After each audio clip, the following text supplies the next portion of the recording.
Chapter 13. Barbaric Aristocracy. Jacob, the impostor, the barterer Esau. The warrior barbarian Duke Strayed and War Reconciliation of Jacob and Esau there. Ghost's legend of Iblis pagan warriors of Euro-Prussian hierarchy of hell. In the preceding chapter, it was noted that there were two myths wrapped up in the story of Jacob and Esau, the one theological, the other human. The former was there treated, the latter may be considered here. Rabbinical theology has made the Jewish race adopt as their founder that tricky patriarch whom Shylock adopted as his model. But any censure on them for that comes with little grace from Christians who believe that they are still enjoying a covenant which, Jacob's extortions and treacheries, were the divinely adopted means of confirming. It is high time that the Jewish people should repudiate Jacob's proceedings, and if they do not give him his first name, impostor, back again, at least withdraw from him the name Israel. But it is still more important for mankind to study the phases of their civilization, and not attribute to any particular race the spirit of a legend which represents an epoch of social development throughout the world. When Rebekah asked Jehovah why her unborn babe struggled in her womb, he answered, "Two nations are in thy womb. One people shall be stronger than the other people. The elder shall be subject to the younger." What peoples these were is described in the blessings of Jacob on the two representatives when they had grown up to be, the one red and hairy, a huntsman, the other a quiet man, dwelling in tents and builder of cattle booths. Jacob cunning, extortionate, fraudulent in spirit, even when technically fair, is not a pleasing figure in the eyes of the 19th century.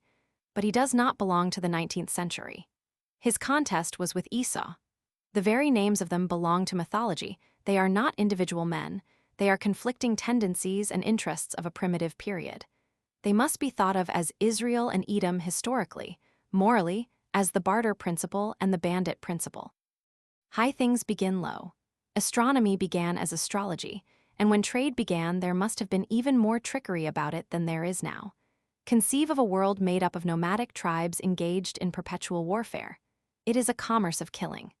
If a tribe desires the richer soil or larger possessions of another, the method is to exterminate that other.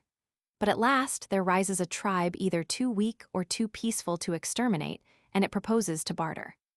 It challenges its neighbors to a contest of wits. They try to get the advantage of each other in bargains, they haggle and cheat, and it is not heroic at all, but it is the beginning of commerce and peace. But the Dukes of Edom, as they are called, will not enter into this compact. They have not been used to it. They are always outwitted at a bargain, just like those other red men in the west of America, whose lands are bought with beads and their territorial birthright taken for a mess of pottage. They prefer to live by the hunt and by the sword. Then between these two peoples is an eternal feud with an occasional truce, or, in biblical phrase, reconciliation. Surrounded by a commercial civilization, with its prosaic virtues and its petty vices, we cannot help admiring much about the Duke of Edom, non-producer though he be. Brave, impulsive, quick to forgive as to resent, generous as people can afford to be when they may give what they never earned. His gallant qualities cast a certain meanness over his grasping brother, the Israelite. It is a healthy sign in youth to admire such qualities. The boy who delights in Robin Hood, the youth who feels a stir of enthusiasm when he reads Schiller's Robbers, the ennuyés of the clubs and the roughs, with unfulfilled capacities for adventure in them, who admire the gallant Turk, are all lingering in the nomadic age. They do not think of things but of persons. They are impressed by the barbaric dash. The splendor of warriors hides trampled and decimated peasantries. Their courage can gild atrocities. Besides such captivating qualities and thrilling scenes, how poor and commonplace appear thrifty rusticity, and the cautious, selfish, money-making tradesman. But fine and heroic as the Duke of Edom may appear in the distance, it is best to keep him at a distance. When Robin Hood reappeared on Blackheath lately, his warmest admirers were satisfied to hear he was securely lodged in jail. The Jews had just the same sensations about the Dukes of Edom.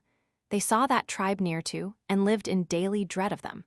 They were hirsute barbarians, dwelling amid mountain fastnesses and lording it over a vast territory. The weak tribe of the plains had no sooner got together some herds and a little money than those dashing Edomites fell upon them and carried away their savings and substance in a day. This made the bartering tribe all the more dependent on their cunning.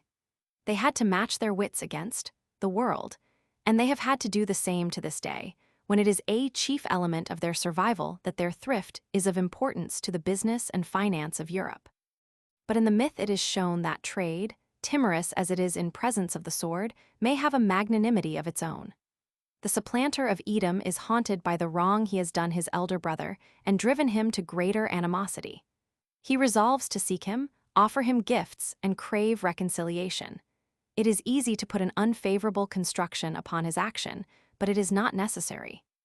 The supplanter, with droves of cattle, a large portion of his possessions, passes out towards perilous Edom, unarmed, undefended, except by his amicable intentions towards the powerful chieftain he had wronged.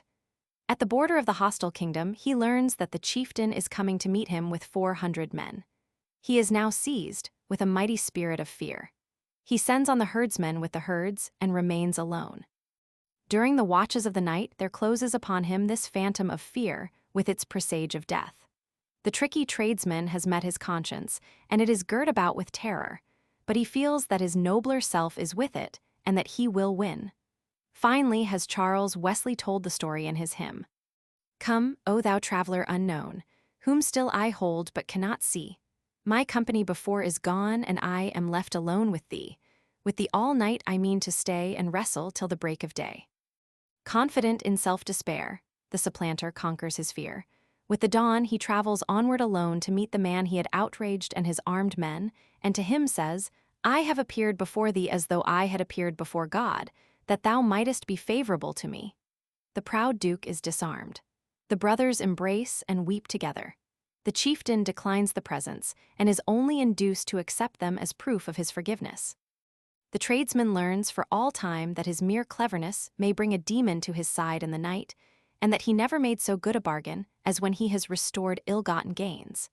The aristocrat and warrior returns to his mountain, aware now that magnanimity and courage are not impossible to quiet men living by merchandise.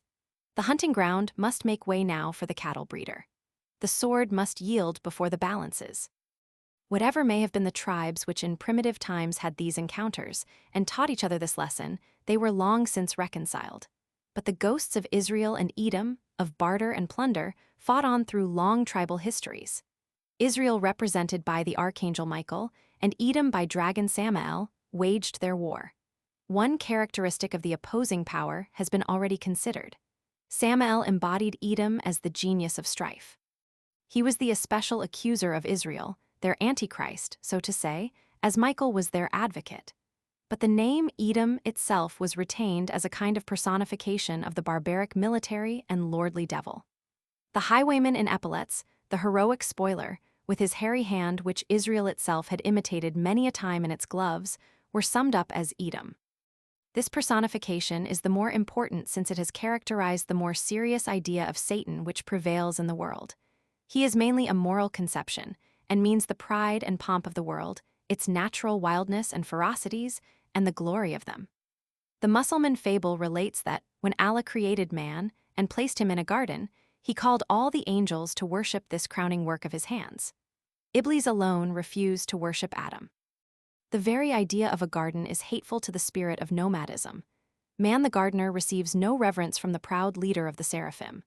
God said unto him, "Iblis, what hindered thee from worshipping Adam, since I commanded thee?" He answered, "I am more excellent than he. Thou hast created me of ethereal fire, and hast created him of clay, black mud." God said, "Get thee down therefore from paradise, for it is not fit that thou behave thyself proudly therein." The earnestness and self-devotion of the northern pagans in their resistance to Christianity impressed the finest minds in the church profoundly.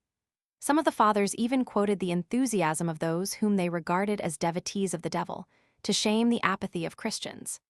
The church could show no martyr braver than Rand, down whose throat St. Olaf made a viper creep, which gnawed through his side, and Rand was an example of thousands. This gave many of the early Christians of the North a very serious view of the realm of Satan, and of Satan himself as a great potentate. It was increased by their discovery that the pagan king Satan's subjects had moral codes and law courts, and energetically maintained justice. In this way, there grew up a more dignified idea of hell. The grotesque imps receded before the array of majestic devils, like Satan and Beelzebub, and these were invested with a certain grandeur and barbaric pride. They were regarded as rival monarchs who had refused to submit themselves to Jehovah, but they were deemed worthy of heroic treatment. The traces of this sentiment found in the ancient frescoes of Russia are of especial importance. Nothing can exceed the grandeur of the hierarchy of hell as they appear in some of these superb pictures. Satan is generally depicted with similar dignity to the King of Heaven, from whom he is divided by a wall's depth, sometimes even resembling him in all but complexion and hair, which is fire on Satan. There are frequent instances, as in the accompanying figure 4, where, in careful correspondence with the attitude of Christ on the Father's knees, Satan supports the betrayer of Christ.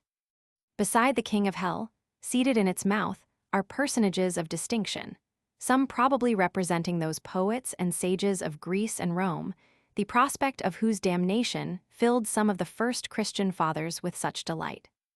In Spain, when a bishop is about to baptize one of the European dukes of the devil, he asks at the font what has become of his ancestors, naming them all heathen. "They are all in hell," replies the bishop. "Then there will I follow them," returns the chief, and thereafter by no persuasion can he be induced to fare otherwise than to hell. Gradually, the Church made up its mind to ally itself with this obstinate barbaric pride and ambition.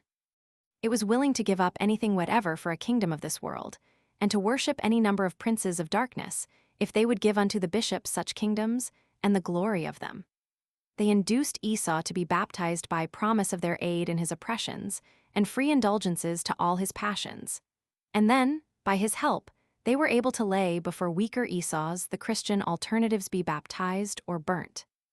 Not to have known how to conquer in bloodless victories the barbaric essence of the world by a virtue more pure, a heroism more patient, than theirs, and with that sweet reasonableness of Christ, which is the latest epitaph on his tomb among the rich. Not to have recognized the true nobility of the dukes, and purified their pride to self-reverence, their passion to moral courage, their daring and freedom to a self-reliance at once gentle and manly. This was no doubt the necessary failure of a dogmatic and irrational system. But it is this which has made the Christian Israel more of an impostor than its prototype, in every country to which it came steadily developing to a hypocritical imitator of the Esau whose birthright it stole by baptism. It speedily lost his magnanimity, but never his sword, which however it contrived to make at once meaner and more cruel by twisting it into thumbscrews and the like. For many centuries its voice has been, in a thin phonographic way, the voice of Jesus, but the hands are the hands of Esau with Samael's claw added. Chapter 14. Job and the Divider. Hebrew polytheism problem of evil Job's disbelief, in a future life the Divider's realm-salted sacrifices theory of orthodoxy Job's, reasoning his humor impartiality of fortune, between the evil and good agnosticism of Job Elihu's eclecticism Jehovah, of the whirlwind heresies of Job rabbinical legend, of Job universality of the legend. Israel is a flourishing vine, which bringeth forth fruit to itself. According to the increase of his fruit he hath multiplied his altars. According to the goodness of his land he hath made goodly images. Their heart is divided. Now shall they be found guilty, he will break down their altars, he will spoil their images. These words of the prophet Hosea, X1, 2, foreshadow the devil which the devout Jahvist saw growing steadily to enormous strength through all the history of Israel. The germ of this enemy may be found in our chapter on fate. One of its earliest developments is indicated in the account already given of the partition between Jacob and Esau, and the superstition to which that led of a ghostly antagonist, to whom a share had been irreversibly pledged. From the principle thus adopted, there grew a host of demons whom it was believed necessary to propitiate by offering them their share. A divided universe had for its counterpart a divided loyalty in the heart of the people.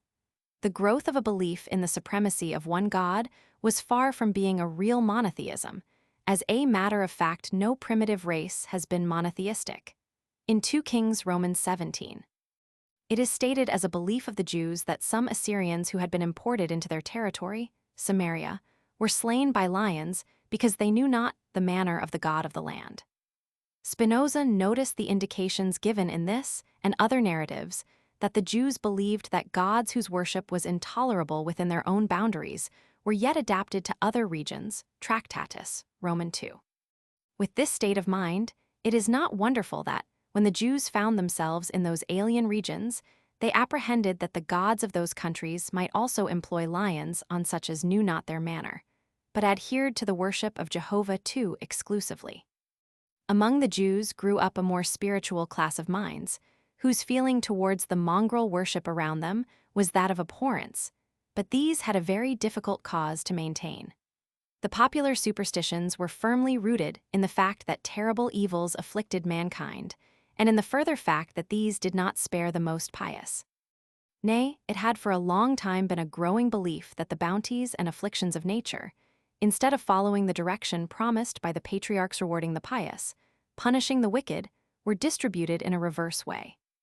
Dives and Lazarus seemed to have their respective lots before any future paradise was devised for their equalization, as indeed is natural, since Dives attends to his business, while Lazarus is investing his powers in Abraham's bosom. Out of this experience, there came at last the demand for a life beyond the grave, without whose redress the pious began to deem themselves of all men the most miserable. But before this heavenly future became a matter of common belief, there were theories which prepared the way for it. It was held by the devout that the evils which afflicted the righteous were Jehovah's tests of their loyalty to him, and that in the end such trials would be repaid. And when observation, following the theory, showed that they were not so repaid, it was said the righteousness had been unreal, the devotee was punished for hidden wickedness. When continued observation had proved that this theory too was false, and that piety was not paid in external bounties, either to the good man or his family, the solution of a future settlement was arrived at. This simple process may be traced in various races and in its several phases. The most impressive presentation of the experiences under which the primitive secular theory of rewards and punishments perished, and that of an adjustment beyond the grave arose, is found in the Book of Job. The solution here reached a future reward in this life is an impossible one for anything more than an exceptional case. But the Book of Job displays how beautiful such an instance would be, showing afflictions to be temporary and destined to be followed by compensations largely outweighing them. It was a tremendous statement of the question, if a man die, shall he live again? Jehovah answered, yes, out of the whirlwind, and raised Job out of the dust. But for the millions who never rose from the dust, that voice was heard announcing their resurrection from a trial that pressed them even into the grave. It is remarkable that Job's expression of faith that his vindicator would appear on earth should have become the one text of the Old Testament which has been adapted by Christians to express faith in immortality. Job strongly disowns that faith. There is hope for a tree, if it be cut down, that it will sprout again, and that its tender branches will not fail, though its root may have grown old in the earth, and though its trunk be dead upon the ground. At the scent of water it will bud and put forth boughs like a young plant, but man dieth and is gone forever. Yet I know that my vindicator liveth, and will stand up at length on the earth, and though with my skin this body be wasted away, yet in my flesh shall I see God. Yea, I shall see him my friend, my eyes shall behold him no longer an adversary, for this my soul panteth within me. The scenery and details of this drama are such as must have made an impression upon the mind of the ancient Jews beyond what is now possible for any existing people. In the first place, the locality was the land of Uz, which Jeremiah Lamb. Roman 4:21 points out as part of Edom, the territory traditionally ruled over by the great invisible accuser of Israel, who had succeeded to the portion of Esau, adversary of their founder, Jacob. Job was within the perilous bounds.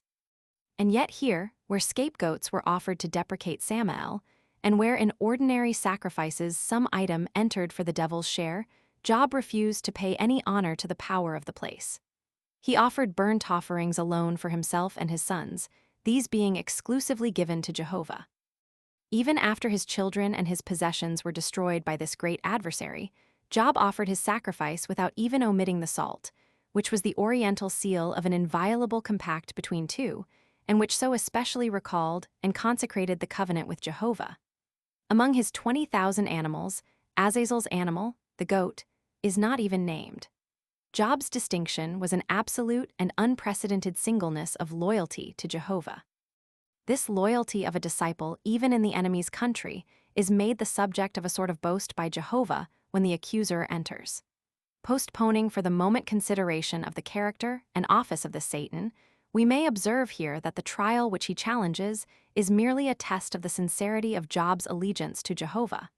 The accuser claims that it is all given for value received. These possessions are taken away. This is but the framework around the philosophical poem, in which all theories of the world are personified in grand council. First of all, Job, the troubled, asks why. Orthodoxy answers. Eliphaz was the son of Esau, Samael, and his name here means that he was the accuser in disguise. He, God's strength, stands for the law. It affirms that God's ways are just, and consequently afflictions imply previous sin. Eliphaz repeats the question put by the accuser in heaven, was not thy fear of God thy hope? And he brings Job to the test of prayer, in which he has so long trusted. Eliphaz rests on revelation. He has had a vision, and if his revelation be not true, he challenges Job to disprove it by calling on God to answer him, or else securing the advocacy of some one of the heavenly host. Eliphaz says trouble does not spring out of the dust. Job's reply is to man, and God point out the error. Grant my troubles are divine arrows. What have I done to thee, O watcher of men? Am I a sea monster? And we imagine Job looking at his wasted limbs that the Almighty must take precautions and send spies against me. Then follows Bildad the Shuhite, that is the contentious, one of the descendants of Keturah, Abraham's concubine, traditionally supposed to be inimical to the legitimate Abrahamic line, and at a later period identified as the Turks. Bildad, with invective rather than argument, charges that Job's children had been slain for their sins, and otherwise makes a personal application of Eliphaz's theology. Job declares that since God is so perfect, no man by such standard could be proved just, that if he could prove himself just, the argument would be settled by the stronger party in his own favor, and therefore, liberated from all temptation to justify himself, he affirms that the innocent and the guilty are dealt with much in the same way. If it is a trial of strength between God and himself, he yields. If it is a matter of reasoning, let the terrors be withdrawn, and he will then be able to answer calmly. For the present, even if he were righteous, he dare not lift up his head to so assert, while the rod is upon him. Zophar the impudent speaks. Here too, probably, is a disguise. He is, says the LXX, king of the Menians, that is the nomads, and his designation, the Namathite, of unknown significance, bears a suspicious resemblance to Nama, a mythologic wife of Samael and mother of several devils. Zophar is cynical. He laughs at Job for even suggesting the notion of an argument between himself and God, whose wisdom and ways are unsearchable. He, God, sees man's iniquity even when it looks as if he did not. He is deeper than hell. What can a man do but pray and acknowledge his sinfulness? But Job, even in his extremity, is healthy-hearted enough to laugh too. He tells his 3 comforters that no doubt wisdom will die with them. Nevertheless, he has heard similar remarks before, and he is not prepared to renounce his conscience and common sense on such grounds. And now, indeed, Job rises to a higher strain. He has made up his mind that after what has come upon him, he cares not if more be added, and challenges the universe to name his offense. So long as his transgression is sealed up in a bag, he has a right to consider it an invention. Temanite orthodoxy is shocked at all this.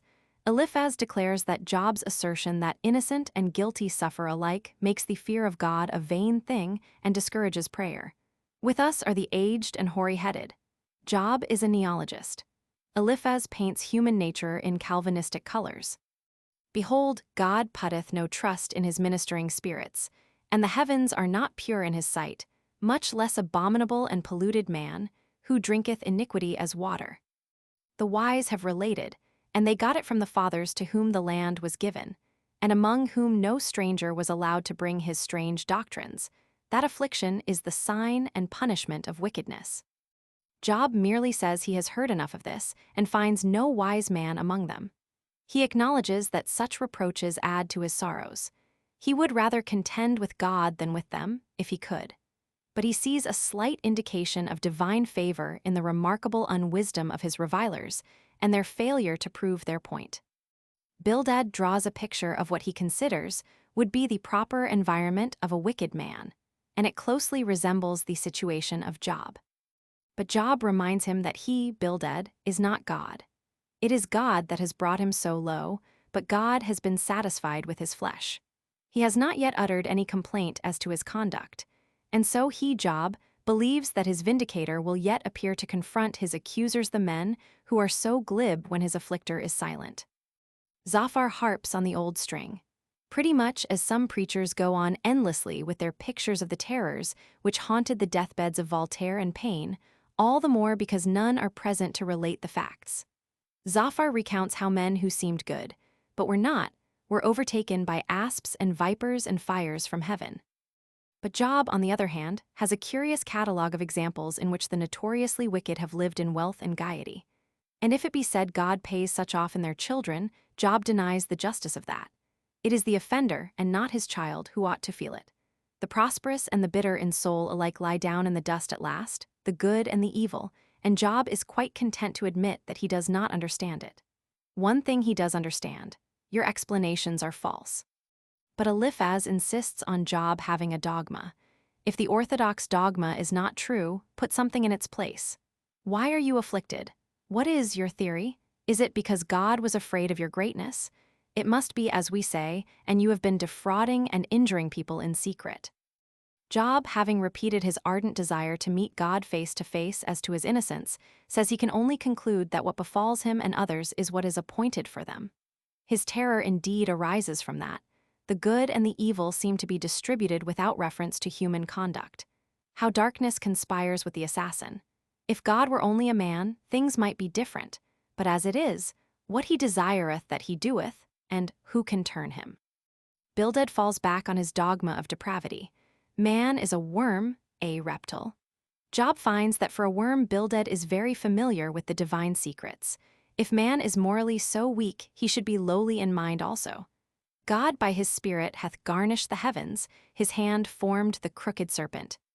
Lo, these are but the borders of his works. How faint the whisper we have heard of him, but the thunder of his power who can understand?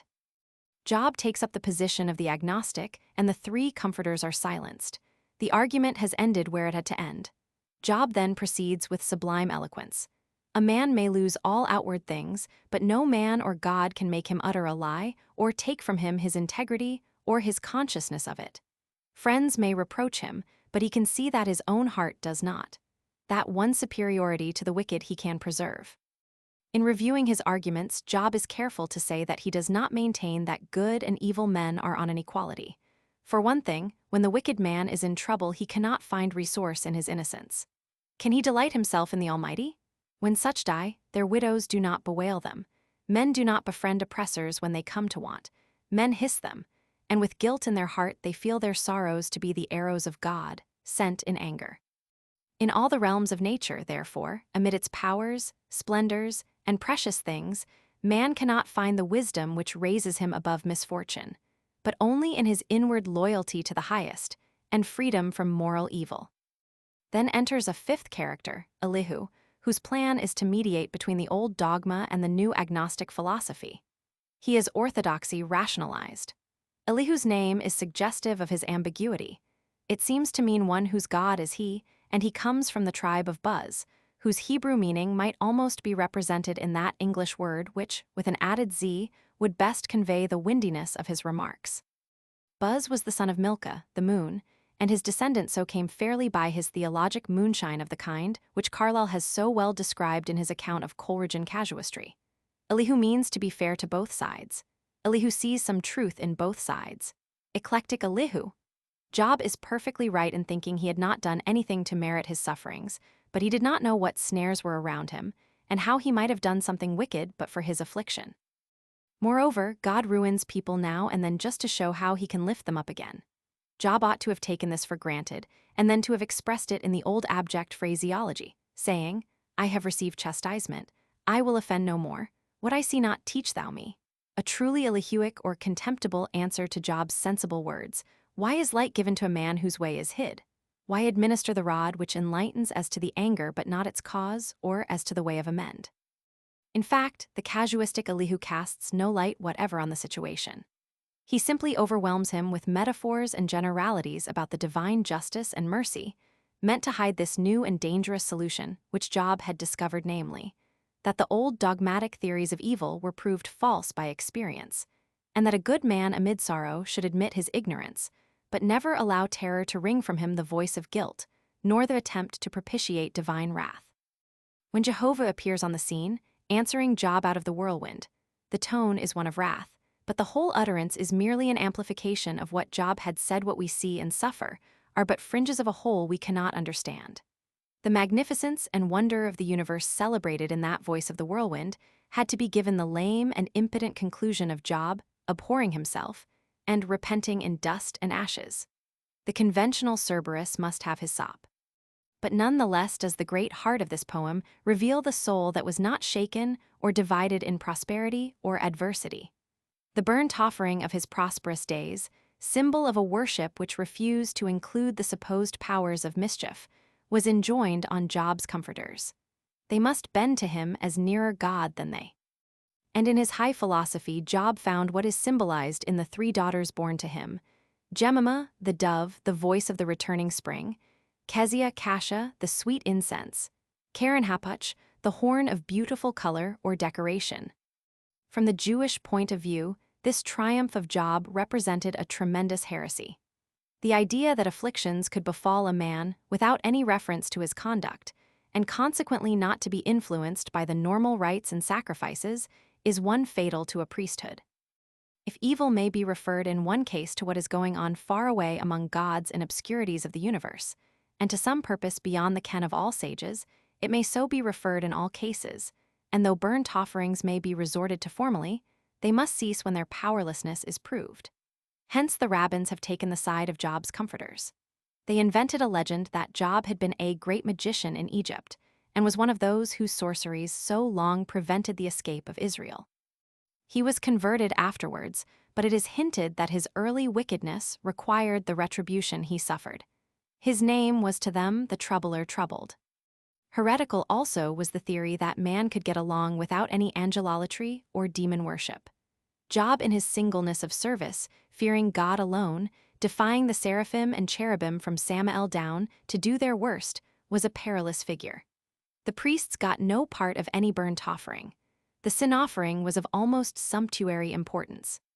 Hence the rabbinical theory, already noticed, that it was through neglect of these expiations to the god of sin that the morally spotless Job came under the power of his plagues. But for precisely the same reasons the story of Job became representative to the more spiritual class of minds of a genuine as contrasted with a nominal monotheism, and the piety of the pure, the undivided heart. Its meaning is so human that it is not necessary to discuss the question of its connection with the story of Harishchandra, or whether its accent was caught from or by the legends of Zoroaster and of Buddha, who passed unscathed through the ordeals of Ahriman and Mara. It was repeated in the encounters of the infant Christ with Herod and of the adult Christ with Satan. It was repeated in the unswerving loyalty of the patient Griselda to her husband.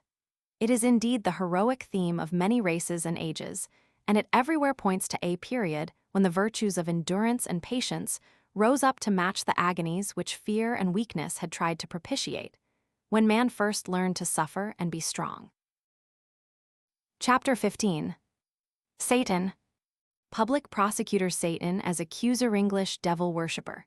Conversion by terror Satan in the Old Testament. The trial of Joshua Sender, of plague Satan and serpent portrait, of Satan scapegoat, of Christendom Catholic, site of hell, the ally of priesthoods. There is nothing about the Satan of the Book of Job to indicate him as a diabolical character. He appears as a respectable and powerful personage among the sons of God who present themselves before Jehovah, and his office is that of a public prosecutor. He goes to and fro in the earth attending to his duties. He has received certificates of character from A. Schaltens, Herder, Eichhorn, Dathe, Ilgen, who proposed a new word for Satan in the prologue of Job, which would make him a faithful but too suspicious servant of God. Such indeed he was deemed originally, but it is easy to see how the degradation of such a figure must have begun. There is often a clamor in England for the creation of public prosecutors, yet no doubt there is good ground for the hesitation which its judicial heads feel in advising such a step. The experience of countries in which prosecuting attorneys exist is not such as to prove the institution one of unmixed advantage. It is not in human nature for an official person not to make the most of the duty entrusted to him, and the tendency is to raise the interest he specially represents above that of justice itself. A defeated prosecutor feels a certain stigma upon his reputation as much as a defeated advocate, and it is doubtful whether it be safe that the fame of any man should be in the least identified with personal success, where justice is trying to strike a true balance.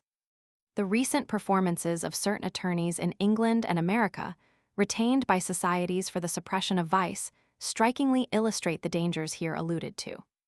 The necessity that such salaried social detectives should perpetually parade before the community as purifiers of society induces them to get up unreal cases where real ones cannot be easily discovered. Thus they become accusers, and from this it is an easy step to become slanderers. Nor is it a very difficult one, which may make them instigators of the vices they profess to suppress.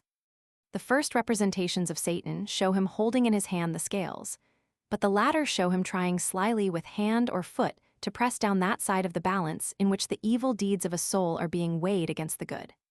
We need not try to track archaeologically this declension of a prosecutor by increasing ardor in his office, through the stages of accuser, adversary, executioner, and at last rival of the legitimate rule, and tempter of its subjects. The process is simple and familiar.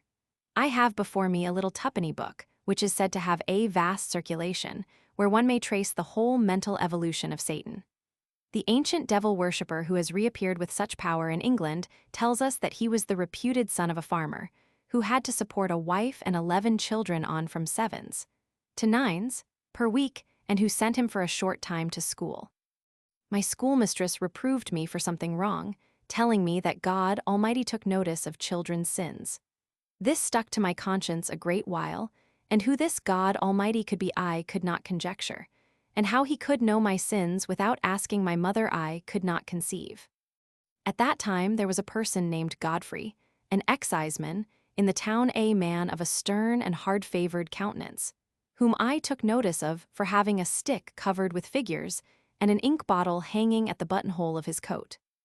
I imagined that man to be employed by God Almighty to take notice and keep an account of children's sins, and once I got into the market house and watched him very narrowly, and found that he was always in a hurry by his walking so fast, and I thought he had need to hurry, as he must have a deal to do to find out all the sins of children. This terror caused the little Huntington to say his prayers.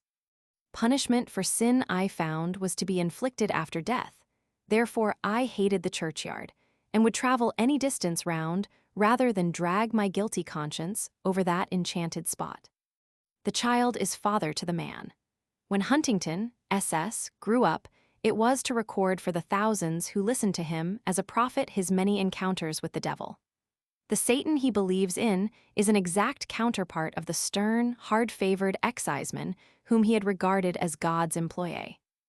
On one occasion, he writes, Satan began to tempt me violently that there was no God, but I reasoned against the belief of that from my own experience of his dreadful wrath, saying, how can I credit this suggestion, when God's wrath is already revealed in my heart, and every curse in his book leveled at my head? That seems his only evidence of God's existence, his wrath. The devil answered that the Bible was false, and only wrote by cunning men to puzzle and deceive people.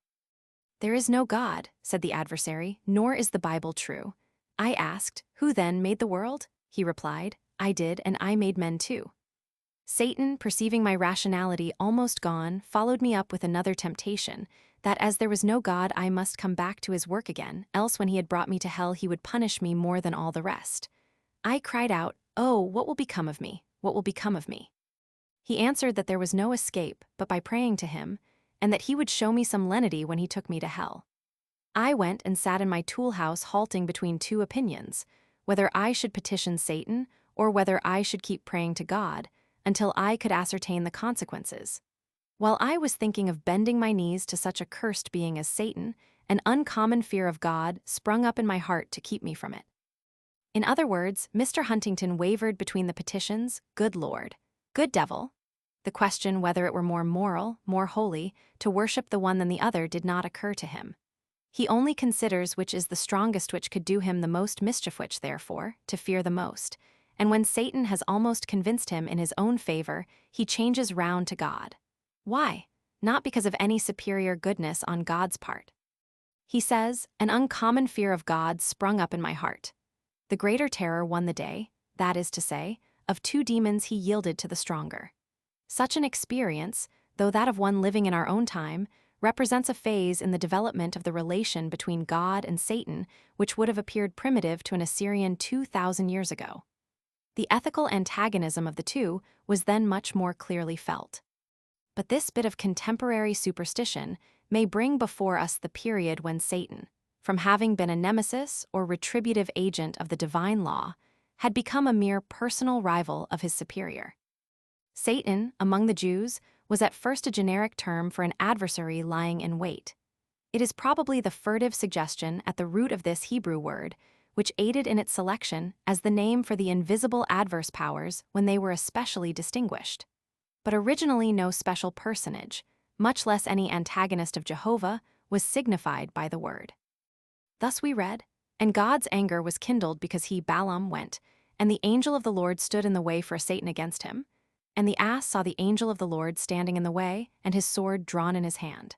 The eyes of Balaam are presently opened, and the angel says, I went out to be a Satan to thee because the way is perverse before me." The Philistines fear to take David with them to battle lest he should prove a Satan to them, that is, an underhand enemy or traitor. David called those who wished to put Shimei to death Satans.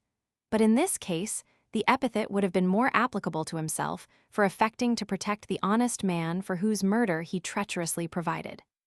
That it was popularly used for adversary as distinct from evil appears in Solomon's words, "There is neither Satan nor evil occurrent." Yet it is in connection with Solomon that we may note the entrance of some of the materials for the mythology which afterwards invested the name of Satan. It is said that, in anger at his idolatries, the Lord stirred up a Satan unto Solomon. Hadad the Edomite, he was of the king's seed in Edom. Hadad the Sharp bore a name next to that of Esau himself for the redness of his wrath, and as we have seen in a former chapter, Edom was to the Jews the land of bogies. Another Satan, whom the Lord stirred up, was the devastator, Prince Rezon, founder of the kingdom of Damascus, of whom it is said, "He was a Satan to Israel all the days of Solomon." The human characteristics of supposed scourges of God easily pass away. The name that becomes traditionally associated with calamities whose agents were stirred up by the Almighty is not allowed the glory of its desolations. The word Satan, twice used in this chapter concerning Solomon's fall, probably gained here a long step towards distinct personification as an eminent national enemy, though there is no intimation of a power daring to oppose the will of Jehovah. Nor, indeed, is there any such intimation anywhere in the canonical books of the Old Testament. The writer of Psalm 6, imprecating for his adversaries, says, "Set thou a wicked man over him, and let Satan stand at his right hand. When he shall be judged, let him be condemned, and let his prayer become sin." In this there is an indication of a special Satan, but he is supposed to be an agent of Jehovah. In the catalogue of the curses invoked of the Lord, we find the evils which were afterwards supposed to proceed only from Satan. The only instance in the Old Testament in which there is even a faint suggestion of hostility towards Satan on the part of Jehovah is in Zechariah. Here we find the following remarkable words, "And he showed me Joshua the high priest standing before the angel of Jehovah, and the Satan standing at his right hand to oppose him. And Jehovah said unto Satan, Jehovah rebuke thee, O Satan, even Jehovah, that hath chosen Jerusalem, rebuke thee. Is not this a brand plucked out of the fire?" Now Joshua was clothed with filthy garments, and stood before the angel. And he answered and spake to those that stood before him, saying, Take away the filthy garments from him. And to him he said, Lo, I have caused thine iniquity to pass from thee, and I will clothe thee with goodly raiment. Here we have a very fair study and sketch of that judicial trial of the soul, for which mainly the dogma of a resurrection after death was invented. The doctrine of future rewards and punishments is not one which a priesthood would invent or care for, so long as they possessed unrestricted power to administer such in this life. It is when an alien power steps in to supersede the priesthood, the Gallio, too indifferent whether ceremonial laws are carried out to permit the full application of terrestrial cruelties, that the priest requires a tribunal beyond the grave to execute his sentence. In this picture of Zechariah, we have this invisible celestial court. The angel of judgment is in his seat. The angel of accusation is present to prosecute. A poor filthy wretch appears for trial. What advocate can he command? Where is Michael, the special advocate of Israel? He does not recognize one of his clients in this poor Joshua in his rags. But lo, suddenly Jehovah himself appears, reproves his own commissioned accuser, declares Joshua a brand plucked from the burning Tophet, orders a change of raiment, and, condoning his offenses, takes him into his own service. But in all this, there is nothing to show general antagonism between Jehovah and Satan, but the reverse. When we look into the book of Job, we find a Satan sufficiently different from any and all of those mentioned under that name in other parts of the Old Testament to justify the belief that he has been mainly adapted from the traditions of other regions. The plagues and afflictions which in Psalm 6 are invoked from Jehovah, even while Satan is mentioned as near, are in the book of Job ascribed to Satan himself. Jehovah only permits Satan to inflict them with a proviso against total destruction. Satan is here named as a personality in a way not known elsewhere in the Old Testament, unless it be in 1 Chron, Romans 21:1, where Satan, the article being in the single case absent, is said to have stood up against Israel and provoked David to number Israel. But in this case, the uniformity of the passage with the others, excepting those in Job, is preserved by the same incident being recorded in 2 Sam, Romans 24:1. The anger of Jehovah was kindled against Israel, and he, Jehovah, moved David against them to say, "Go number Israel and Judah." It is clear that, in the Old Testament, it is in the book of Job alone that we find Satan as the powerful prince of an empire which is distinct from that of Jehovah, an empire of tempest, plague, and fire, though he presents himself before Jehovah and awaits permission to exert his power on a loyal subject of Jehovah. The formality of a trial, so dear to the Semitic heart, is omitted in this case. And these circumstances confirm the many other facts which prove this drama to be largely of non-Semitic origin. It is tolerably clear that the drama of Harishchandra in India and that of Job were both developed from the Sanskrit legends mentioned in our chapter on Viswamitra.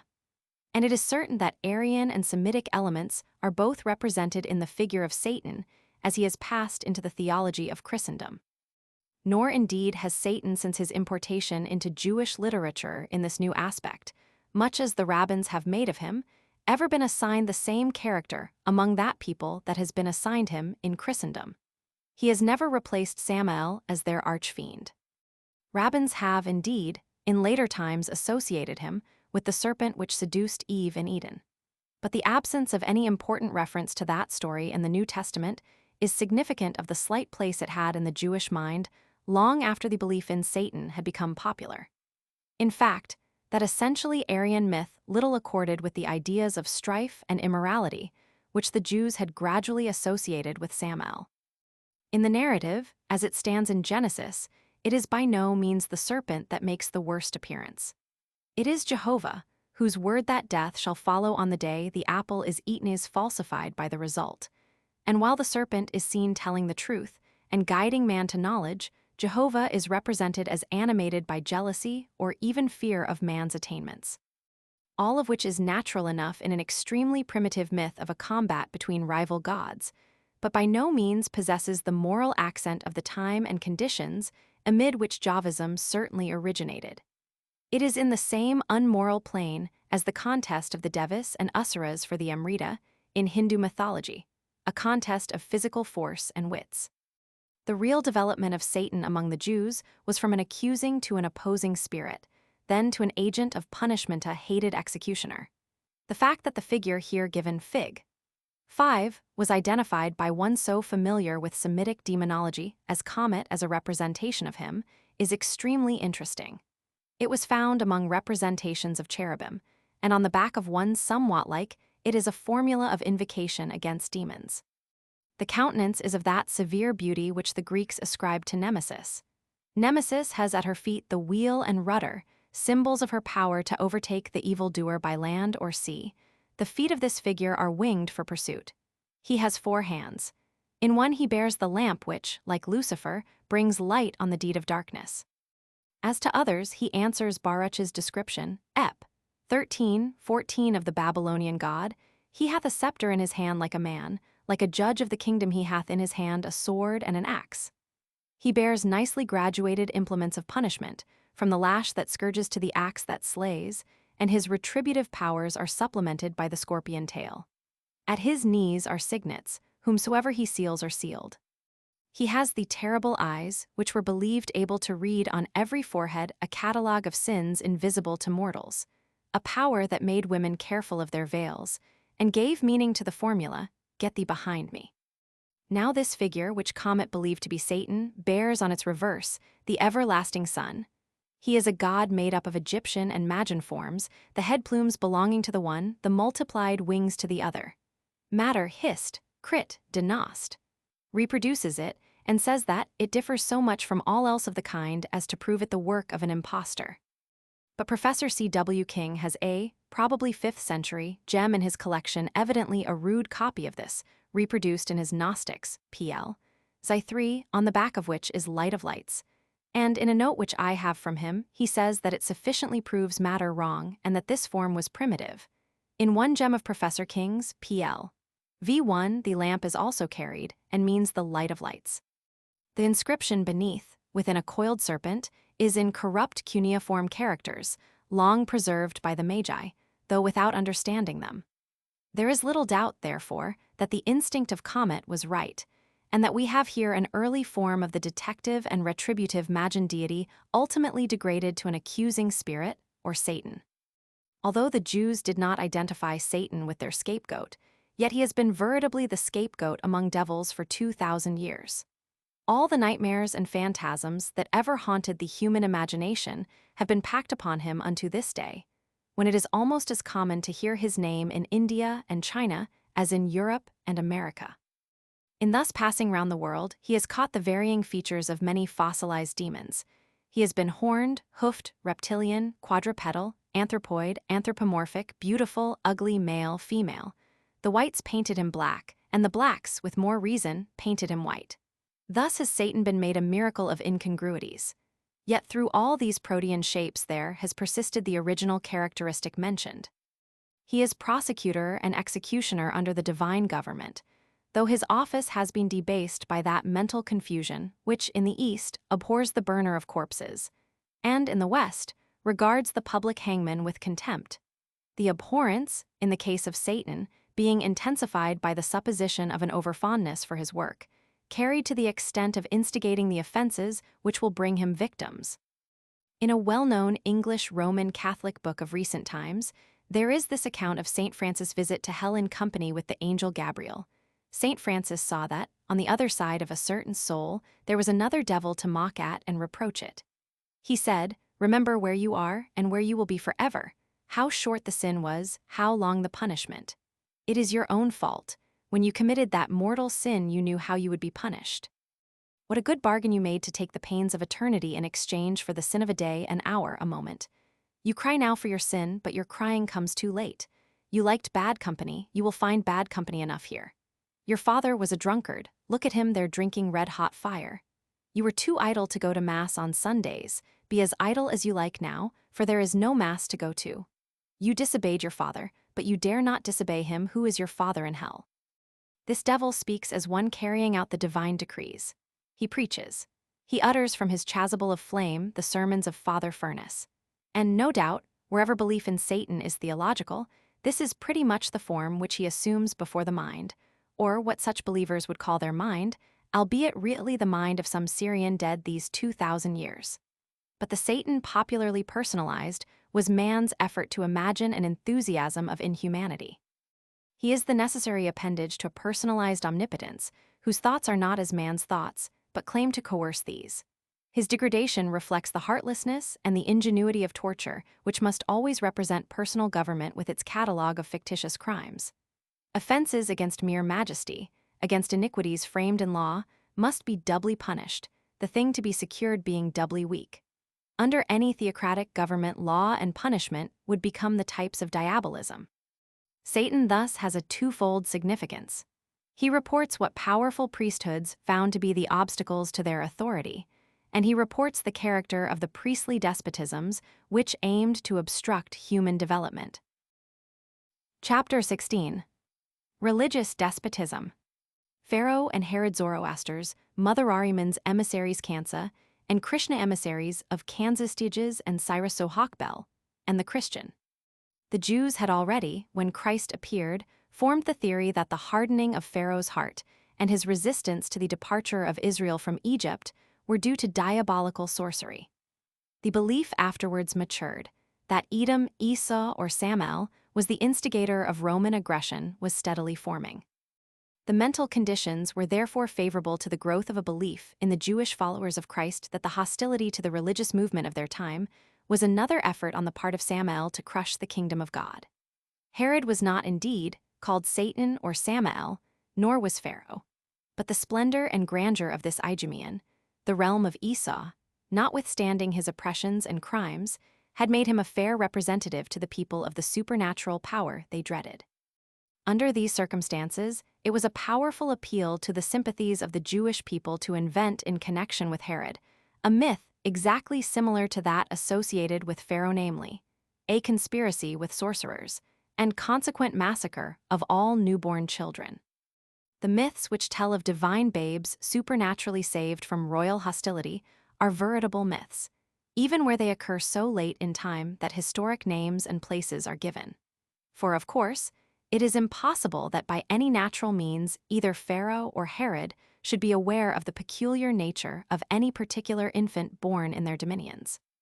Such traditions, when thus presented in historical guise, can only be explained by reference to corresponding fables written out in simpler mythic form. While it is especially necessary to remember that such corresponding narratives may be of independent ethnical origin, and that the later in time may be more primitive spiritually. In the legend of Zoroaster, his mother Dogdo, previous to his birth, has a dream in which she sees a black cloud, which, like the wing of some vast bird, hides the sun and brings on frightful darkness. This cloud rains down on her house terrible beasts with sharp-teethed tigers, lions, wolves, rhinoceroses, serpents. One monster especially attacks her with great fury, and her unborn babe speaks in reassuring terms. A great light rises and the beasts fall. A beautiful youth appears, hurls a book at the devas, devils, and they fly with exception of a wolf, a lion, and a tiger. These, however, the youth drives away with a luminous horn. He then replaces the holy infant in the womb and says to the mother, "Fear nothing, the King of Heaven protects this infant. The earth waits for him. He is the prophet whom Ormuzd sends to his people. His law will fill the world with joy. He will make the lion and the lamb drink in the same place.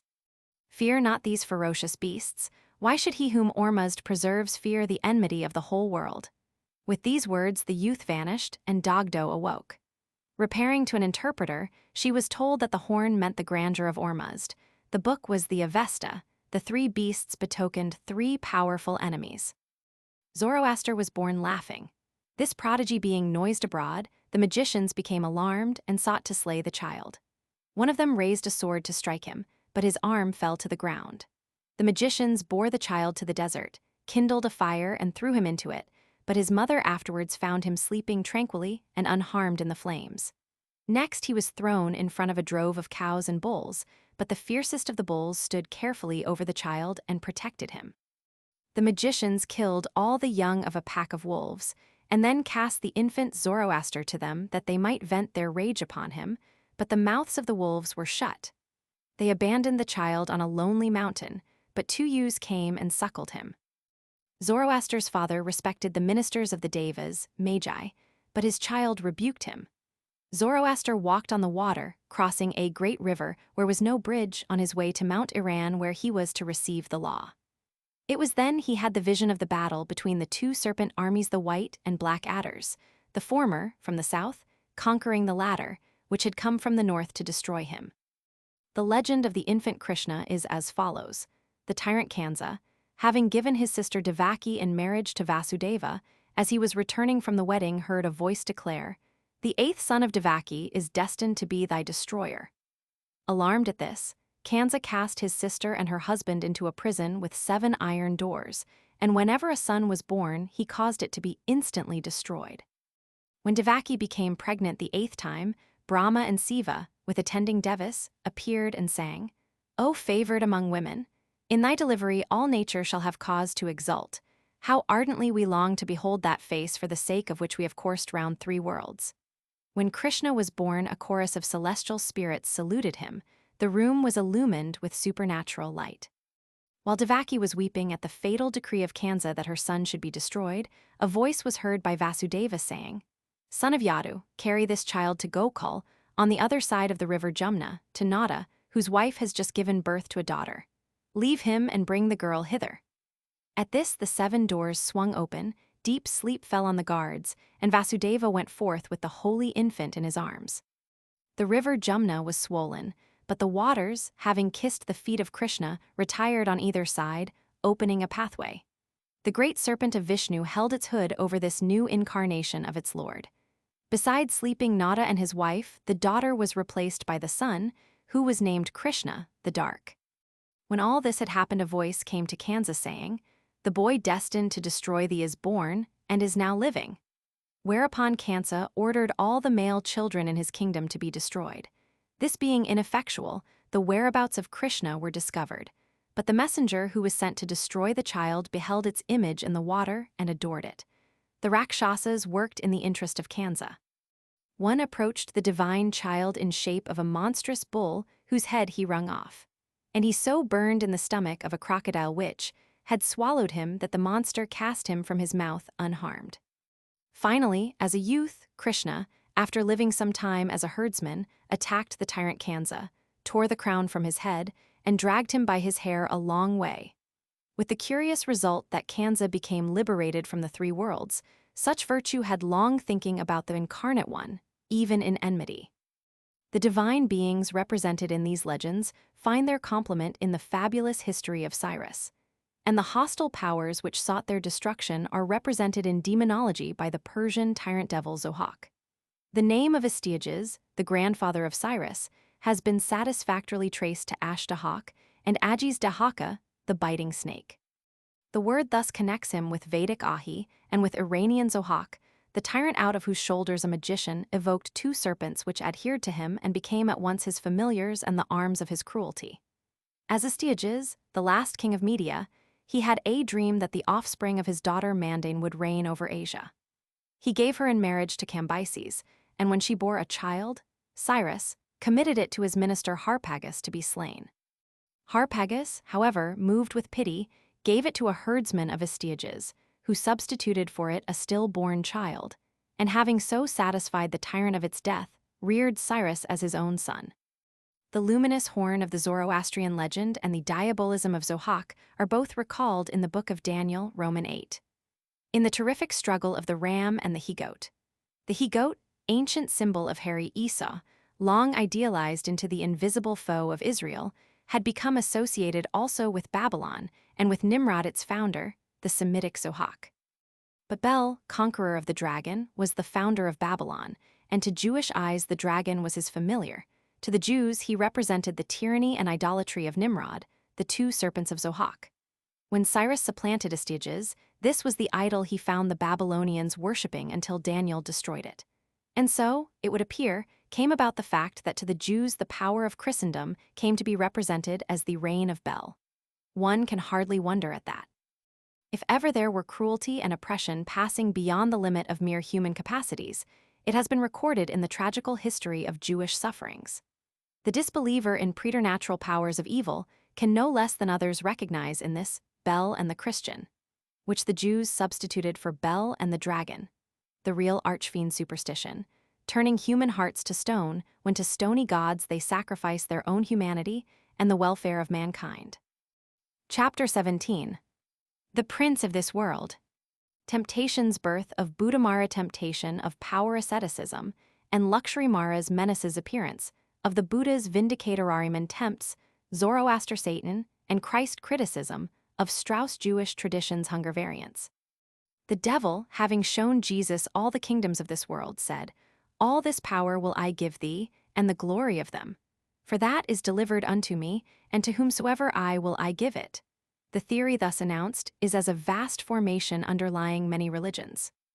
As every religion begins as an ideal, it must find itself in antagonism to the world at large.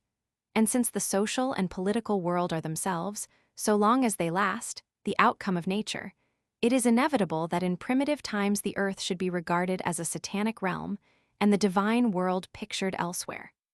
A legitimate result of this conclusion is asceticism and belief in the wickedness of earthly enjoyments.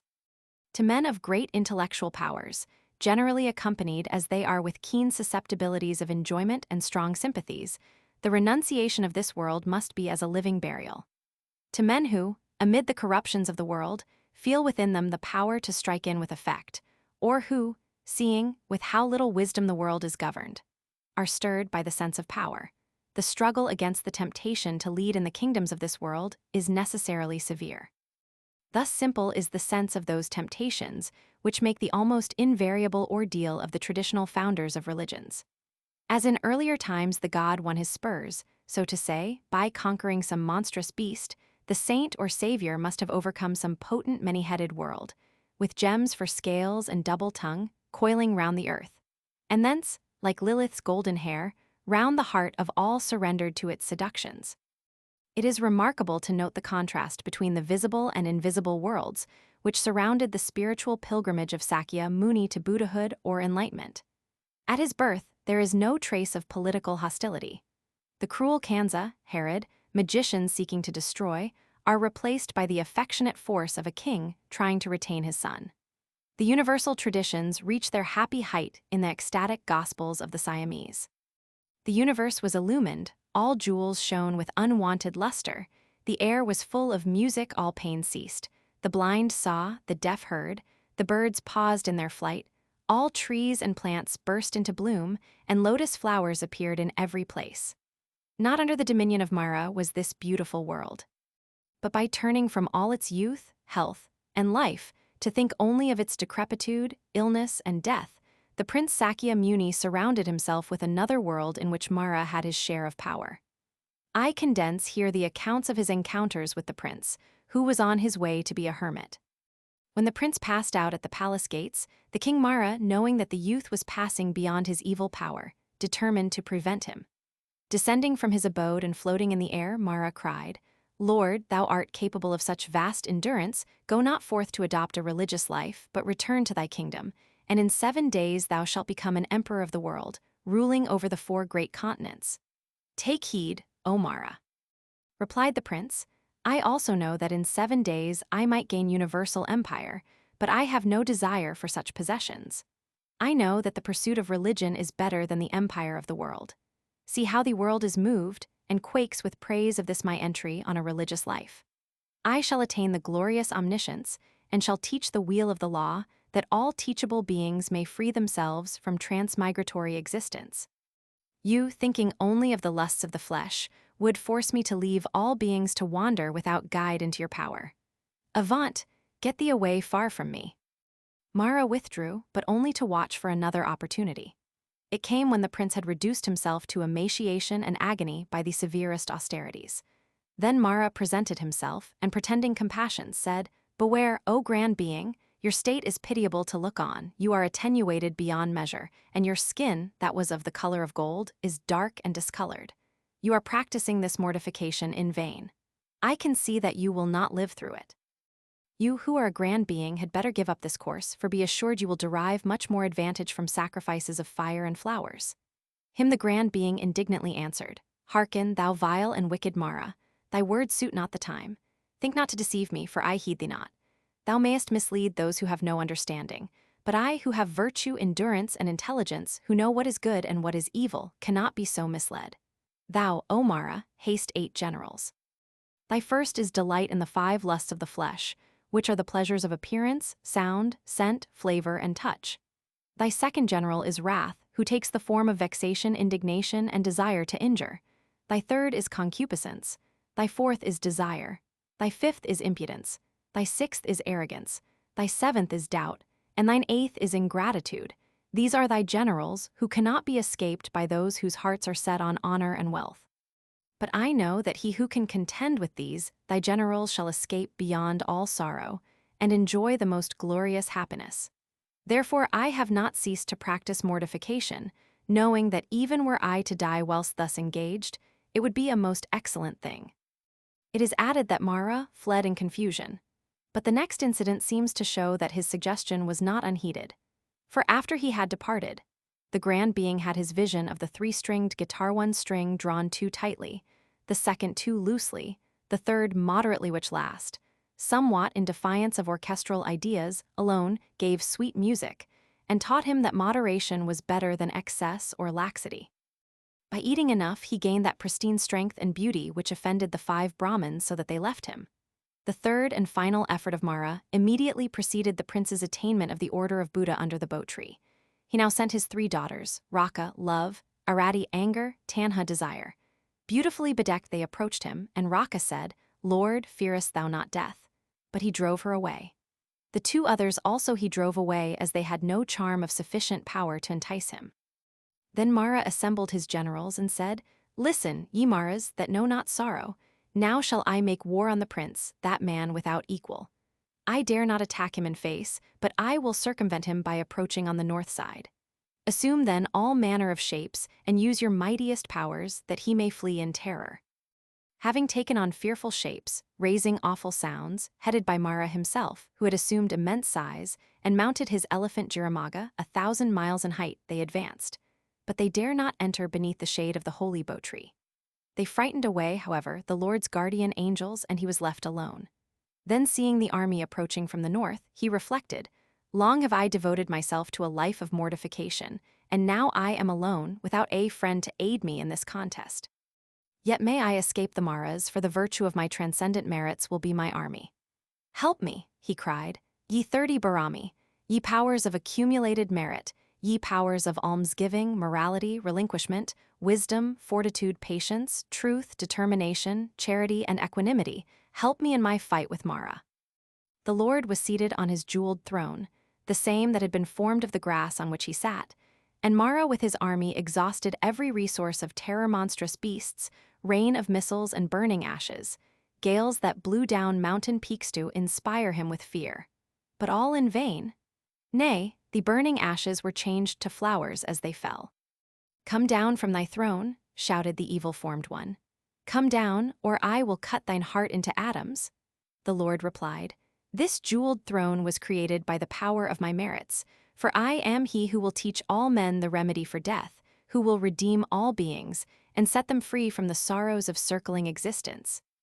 Mara then claimed that the throne belonged to himself and had been created by his own merits, and on this armed himself with the chakra, the irresistible weapon of Indra and wheel of the law. Yet Buddha answered, "By the 30 virtues of transcendent merits and the 5 alms, I have obtained the throne. Thou, in saying that this throne was created by thy merits, tellest an untruth, for indeed there is no throne for a sinful, horrible being such as thou art." Then furious Mara hurled the chakra, which clove mountains in its course, but could not pass a canopy of flowers which rose over the Lord's head. And now the great being asked Mara for the witnesses of his acts of merit by virtue of which he claimed the throne. In response, Mara's generals all bore him witness. Then Mara challenged him, "Tell me now, where is the man that can bear witness for thee?" The Lord reflected, "Truly here is no man to bear me witness, but I will call on the earth itself, though it has neither spirit nor understanding, and it shall be my witness." Stretching forth his hand, he thus invoked the earth, "O holy earth.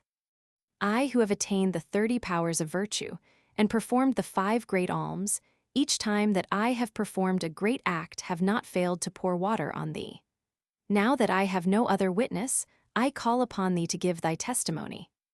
The angel of the earth appeared in shape of a lovely woman, and answered, "O being more excellent than angels or men, it is true that, when you performed your great works, you ever poured water on my hair." And with these words she wrung her long hair, and from it issued a stream, a torrent, a flood in which Mara and his hosts were overturned, their insignia destroyed, and King Mara put to flight, amid the loud rejoicings of angels.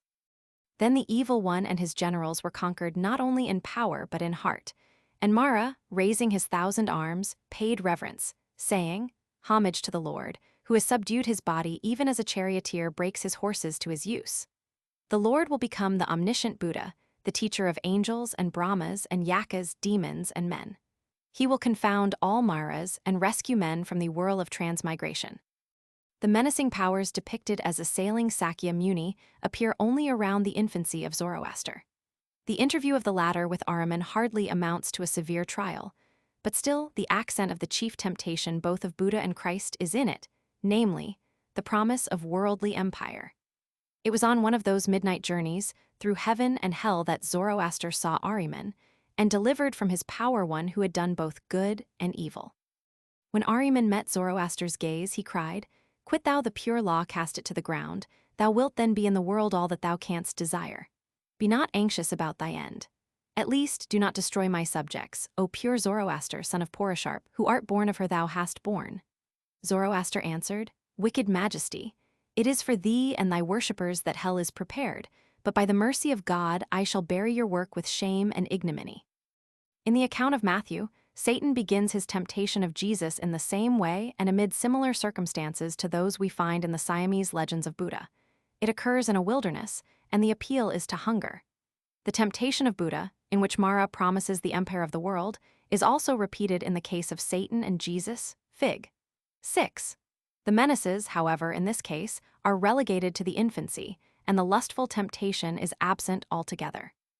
Mark has an allusion to his being in the wilderness 40 days with the beasts, which may mean that Satan drove him into a region of danger to inspire fear. In Luke, we have the remarkable claim of Satan that the authority over the world has been delivered to himself, and he gives it to whom he will, which Jesus does not deny, as Buddha did the similar claim of Mara. As in the case of Buddha, the temptation of Jesus ends his fasting. Angels bring him food, dier kanon ido probably means that, and thenceforth he eats and drinks, to the scandal of the ascetics. The essential addition in the case of Jesus is the notable temptation to try and perform a crucial act. Satan quotes an accredited messianic prophecy and invites Jesus to test his claim to be the predicted deliverer by casting himself from the pinnacle of the temple, and testing the promise that angels should protect the true Son of God. Strauss, as it appears to me, has not considered the importance of this in connection with the general situation. Assent, he says, cannot be withheld from the canon that, to be credible, the narrative must ascribe nothing to the devil inconsistent with his established cunning. Now, the first temptation, appealing to hunger, we grant, is not ill-conceived. If this were ineffectual, the devil, as an artful tactician, should have had a yet more alluring temptation at hand.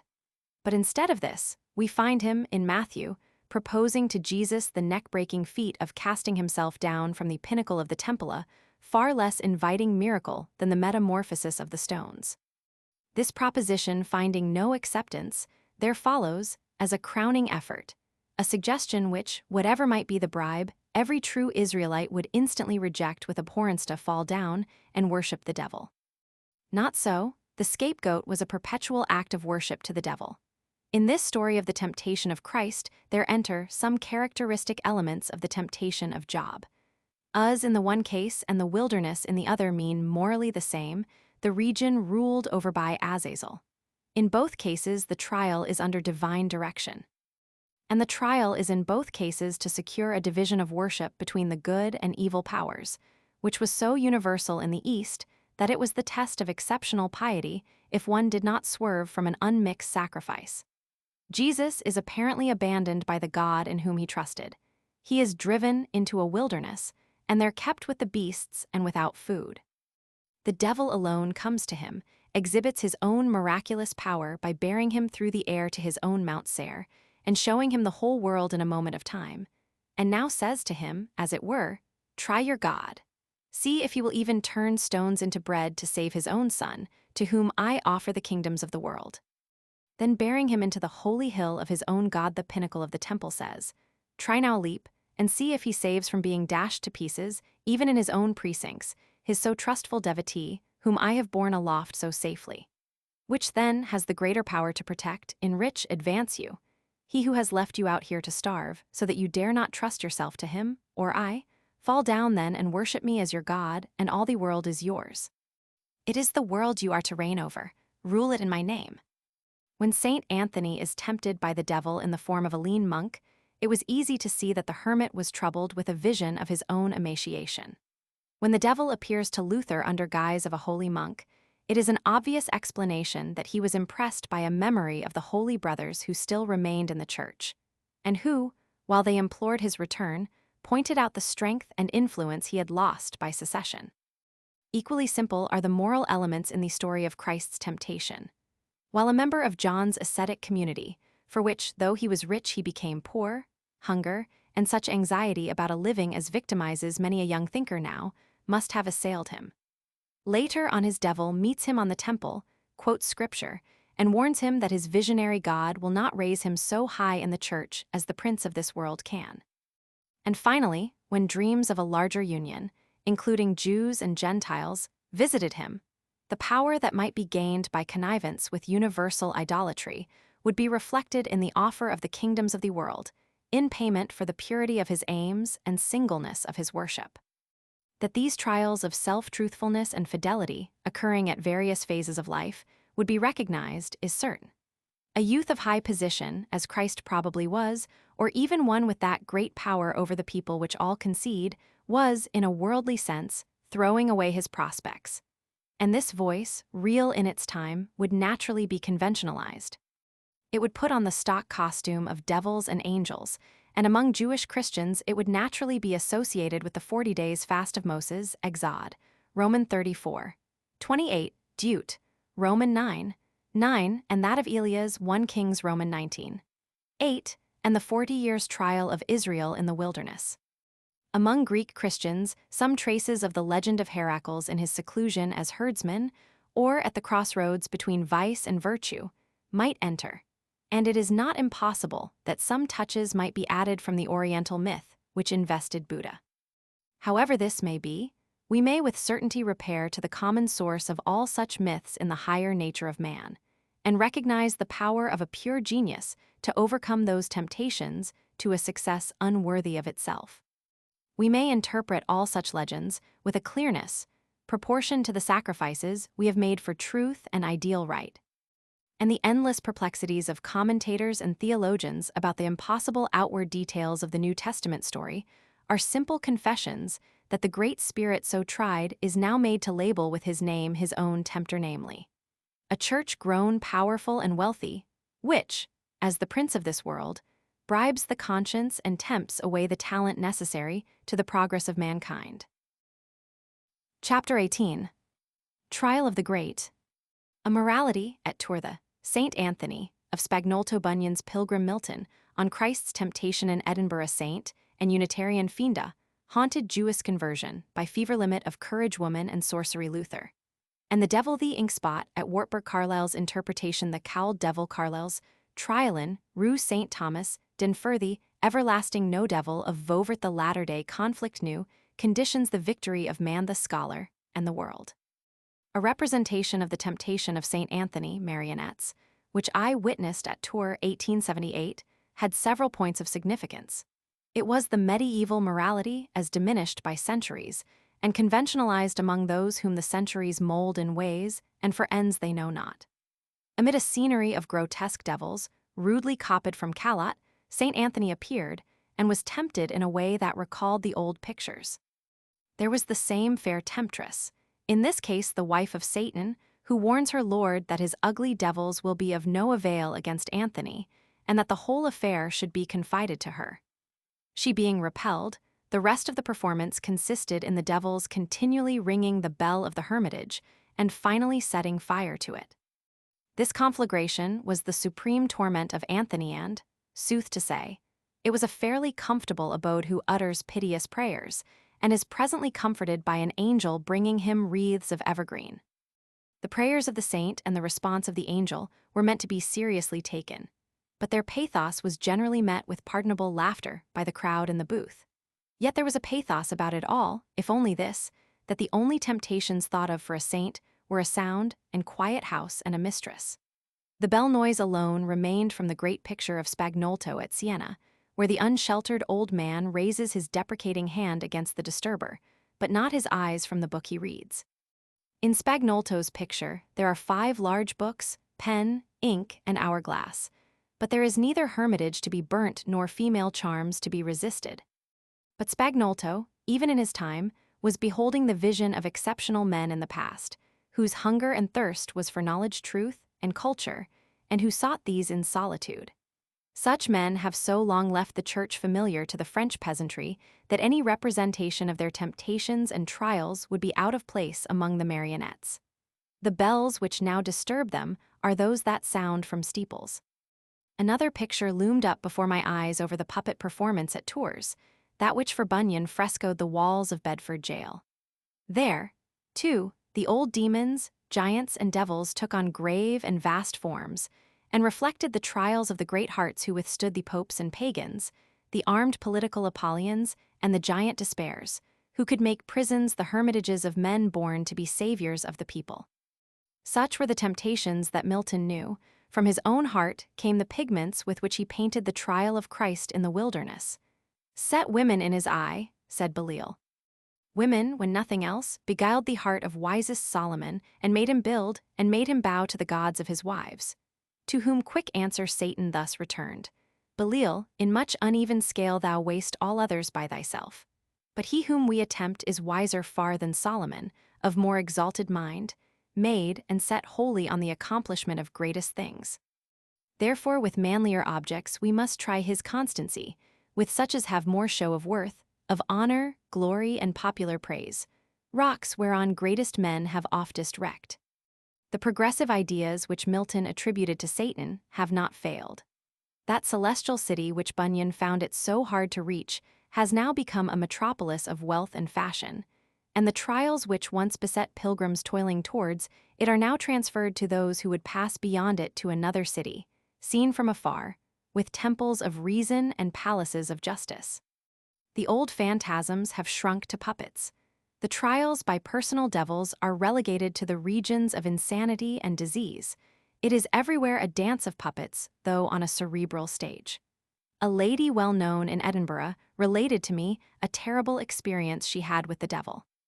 She had invited some of her relations to visit her for some days, but these relatives were Unitarians, and after they had gone, having entered the room which they had occupied, she was seized by the devil, thrown on the floor, and her back so strained that she had to keep her bed for some time. This was to her the Unitarian fiend, of which the Wesleyan hymn book sang so long. But even the Wesleyans have now discarded the famous couplet, and there must be few who would not recognize that the old lady at Edinburgh merely had a tottering body representing a failing mind. I have just read a book in which a lady in America relates her trial by the devil. This lady in her girlhood was of a Christian family, but she married a rabbi and was baptized into Judaism. After some years of happy life, a terrible compunction seized her. She imagined herself lost forever. She became ill.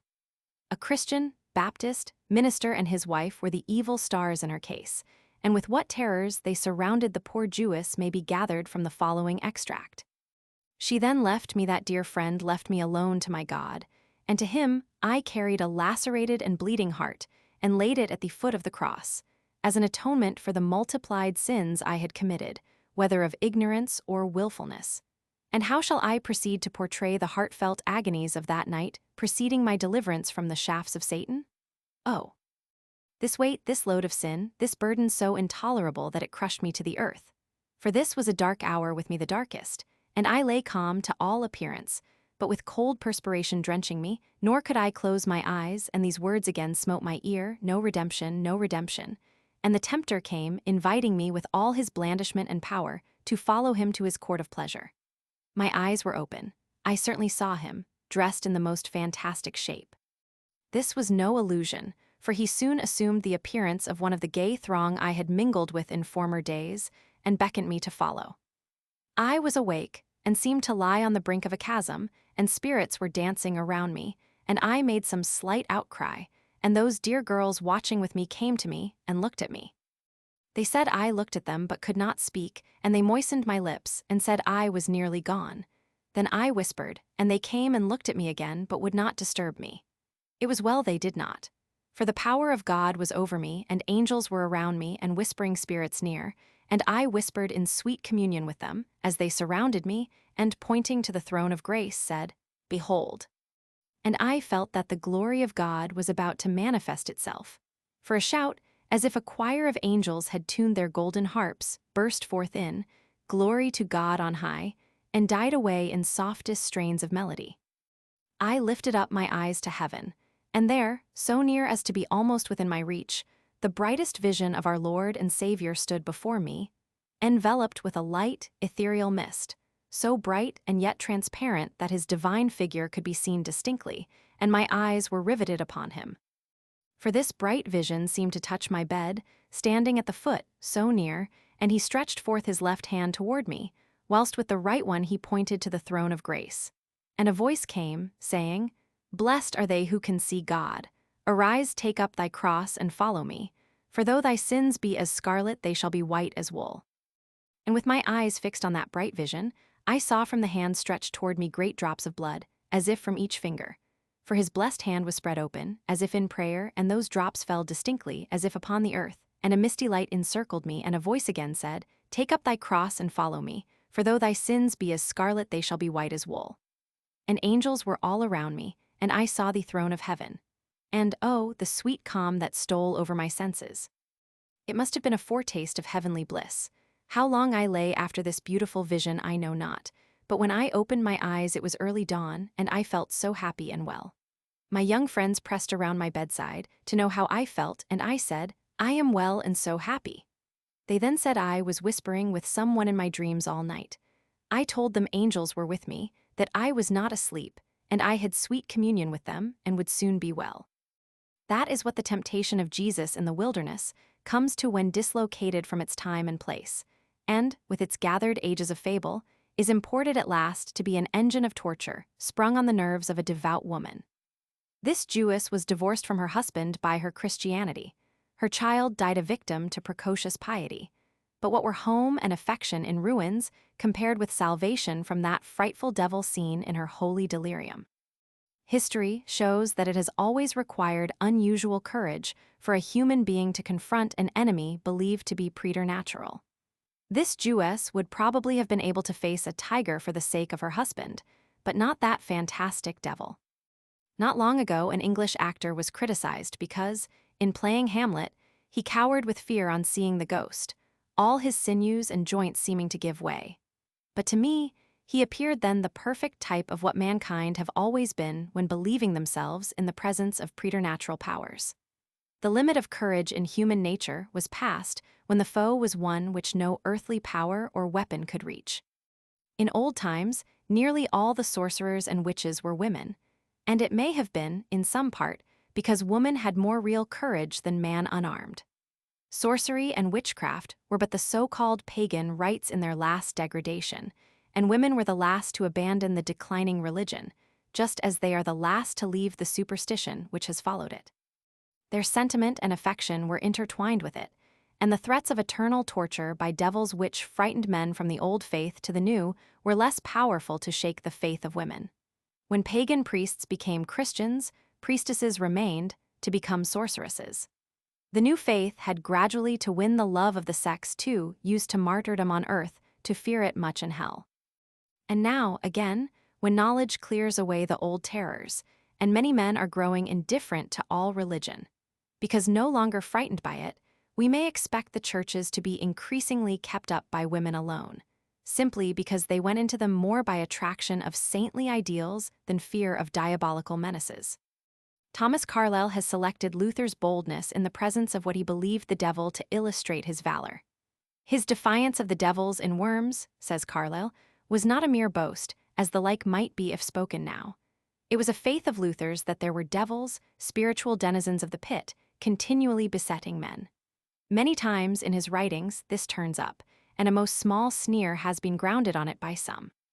In the room of the Wartburg, where he sat translating the Bible, they still show you a black spot on the wall, the strange memorial of one of these conflicts. Luther sat translating one of the Psalms.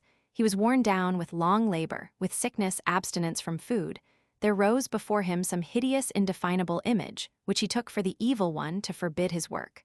Luther started up with fiend defiance, flung his inkstand at the spectre, and it disappeared. The spot still remains there, a curious monument of several things. Any apothecary's apprentice can now tell us what we are to think of this apparition in a scientific sense, but the man's heart that dare rise defiant, face to face, against hell itself, can give no higher proof of fearlessness.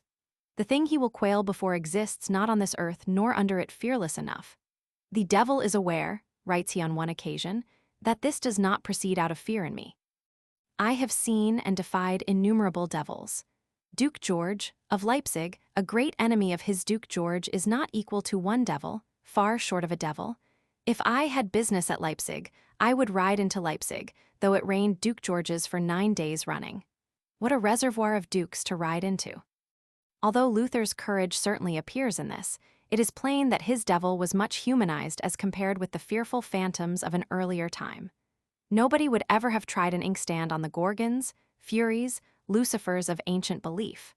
In Luther's Bible, the devil is pictured as a Munka-lean monk, such as he himself was only too likely to become if he continued his rebellion against the church. Fig. 17.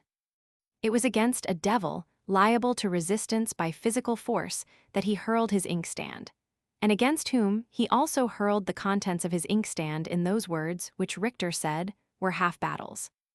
Luther's devil, in fact, represents one of the last phases in the reduction of the evil power from a personified phantom with which no man could cope, to that impersonal but all the more real moral obstruction with which every man can cope if only with an inkstand.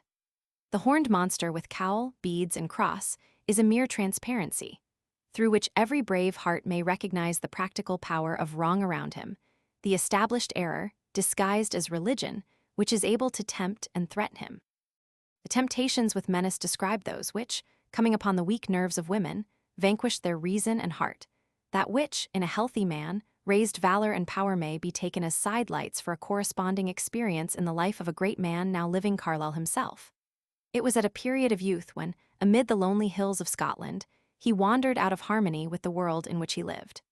Consecrated by pious parents to the ministry, he had inwardly renounced every dogma of the church.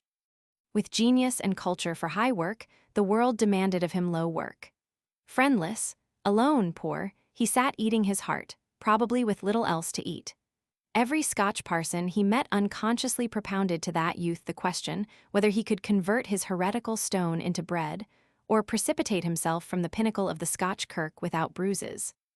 Then it was he roamed in his mystical wilderness, until he found himself in the gayest capital of the world, which, however, on him had little to bestow but a further sense of loneliness. Now, when I look back, it was a strange isolation I then lived in. The men and women around me, even speaking with me, were but figures. I had practically forgotten that they were alive, that they were not merely automatic. In the midst of their crowded streets and assemblages, I walked solitary, and except as it was my own heart, not another's, that I kept devouring, savage also, as is the tiger in his jungle. Some comfort it would have been, could I, like a Faust, have fancied myself tempted and tormented of a devil. For a hell, as I imagine, without life, though only diabolic life, were more frightful. But in our age of downpulling and disbelief, the very devil has been pulled down. You cannot so much as believe in a devil. To me, the universe was all void of life, of purpose, of volition, even of hostility. It was one huge, dead, immeasurable steam engine, rolling on in its dead indifference to grind me limb from limb. Oh, the vast, gloomy, solitary Golgotha and mill of death! Why was the living banished thither, companionless, conscious? Why, if there is no devil, nay, unless the devil is your God? From suicide, a certain aftershine of Christianity withheld me. So had it lasted, as in bitter, protracted death agony, through long years. The heart within me, unvisited by any heavenly dewdrop, was smoldering in sulphurous, slow-consuming fire. Almost since earliest memory I had shed no tear. Or once only when I, murmuring half-audibly, recited Faust's death song, that wild Selig der den im Siegeglanz find it, happy whom he finds in battle's splendor. And thought that of this last friend even I was not forsaken, that destiny itself could not doom me not to die. Having no hope, neither had I any definite fear, were it of man or of devil. Nay, I often felt as if it might be solacing could the archdevil himself, though in Tartarian terrors, rise to me that I might tell him a little of my mind. And yet, strangely enough, I lived in a continual, indefinite, pining fear. Tremulous, pusillanimous, apprehensive of I knew not what, it seemed as if all things in the heavens above and the earth beneath would hurt me, as if the heavens and the earth were but boundless jaws of a devouring monster, wherein I, palpitating, waited to be devoured. Full of such humor, and perhaps the miserablest man in the whole French capital or suburbs, was I, one sultry dog day, after much perambulation, toiling along the dirty little Rue Saint Thomas de l'Enfer, among civic rubbish enough in a close atmosphere, and over pavements hot as Nebuchadnezzar's furnace, whereby doubtless my spirits were little cheered, when all at once there rose a thought in me, and I asked myself, what art thou afraid of? Wherefore, like a coward, dost thou forever pip and whimper and go cowering and trembling? Despicable biped, what is the sum total of the worst that lies before thee? Death.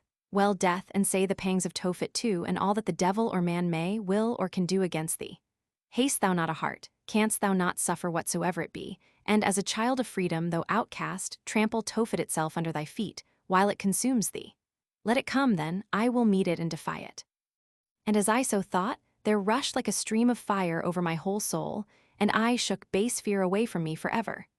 I was strong of unknown strength, a spirit, almost a god.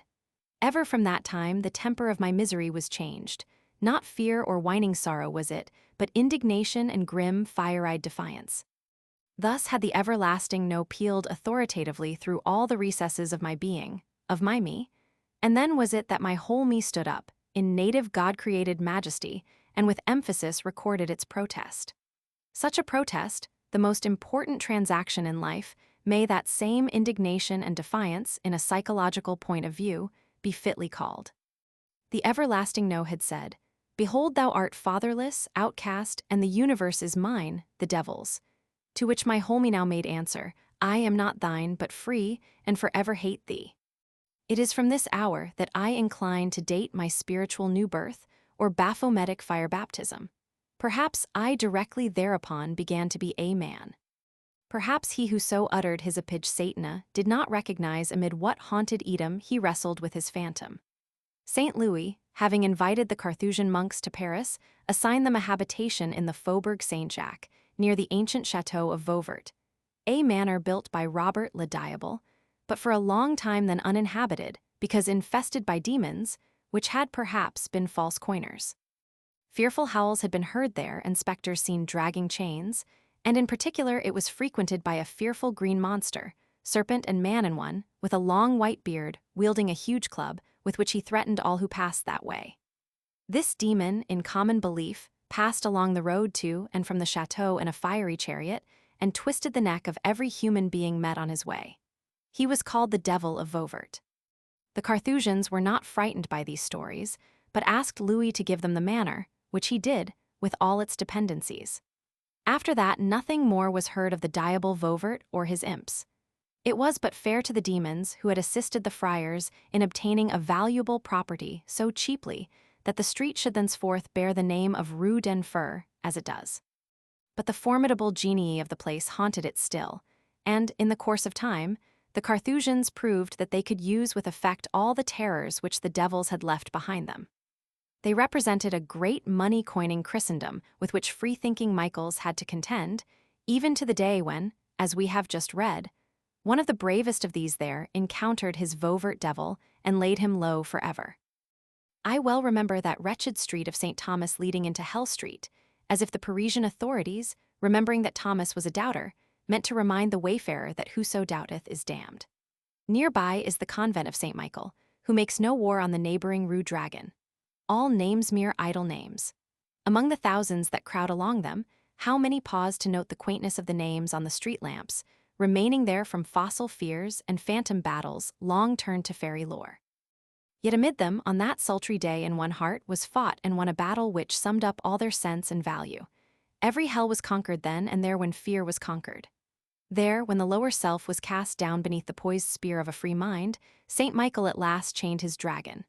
There Luther's inkstand was not only hurled, but hit its mark. There, get thee behind me, was said, and obeyed. There Buddha brought the archfiend Mara to kneel at his feet. And it was by soul might of a man. Therefore may this be emphasized as the temptation and triumph which have for us today the meaning of all others. A young man of intellectual power, seeing beyond all the conventional errors around him, without means, feeling that ordinary work, however honorable, would for him mean failure of his life because failure to contribute his larger truth to mankind, he finds the terrible cost of his aim to be hunger, want, a life passed amid suspicion and alienation, without sympathy, lonely, unloved and, alas, with a probability that all these losses may involve loss of just what they are incurred for, the power to make good his truth. After giving up love and joy, he may, after all, be unable to give living service to his truth, but only a broken body and shed blood. Similar trials in outer form have been encountered again and again, not only in the great temptations and triumphs of sacred tradition, but perhaps even more genuinely in the unknown lives of many pious people all over the world. Have hunger, want, suffering been conquered by faith, but rarely amid doubts. Rarely in the way of St. Thomas, in no fear of hell or devil, nor in any hope of reward in heaven or on earth. Rarely indeed without any feeling of a God taking notice, or belief in angels waiting near, have men or women triumphed utterly over self. All history proves what man can sacrifice on earth for an eternal weight of glory above. We know how cheerfully men and women can sing at the stake, when they feel the fire consuming them to be a chariot bearing them to heaven. We understand the valor of Luther marching against his devils with his hymn, Ein fest Berg ist unser Gott. But it is important to know what man's high heart is capable of without any of these encouragements or aids, what man's moral force when he feels himself alone. For this must become an increasingly momentous consideration. Already the educated youth of our time have followed the wanderer of 60 years ago into that St. Thomas d'Enfer Street, which may be morally translated as the point where man doubts every hell he does not feel, and every creed he cannot prove. The old fears and hopes are fading faster from the minds around us than from their professions. There must be very few sane people now who are restrained by fear of hell or promises of future reward. What then controls human passion and selfishness? For many, custom; for others, hereditary good nature and good sense. For some, a sense of honor; for multitudes, the fear of law and penalties. It is very difficult indeed, amid these complex motives, to know how far simple human nature, acting at its best, is capable of heroic endurance for truth and of pure passion for the right. This cannot be seen in those who intellectually reject the creed of the majority, but conform to its standards and pursue its worldly advantages. It must be seen, if at all, in those who are radically severed from the conventional aims of the world, who seek not its wealth, nor its honors, decline its proudest titles, defy its authority, share not its prospects for time or eternity. It must be proved by those, the grandeur of whose aims can change the splendors of Paris to a wilderness. These may show what man, as man, is capable of, what may be his new birth, and the religion of his simple manhood. What they think, say, and do is not prescribed either by human or supernatural command. In them you do not see what society thinks, or sects believe, or what the populace applaud. You see the individual man building his moral edifice, as genuinely as birds their nests, by law of his own moral constitution. It is a great thing to know what those edifices are, for so at last every man will have to build if he build at all. And if noble lives cannot be so lived, we may be sure the career of the human race will be downhill henceforth. For any unbiased mind may judge whether the tendency of thought and power lies toward or away from the old hopes and fears on which the regime of the past was founded. A great and wise teacher of our time, who shared with Carlyle his lonely pilgrimage, has admonished his generation of the temptations brought by talent-selfish use of it for ambitious ends on the one hand, or withdrawal into fruitless solitude on the other. And I cannot forbear closing this chapter with his admonition to his young countrymen 40 years ago. Public and private avarice makes the air we breathe thick and fat. The scholar is decent, indolent, complacent. See already the tragic consequence. The mind of this country, taught to aim at low objects, eats upon itself. There is no work for any but the decorous and the complacent. Young men of the fairest promise, who begin life upon our shores, inflated by the mountain winds, shined upon by all the stars of God, find the earth below not in unison with these but are hindered from action by the disgust which the principles on which business is managed inspire and turn drudges, or die of disgust, some of them suicides. What is the remedy? They did not yet see, and thousands of young men as hopeful, now crowding to the barriers for the career, do not yet see, that if the single man plant himself indomitably on his instincts, and there abide, the huge world will come round to him. Patience, patience, with the shades of all the good and great for company, and for solace the perspective of your own infinite life. and for work, the study and the communication of principles, the making those instincts prevalent, the conversion of the world. Is it not the chief disgrace in the world not to be an unit, not to be reckoned one character, not to yield that peculiar fruit which each man was created to bear, but to be reckoned in the gross, in the hundred, in the thousand of the party, the section to which we belong, and our opinion predicted geographically as the north or the south? Not so, brothers and friends, please God, ours shall not be so. We will walk on our own feet, we will work with our own hands, we will speak our own minds. Chapter 19. The Man of Sin. Hindu myth-Gnostic theory-Zophite scheme of redemption, rabbinical traditions, of primitive man-Pauline pessimism law, of death Satan's ownership of man redemption, of the elect contemporary statements baptism exorcism the new man's, Food Eucharist Herbert Spencer's explanation primitive ideas legends of Adam and Seth Adamites a Mormon mystery of initiation. In a Hindu myth, Dhruvo, an infant devotee, passed much time in a jungle, surrounded by ferocious beasts, in devotional exercises of such extraordinary merit that Vishnu erected a new heaven for him as the reward of his piety. Vishnu even left his own happy abode to superintend the construction of this special heaven. In Hebrew mythology, the favorite son, the chosen people, is called out of Egypt to dwell in a new home, a promised land, not in heaven but on earth. The idea common to the two is that of a contrast between a natural and a celestial environmente, jungle and beasts, bondage and distress. A new heaven, a land flowing with milk and honey, and the correspondence with these of the elect child, Dhruvo or Israel. The tendency of Christ's mind appears to have been rather in the Aryan direction. He pointed his friends to a kingdom not of this world, and to his Father's many mansions in heaven. But the Hebrew faith in a messianic reign in this world was too strong for his dream. A new earth was appended to the new heaven and became gradually paramount, but this new earth was represented only by the small society of believers who made the body of Christ, the members in which his blood flowed. That great cauldron of confused superstitions and mysticisms, which the Roman Empire became after the overthrow of Jerusalem, formed a thick scum which has passed under the vague name of Gnosticism. The primitive notions of all races were contained in it, however, and they gathered in the 2nd and 3rd centuries a certain consistency in the system of the Ophites. In the beginning existed Bythos, the depth. His first emanation and consort is Anoia, thought. Their first daughter is Numa, spirit. Their second, Sophia, wisdom. Sophia's emanations are one perfect, Christos, the other imperfect, Sophia Chamoth, who respectively guide all that proceed from God and all that proceed from matter. Sophia, unable to act directly upon anything so gross as matter or unordered as chaos, employs her imperfect daughter Sophia Chamoth for that purpose. But she, finding delight in imparting life to inert matter, became ambitious of creating in the abyss a world for herself. To this end, she produced the demiurgus Ildebaoth, otherwise Jehovah, to be creator of the material world.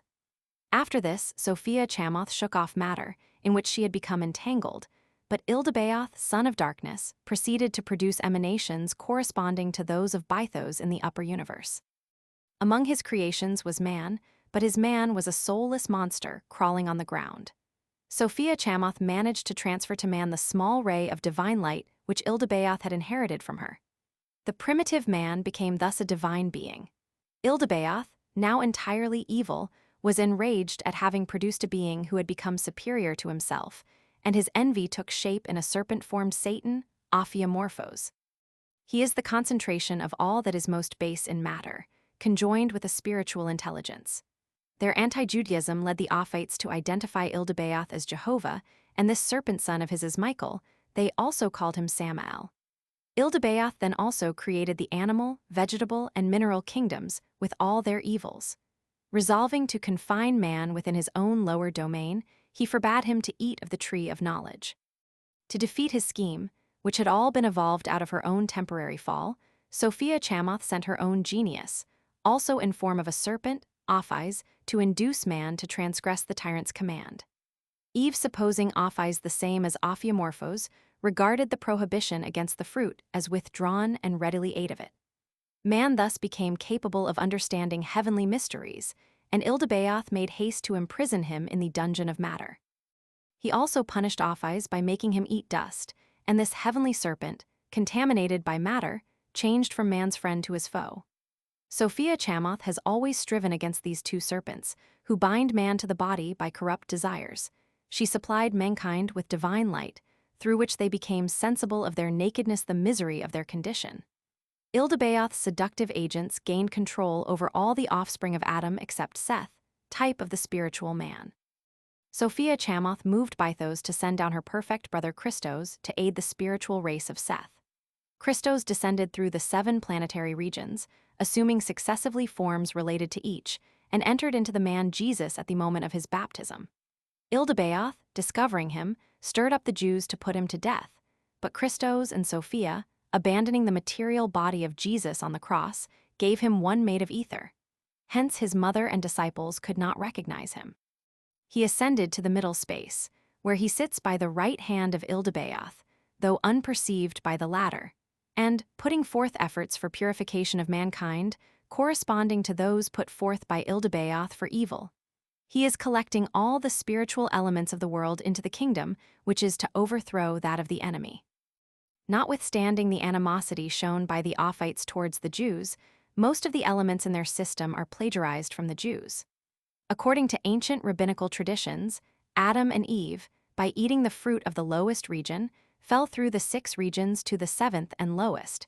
They were there brought under control of the previously fallen Samael, who defiled them with his spittle. Their nakedness consisted in their having lost a natural protection of which only our fingernails are left. Others say they lost a covering of hair. The Jews also from of old contended that Seth was the son of Adam, in whom returned the divine nature with which man was originally endowed. We have indeed only to identify Ildebaoth with Elohim instead of Jehovah to perceive that the Ophites were following Jewish precedents in attributing the natural world to a fiend. The link between the two conceptions may be discovered in the writings of Paul. Paul's pessimistic conception of this world and of human nature was radical, and it mainly formed the mold in which dogmatic Christianity subsequently took shape. His general theology is a travesty of the creation of the world and of man. All that work of Elohim was, by implication, natural, that is to say, diabolical. The earth as then created belonged to the prince of this world, who was the author of sin, and its consequence, death. In Adam all die. The natural man is enmity against God. He is of the earth earthy. His father is the devil. He cannot know spiritual things. All mankind are born spiritually dead. Christ is a new and diviner demiurgos, engaged in the work of producing a new creation and a new man. For his purpose, the old law, circumcision or uncircumcision, are of no avail or importance, but a new creature. His death is the symbol of man's death to the natural world, his resurrection of man's rising into a new world which mere flesh and blood cannot inherit. As God breathed into Adam's nostrils the breath of life, the Spirit breathes upon the elect of Christ a new mind and new heart.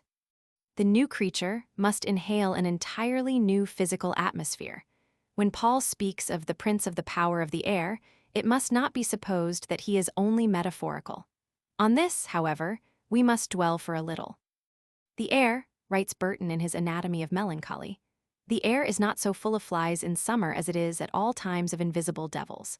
They counterfeit suns and moons and sit on ships' masts. They cause whirlwinds of a sudden and tempestuous storms, which though our meteorologists generally refer to natural causes, yet I am of Bodin's mind, they are more often caused by those aerial devils in their several quarters. Cardan gives much information concerning them. His father had one of them, an aerial devil, bound to him for 28 years, as Agrippa's dog had a devil tied to his collar. Some think that Paracelsus had one confined in his sword pommel.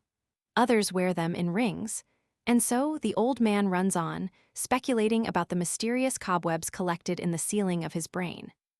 The atmosphere mentally breathed by Burton and his authorities was indeed charged with invisible phantasms, and every one of them was in its origin a genuine intellectual effort to interpret the phenomena of nature. It is not wonderful that the ancients should have ascribed to a diabolical source the subtle deaths that struck at them from the air. A single breath of the invisible poison of the air might lay low the strongest. Even after man had come to understand his visible foes, the deadly animal or plant, he could only cower and pray before the lurking power of miasma and infection, the power of the air. The Tyndalls of a primitive time studied dust and disease and called the winged seeds of decay and death aerial devils, and prepared the way for Mephistopheles, devil of smells, as he in turn for the bacterial demon of modern science. There were not wanting theologic explanations why these malignant beings should find their dwelling place in the air. They had been driven out of heaven. The ethereal realm above the air was reserved for the good. Of the demons, the Hindus say, their feet touch not the ground. What man of virtue is there, said Titus to his soldiers, who does not know that those souls which are severed from their fleshy bodies in battles by the sword are received by the ether that purest of element sand, joined to that company which are placed among the stars, that they become gods, demons, and propitious heroes, and show themselves as such to their posterity afterwards. Malignant spirits were believed to hold a more undisputed sway over the atmosphere than over the earth, although our planet was mainly in their power, and the subjects of the higher empire always a small colony. Moreover, there was a natural tendency of demons, which originally represented earthly evils, when these were conquered by human intelligence, to pass into the realm least accessible to science or to control by man. The uncharted winds became their refuge. This belief was general among the Christian fathers, lasted a very long time even among the educated, and is still the teaching of the Roman Catholic Church, as anyone may see by reading the authorized work of Mgr. Gom on Holy Water, p. 305. So long as it was admitted among thinking people that the mind was as competent to build facts upon theory as theories on fact, a great deal might be plausibly said for this atmospheric diabolarchy. In the days when witchcraft was first called in question, Glanville argued that since this little spot is so thickly peopled in every atom of it, 'tis weakness to think that all the vast spaces above and hollows underground are desert and uninhabited, and he anticipated that, as microscopic science might reveal further populations in places seemingly vacant, it would necessitate the belief that the regions of the upper air are inhabited. Other learned men concluded that the spirits that lodge there are such as are clogged with earthly elements, the baser sort. Dwelling in cold air, they would like to inhabit the more sheltered earth. In repayment for broth, and various dietetic horrors proffered them by witches, they enable them to pass freely through their realm the air. Out of such intellectual atmosphere came Paul's sentence, F. Roman 2, about the prince of the power of the air. It was a spiritualization of the existing aerial demonology, when Paul and his companions carried their religious agitation into the centers of learning and wealth, and brought the teachings of a Jew to confront the temples of Greece and Rome. They found themselves unrelated to that great world. It had another habit of mind and feeling, and the idea grew in him that it was the spirits of the satanic world counteracting the spirits sent on earth from the divine world. This animated its fashions, philosophy, science, and literature. He warns the church at Ephesus that they will need the whole armor of God, because they are wrestling not with mere flesh and blood, but against the rulers of the world's darkness, the evil spirits in high places, that is, in the air. As heirs of this new nature and new world, with its new atmosphere, purchased and endowed by Christ, the Pauline theory further presupposes that the natural man, having died, is buried with Christ in baptism, rises with him, and is then sealed to him by the Holy Ghost. For a little time such must still bear about them their fleshy bodies, but soon Christ shall come, and these vile bodies shall be changed into his likeness. Meanwhile they must keep their bodies in subjection, even as Paul did, by beating it black and blue, hypopiazo, and await their deliverance from the body of the dead world they have left, but which so far is permitted to adhere to them. This conception had to work itself out in myths and dogmas of which Paul knew nothing. If any man come after me, and hate not his father and mother, and his own natural life also, he cannot be my disciple. The new race with which the new creation was in travail was logically discovered to need a new mother as well as a new father. Every natural mother was subjected to a stain that it might be affirmed that only one mother was immaculate, she whose conception was supernatural, not of the flesh. Marriage became an indulgence to sin, whose purchase money survives still in the marriage fee. The monastery and the nunnery represented this new ascetic kingdom. That perilous word, worldliness, was transmitted to be the source of insanity and hypocrisy.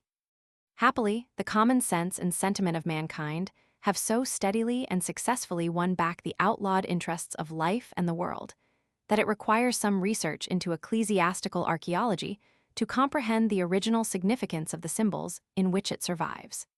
The ancient rabbins limited the number of souls which hang on Adam to 600,000, but the Christian theologians extended the figures to include the human race. Probably even some Orthodox people may be scandalized at the idea of the Father's ironious, for example, that at the fall, the human race became Satan's rightful property. Did they see it in the picture copied by Busleaf from an ancient Russian Bible in possession of Count Uvarov? Adam gives Satan a written contract for himself and his descendants, Fig. 7. And yet, according to a recent statement, the Reverend Mr. Simeon recently preached a sermon in the Church of St. Augustine, Kilburn, London, to prove that the ruler of the world is the devil. He stated that the creator of the world had given the control of the world to one of his chief angels, Lucifer, who, however, had gone to grief and done his utmost to ruin the world. Since then, the creator and Lucifer had been continually striving to checkmate each other. As Lucifer is still the prince of this world, it would seem that it is not he who has been beaten yet. A popular preacher in America, Reverend Dr. Talmage, states the case as follows. I turn to the same old book, and I find out that the Son of Mary, who was the Son of God, the darling of heaven, the champion of the ages, by some called Lord, by some called Jesus, by others called Christ, but this morning by us called by the three blessed titles, Lord Jesus Christ, by one magnificent stroke made it possible for us all to be saved.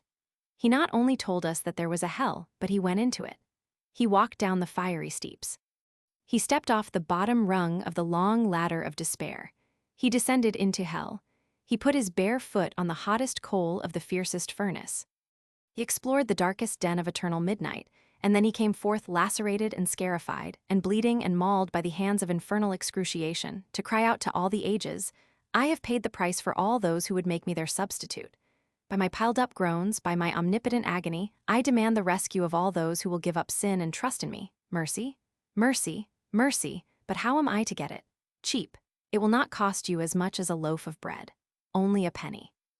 No number escape from hell, and all the harps, and mansions, and thrones, and sunlit fields of heaven besides in the bargain, without money and without price. These preachers are only stating with creditable candor the original significance of the sacraments and ceremonies, which were the physiognomy of that theory of a new creature. Following various ancient traditions, that life was produced out of water, that water escaped the primal curse on nature, that devils hate and fear it. Because of this, and the saltness of so much of it, many religions have used water for purification and exorcism. Baptism is based on the notion that every child is offspring of the devil and possessed of his demon. The fathers agreed that all unbaptized babes, even the stillborn, are lost. And up to the year 1550, every infant was subjected at baptism to the exorcism. I command thee, unclean spirit, in the name of the Father, of the Son, and of the Holy Ghost, that thou come out, and depart from these infants whom our Lord Jesus Christ has vouchsafed to call to his holy baptism, to be made members of his body and of his holy congregation, and see. A clergyman informed me that he knew of a case in which a man, receiving back his child after christening, kissed it and said, I never kissed it before because I knew it was not a child of God, but now that it is, I love it dearly. But why not? Some even now teach that a white angel follows the baptized, a black demon the unbaptized. The belief was widespread that unbaptized children were turned into elves at death. In Iceland, it is still told as a bit of folklore that when God visited Eve, she kept a large number of her children out of sight, because they had not been washed, and these children were turned into elves and became the progenitors of that uncanny race. The Greek Church made so much of baptism that there has been developed an Eastern sect which claims John the Baptist as its founder, making little of Christ, who baptized none. And to this day in Russia, the peasant regards it as almost essential to a right reception of the benedictions of Sunday to have been under water on the previous day, soap being sagaciously added. The Roman Catholic Church, following the provision of the Council of Carthage, still sets a high value on baptismal exorcism. And Calvin refers to a theological debate at the Sorbonne in Paris, whether it would not be justifiable for a priest to throw a child into a well rather than have it die unbaptized. Luther preserved the Catholic form of exorcism, and in some districts of Germany, Protestants have still such faith in it that, when either a child or a domestic animal is suspected of being possessed, they will send for the Romish priest to perform the rite of exorcism. Mr. Herbert Spencer has described the class of superstitions out of which the sacrament of the Eucharist has grown. In some cases, he says, parts of the dead are swallowed by the living, who seek thus to inspire themselves with the good qualities of the dead. And we saw, section 133, that the dead are supposed to be honored by this act. The implied notion was supposed to be associated with the further notion that the nature of another being, inhering in all the fragments of his body, inheres too in the unconsumed part of anything consumed with his body, so that an operation wrought on the remnants of his food becomes an operation wrought on the food swallowed, and therefore on the swallower. Yet another implication is that between those who swallow different parts of the same food some community of nature is established. Hence such beliefs as that ascribed by Bastian to some Negroes, who think that, on eating and drinking consecrated food, they eat and drink the God himself, such God being an ancestor, who has taken his share. Various ceremonies among savages are prompted by this conception, as, for instance, the choosing a totem. Among the Mosquito Indians, the manner of obtaining this guardian was to proceed to some secluded spot and offer up a sacrifice, with the beast or bird which thereupon appeared, in dream or in reality. A compact for life was made, by drawing blood from various parts of the body. This blood, supposed to be taken by the chosen animal, connected the two, and the animal's life became so bound up with their own that the death of one involved that of the other. And now mark that, in these same regions, this idea reappears as a religious observance. Sahagun and Herrera describe a ceremony of the Aztecs called eating the god. Mendieta, describing this ceremony, says they had also a sort of Eucharist. They made a sort of small idols of seeds and ate them as the body or memory of their gods. As the seeds were cemented partly by the blood of sacrificed boys, as their gods were cannibal gods. As Huitzilopochtli, whose worship included this rite, was the god to whom human sacrifices were most extensive. It is clear that the aim was to establish community with gods by taking blood in common.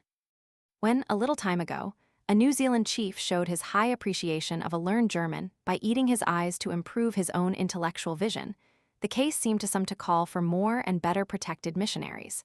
But the chief might find in the sacramental communion of the missionaries the real principle of his faith. The celebration of the Lord's Supper, when a bishop is ordained, has only to be scratched, as the proverb says, to reveal beneath it the Indians choosing their episcopal totem. As Israel observed the Passover eating together of the lamb, whose blood sprinkled on their doorposts, had marked those to be preserved from the destroying angel in Egypt, they, who believed that Jesus was Meshes, tasted the body and blood of their head, as indicating the elect out of a world otherwise given over to the destroyer spiritually, and finally to be delivered up to him bodily. He that eateth my flesh and drinketh my blood dwelleth in me, and I in him. These were to tread on serpents, or handle them unharmed, as it is said Paul did. They were not really to die, but to fall asleep, that they might be changed as a seed to its flower, through literal resurrection from the earth. We should probably look in vain after any satisfactory vestiges of the migration of the superstition concerning the mystical potency of food. It is found fully developed in the ancient Hindu myth of the struggle between the gods and demons for the Amrita, the immortalizing nectar, one stolen sip of which gave the monster Rahu the imperishable nature which no other of his order possesses. It is found in corresponding myths concerning the gods of Asgard and of Olympus. The fall of man in the Iranian legend was through a certain milk given by Ahriman to the first pair, Meskia and Meskian. In Buddhist mythology, it was eating rice that corrupted the nature of man. It was the process of incarnation in the Gilgit legend, I 398.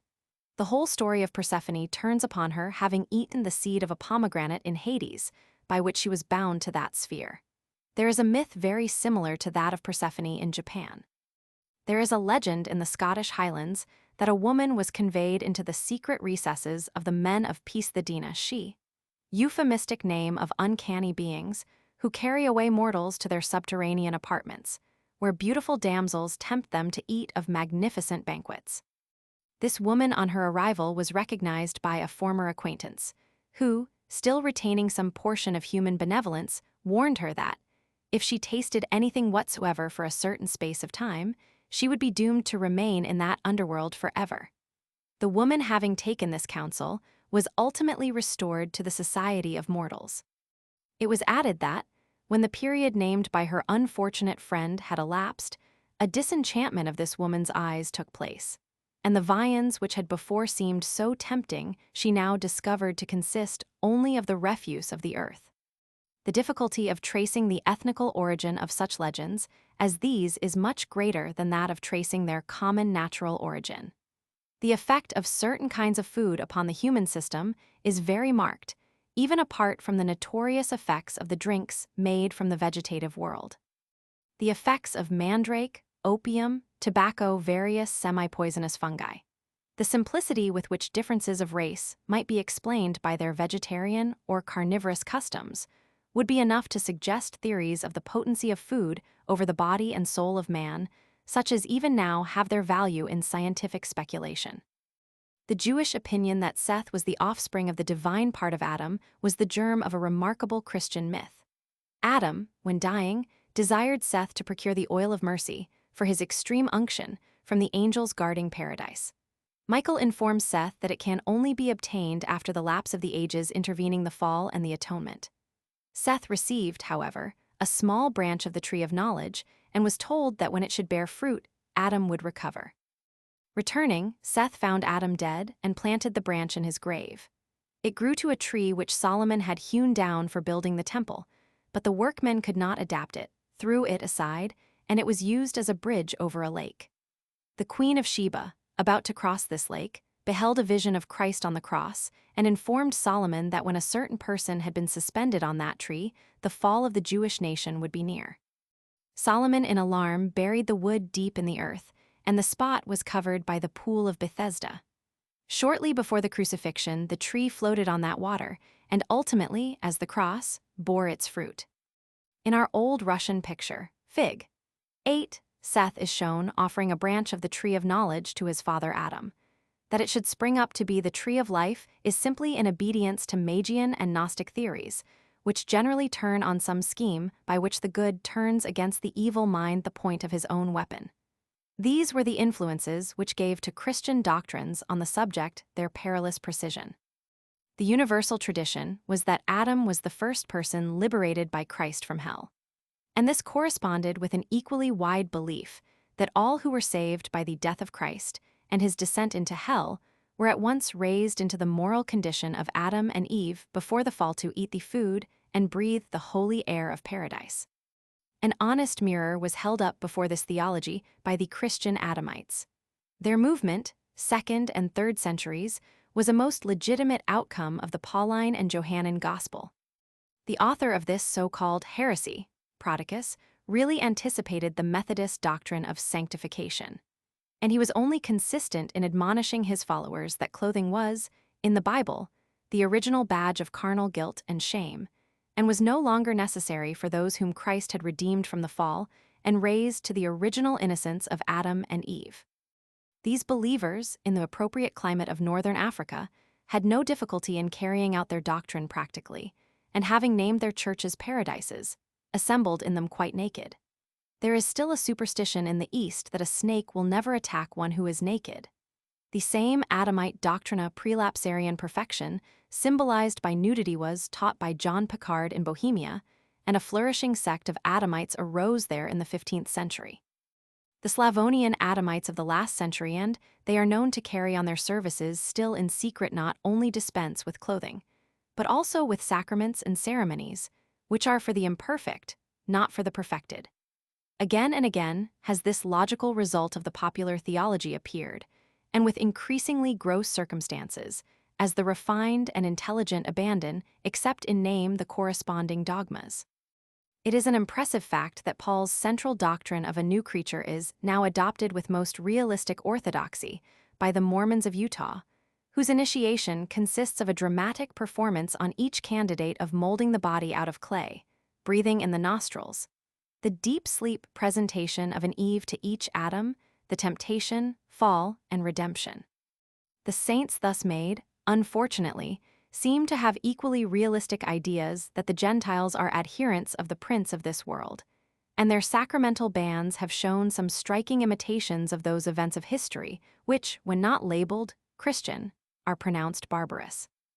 Now that the old dogmatic system is being left more and more to the ignorant and vulgar to make over into their own image and likeness, it may be hoped that elsewhere also the error that libels and outrages nature will run to seed. For error, like the aloe, has its period when it shoots up a high stem and dies. Chapter 20. The Holy Ghost.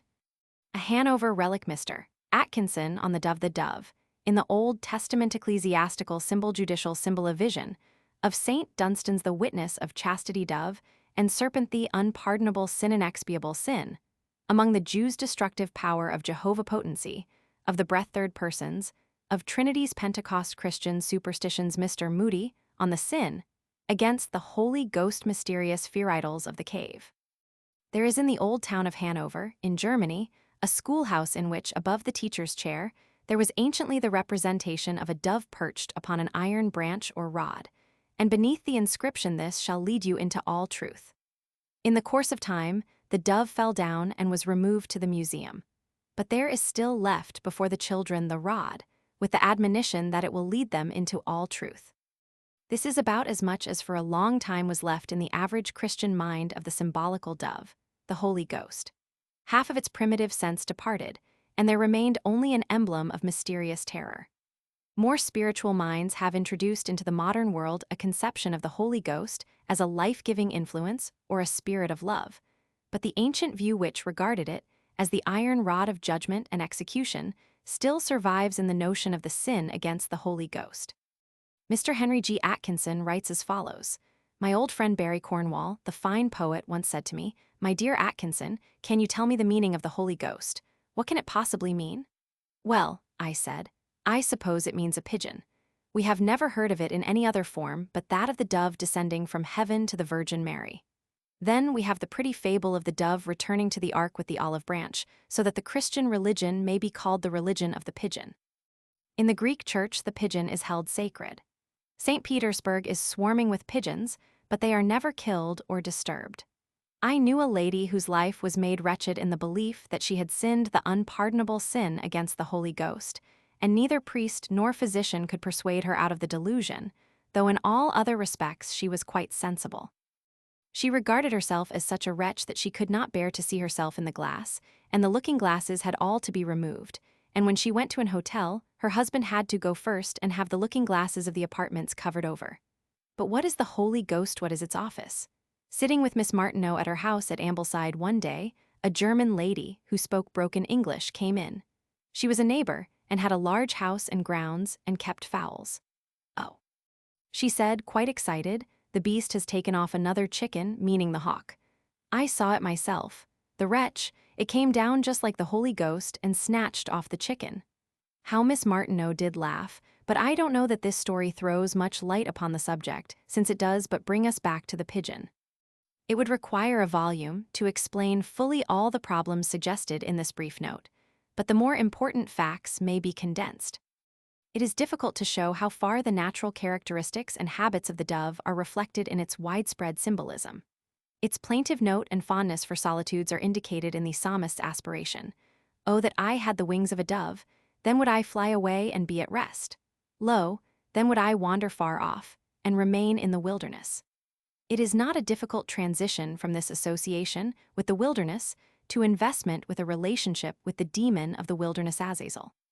So we find it in certain passages in Jeremiah, where the word has been suppressed in the ordinary English version. "The land is desolate because of the fierceness of the dove. Let us go again to our own people to avoid the sword of the dove. They shall flee away, every one for fear of the sword of the dove." In India, its lustres blue and fiery may have connected it with azure-necked Siva. The far-seeing and wonderful character of the pigeon as a carrier was well known to the ancients. On Egyptian bas-reliefs, priests are shown sending them with messages. They appear in the branches of the oaks of Dodona, and in old Russian frescoes, they sometimes perch on the tree of knowledge in paradise. It is said that, in order to avail himself of this universal symbolism, Mohammed trained a dove to perch on his shoulder. As the raven was said to whisper secrets to Odin, so the dove was often pictured at the ear of God. In Notre Dame de Chartres, its beak is at the ear of Pope Gregory the Great. It Pastan did not have far to go to be the familiar of kings. It brought the chrism from heaven at the baptism of Clovis. White doves came to bear the soul of Louis of Thuringia to heaven. The dove surmounted the scepter of Charlemagne. At the consecration of the kings of France, after the ceremony of unction, white doves were let loose in the church. At the consecration of a monarch in England, a duke bears before the sovereign the scepter with the dove. By association with both ecclesiastical and political sovereignty, it came to represent very nearly the old fatal serpent power which had lurked in all its transformations. When the Holy Ghost was represented as a crowned man, the dove was pictured on his wrist like that falcon with which the German lady, mentioned by Mr. Atkinson, identified it. But in this connection, its symbolism is more especially referable to a passage in Isaiah. There shall come forth a rod out of the stem of Jesse, and a branch shall grow out of his roots, and the Spirit of the Lord shall rest upon him, the Spirit of wisdom and understanding, the Spirit of counsel and might, the Spirit of the knowledge and of the fear of the Lord. The sanctity of the number 7 led to the partition of the last clause into 3 spirits, making up the 7, which were wisdom, understanding, counsel, strength, knowledge, piety, fear. In some of the representations of these where each of the 7 doves is labeled with its name, fear is at the top of their arch, a psalm having said, "The fear of the Lord is the beginning of wisdom." When the Knightly Order of the Holy Ghost was created in 1352, it was aristocratic, and when reorganized by Henry Roman III. Of France in 1579, it was restricted to magisterial and political personages. With them was the spirit of fear, certainly, and the order shows plainly what had long been the ideas connected with the Holy Ghost. M. Didron finds this confirmed in the legends of every country, and especially refers to a story of Saint Dunstan, Archbishop of Canterbury, in the 10th century. 3 men, convicted of coining false money, had been condemned to death. Immediately before the celebration of Mass on the day of Pentecost, the festival of the Holy Ghost, Saint Dunstan inquired whether justice had been done upon the 3 criminals. He was informed in reply that the execution had been delayed on account of the solemn feast of Pentecost, then in celebration. "It shall not be thus," cried the indignant archbishop, and gave orders for the immediate execution of the guilty men. Several of those who were present remonstrated against the cruelty of that order. It was nevertheless obeyed. After the execution of the criminals, Dunstan washed his face, and turned with a joyful countenance towards his oratory. "I now hope," said he, "that God will be pleased to accept the sacrifice I am about to offer." And in fact, during the celebration of Mass, at the moment when the saint raised his hands to implore that God the Father would be pleased to give peace to his church, to guide, guard, and keep it in unity throughout the world, a dove, as white as snow, was seen to descend from heaven, and during the entire service remained with wings extended, floating silently in air above the head of the archbishop. The passionate sexual nature of the dove made it emblem of Aphrodite, and it became spiritualized in its consecration to the Madonna. From its relation to the falsely accused Mary, there grew around the dove a special class of legends which show it attesting female innocence or avenging it. The white dove said to have issued from the mouth of Joan of Arc is one of many instances. There is still, I believe, preserved in the Littleton family, the picture painted by Dowager Lady Littleton in 1780, in commemoration of the warning of death given to Lord Littleton by the mother of 2 girls he had seduced, the vision being attended by a fluttering dove.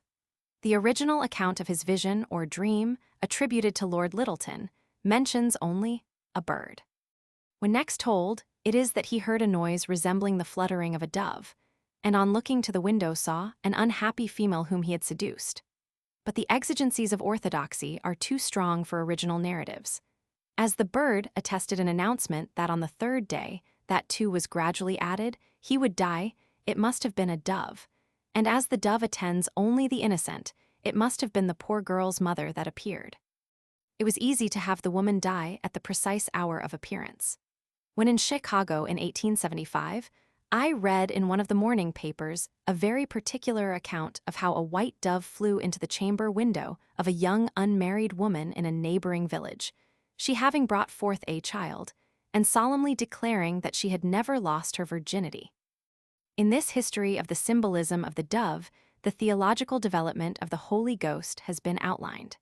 We have seen in the previous chapter that the Holy Spirit is in opposition to the natural repository of evils. The dove symbolized this aspect of it in hovering over the world emerging from its diluvial baptism, and also over the typical new Adam, Jesus, coming from his baptism. But in this, it corresponds with the serpent symbol of life in Egyptian mythology, brooding over the primal mundane egg, as in Fig. 23, Volume I's. Nathaniel Hawthorne found a mystical meaning in the beautiful group at Rome, representing a girl pressing a dove to her bosom while she is attacked by a serpent. But in their theological aspects, the dove and the serpent blend. They are at once related and separated in Christ's words, "Be ye wise as serpents and harmless as doves." But in the office of the Holy Ghost as representing a divine intelligence, and its consequent evolution as executor of divine judgments, it fulfills in Christendom much the same part as the serpent in the more primitive mythologies. "Every sin and blasphemy will be forgiven unto men," said a legendary Christ, "but the blasphemy against the Spirit will not be forgiven. And whosoever shall speak a word against the Son of Man, it will be forgiven him, but whosoever shall speak against the Holy Ghost, it will not be forgiven him, neither in this world nor in that to come." In Mark it is said, "All things shall be forgiven unto the sons of men, the sins and the blasphemies wherewith they shall blaspheme. But whosoever shall blaspheme against the Holy Ghost has never forgiveness, but will be guilty of everlasting sin. Because they said, he has an unclean spirit." When Christ uttered these tremendous words, no disciple seems to have been startled, or to have inquired into the nature of that sin, so much worse than any offense against himself or the Father, which has since employed so much theological speculation. In fact, they needed no explanation. It was an old story. The unpardonable sin was a familiar feature of ancient Jewish law. Therein the sin excluded from expiation was any presumptuous language or action against Jehovah. It is easy to see why this was so. Real offenses, crimes against man or society, were certain of punishment through the common interest and need. But the honor and interests of Jehovah, not being obvious or founded in nature, required special and severe statutes. The less a thing is protected by its intrinsic and practical importance, the more it must, if at all, be artificially protected. This is illustrated in the story of Eli and his two sons. These youths were guilty of the grossest immoralities, but not a word was said against them, they being sons of the high priest, except a mild remonstrance from Eli himself. But when on an occasion these youths tasted the part of the sacrificial meat offered to Jehovah, the divine wrath was kindled. Eli, much more terrified at this ceremonial than the moral offense, said to his sons, "If one man sin against another, the judge shall judge him, but if a man sin against Jehovah, who shall entreat for him?" In protecting his interests, Jehovah's destroying angel does not allude to any other offense of Eli's sons except that against himself. But when the priestly guardians of the divine interests came with their people under the control of successive gallios, aliens who cared not for their ceremonial law, and declined to permit the infliction of its penalties, as England now forbids suttee in India, the priests could only pass sentences. Execution of them had to be adjourned to a future world. The doctrine of a future state of rewards and punishments is not one which a priesthood would naturally prefer or invent. So long as a priesthood possesses the power of life and death over the human body, they would not, by suggesting future awards, risk the possibility of a heresy arising to maintain deorum injuria dies cura. But where an alien jurisdiction has relegated to local deities the defense of their own majesty, there must grow up the theory that such offenses as cannot be expiated on earth are unpardonable, and must, because of the legal impunity with which they can be committed, be all the more terribly avenged somewhere else. Under alien influences, also, the supreme and absolute government of Jehovah had been divided, as is elsewhere described. He who originally claimed the empire of both light and darkness, good and evil, when his rivalry against other gods was on a question of power, had to be relieved of responsibility for earthly evils when the moral sense demanded dualism. Thus there grew up a separate personification of the destructive power of Jehovah, which had been supposed to lodge in his breath. The last breath of man obviously ends life. There is nothing more simple in its natural germ than the association of the first breath and the last with the creative spirit. This potency of the breath or spirit is found in many ancient regions. It is the natural teaching of the destructive samum, or even of the annual autumnal breath which strikes the foliage with death. Persia especially abounded with superstitions of this character. By a sorcerer's breath, the two serpents were evoked from the breast of Zohak. Nizami has woven the popular notion into his story of the two physicians who tried to destroy each other, one of whom survived his rival's poisonous draught and killed that rival by making him smell a flower on which he had breathed. Such notions as these influenced powerfully the later development of the idea of Jehovah, concerning whom it was said of old, "With the breath of his mouth shall he slay the wicked. The breath of the Lord like a stream of brimstone doth kindle Tophet." Meanwhile, in all the Trinitarian races which were to give form to Christian mythology, destructiveness had generally, not invariably, become the traditional role of the third person. In Egypt there were Osiris the creator, Horus the preserver, Typhon the destroyer. In Babylonia, Anu the upper air, Sin, Uri the moon, Samis the sun. In Assyria the sun regains his place, and deadly influences were ascribed to the moon. In India, Brahma the father, Vishnu the savior, Siva the destroyer.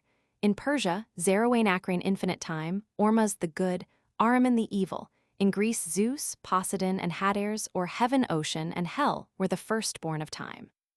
The Trinitarian form had gradually crept in among the Jews, though their Javistic theology only admitted its application to inferior deities Cain, Abel, Seth, Moses, Aaron, Hur, Abraham, Isaac, Jacob. As time went on, these succeeded the ideas of Jehovah, Meshes, and wisdom. But already the serpent was the wisest of all the beasts of the field in Jewish mythology, and the personified wisdom was fully prepared to be identified with Athene, the Greek wisdom, who sprang armed from the head of Zeus, the air, and whose familiar was a serpent. On the other hand, however, the divine breath had also its benign significance. Siva, the auspicious, inherited the character of Rudra, roaring storm, but it was rather supported later on by his wife Kali. Athena, though armed, was the goddess of agriculture. The breath of Elohim had given man life. "I now draw in and now let forth," says Krishna. "I am generation and dissolution. I am death and immortality." "Thou wilt fancy it the dawning zephyr of an early spring," says Sati, "but it is the breath of Issa, or Jesus, for in that fresh breath and verdure the dead earth is reviving. The voice of the turtle is heard in the land," sings Solomon. When the third person of the Christian Trinity was constituted, it inherited the fatality of all the previous third persons, the destroyers, while it veiled them in mystery. When the Holy Ghost inspired the disciples, the account is significant. "Suddenly there came a sound from heaven as of a rushing mighty wind, and there appeared unto them cloven tongues like as of fire, and it sat upon each of them. And they were all filled with the Holy Ghost." This was on the day of Pentecost, the harvest festival, when the first fruits were offered to the quickening spirit or breath of nature. But the destructive feature is there also the tongues are cloven like those of serpents. The beneficent power was manifest at the gate called Beautiful when the lame man was made to walk by Peter's power. But its fatal power was with the same apostle, and when he said, "Why hath Satan filled thy heart to lie to the Holy Ghost?" Instantly, Ananias fell down and gave up the ghost. The spirit was carried, it is said, in the breath of the apostles.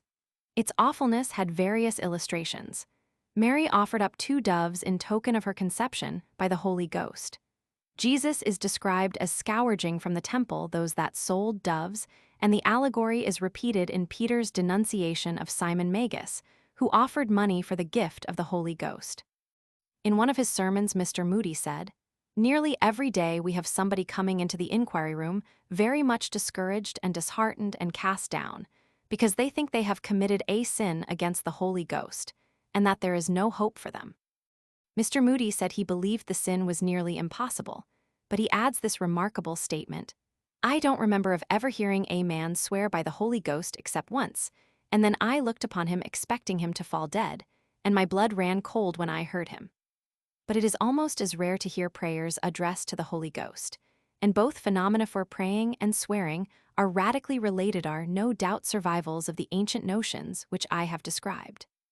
The forces of nature out of which the symbol grew, the life that springs from death and grows by decay, is essentially repeated again by those who adhere to the letter that kills, and also by those who ascend with the spirit that makes alive. It is probable that no more terrible form of the belief in a devil survives than this Holy Ghost dogma, which, lurking in vagueness and mystery, like the serpent of which it was born, passes by the self-righteous to cast its shadows over the most sensitive and lowly minds, chiefly those of pure women prone to exaggerate their least blemishes.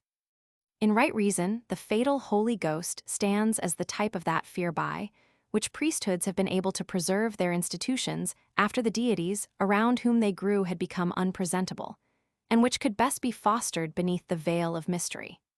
They who love darkness rather than light because their deeds cannot bear the light, veil their gods not to abolish them, but to preserve them. Calvinism is veiled, and Athenianism and Romanism. They are all veiled idols, whose power lives by being hid in a mass of philology and casuistry.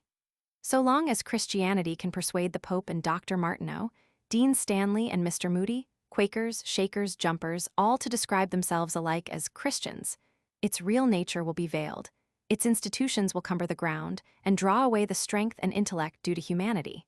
The indefinable infidel will be a devil. This process has been going on for a long time.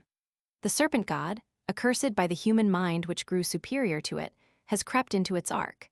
But its fang and venom linger with that bishop breathing on a priest, the priest breathing on a sick child, and bears down side by side with science that atmosphere of mystery in which creep all the old reptiles that throttle common sense and send their virus through all the social frame.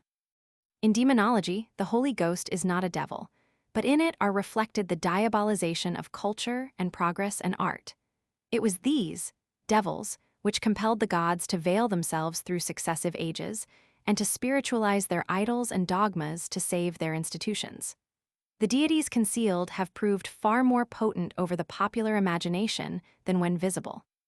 The indefinable terrible menace of the Holy Ghost was a consummate reply to that equally indefinable spirit of loathing and contempt which rises among the cultured and refined towards things that have become unreal, their formalities and their cant.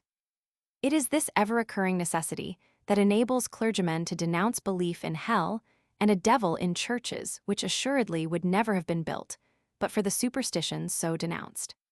The ancient beliefs and the present denunciation of them are on the same thread the determination of a church to survive and hold its power at any and every cost. The Jesuitical power to veil the dogma is the most successful method of confronting the spirit of an age, which in the eye of reason is the only Holy Spirit, but which to ecclesiastical power struggling with enlightenment is the only formidable Satan. Chapter 21. Antichrist.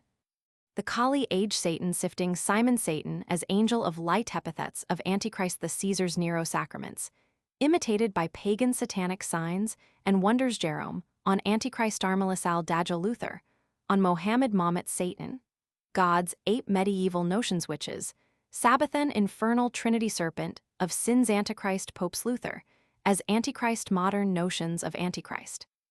In the Padma Purana, it is recorded that when King Vina embraced heretical doctrine and abjured the temples and sacrifices, the people following him, 7 powerful rishis, high priests, visited him and entreated him to return to their faith. They said, "These acts, O king, which thou art performing, are not of our holy traditions, nor fit for our religion, but are such as shall be performed by mankind at the entrance of Kali, the last and sinful age, when thy new faith shall be received by all, and the service of the gods be utterly relinquished." King Vina, being thus in advance of his time, was burned on the sacred grass, while a mantra was performed for him. This theory of Kali is curious as indicating a final triumph of the enemies of the gods. In the Scandinavian theory of Ragnarok, the twilight of the gods, there also seems to have been included no hope of the future victory of the existing gods. In the Parsi faith, we first meet with the belief in a general catastrophe, followed by the supremacy and universal sway of good. This faith characterized the later Hebrew prophecies, and is the spirit of Paul's brave saying, "When all things shall be subjected unto him, then also shall the Son himself be subject unto him that put all things under him, that God may be all in all.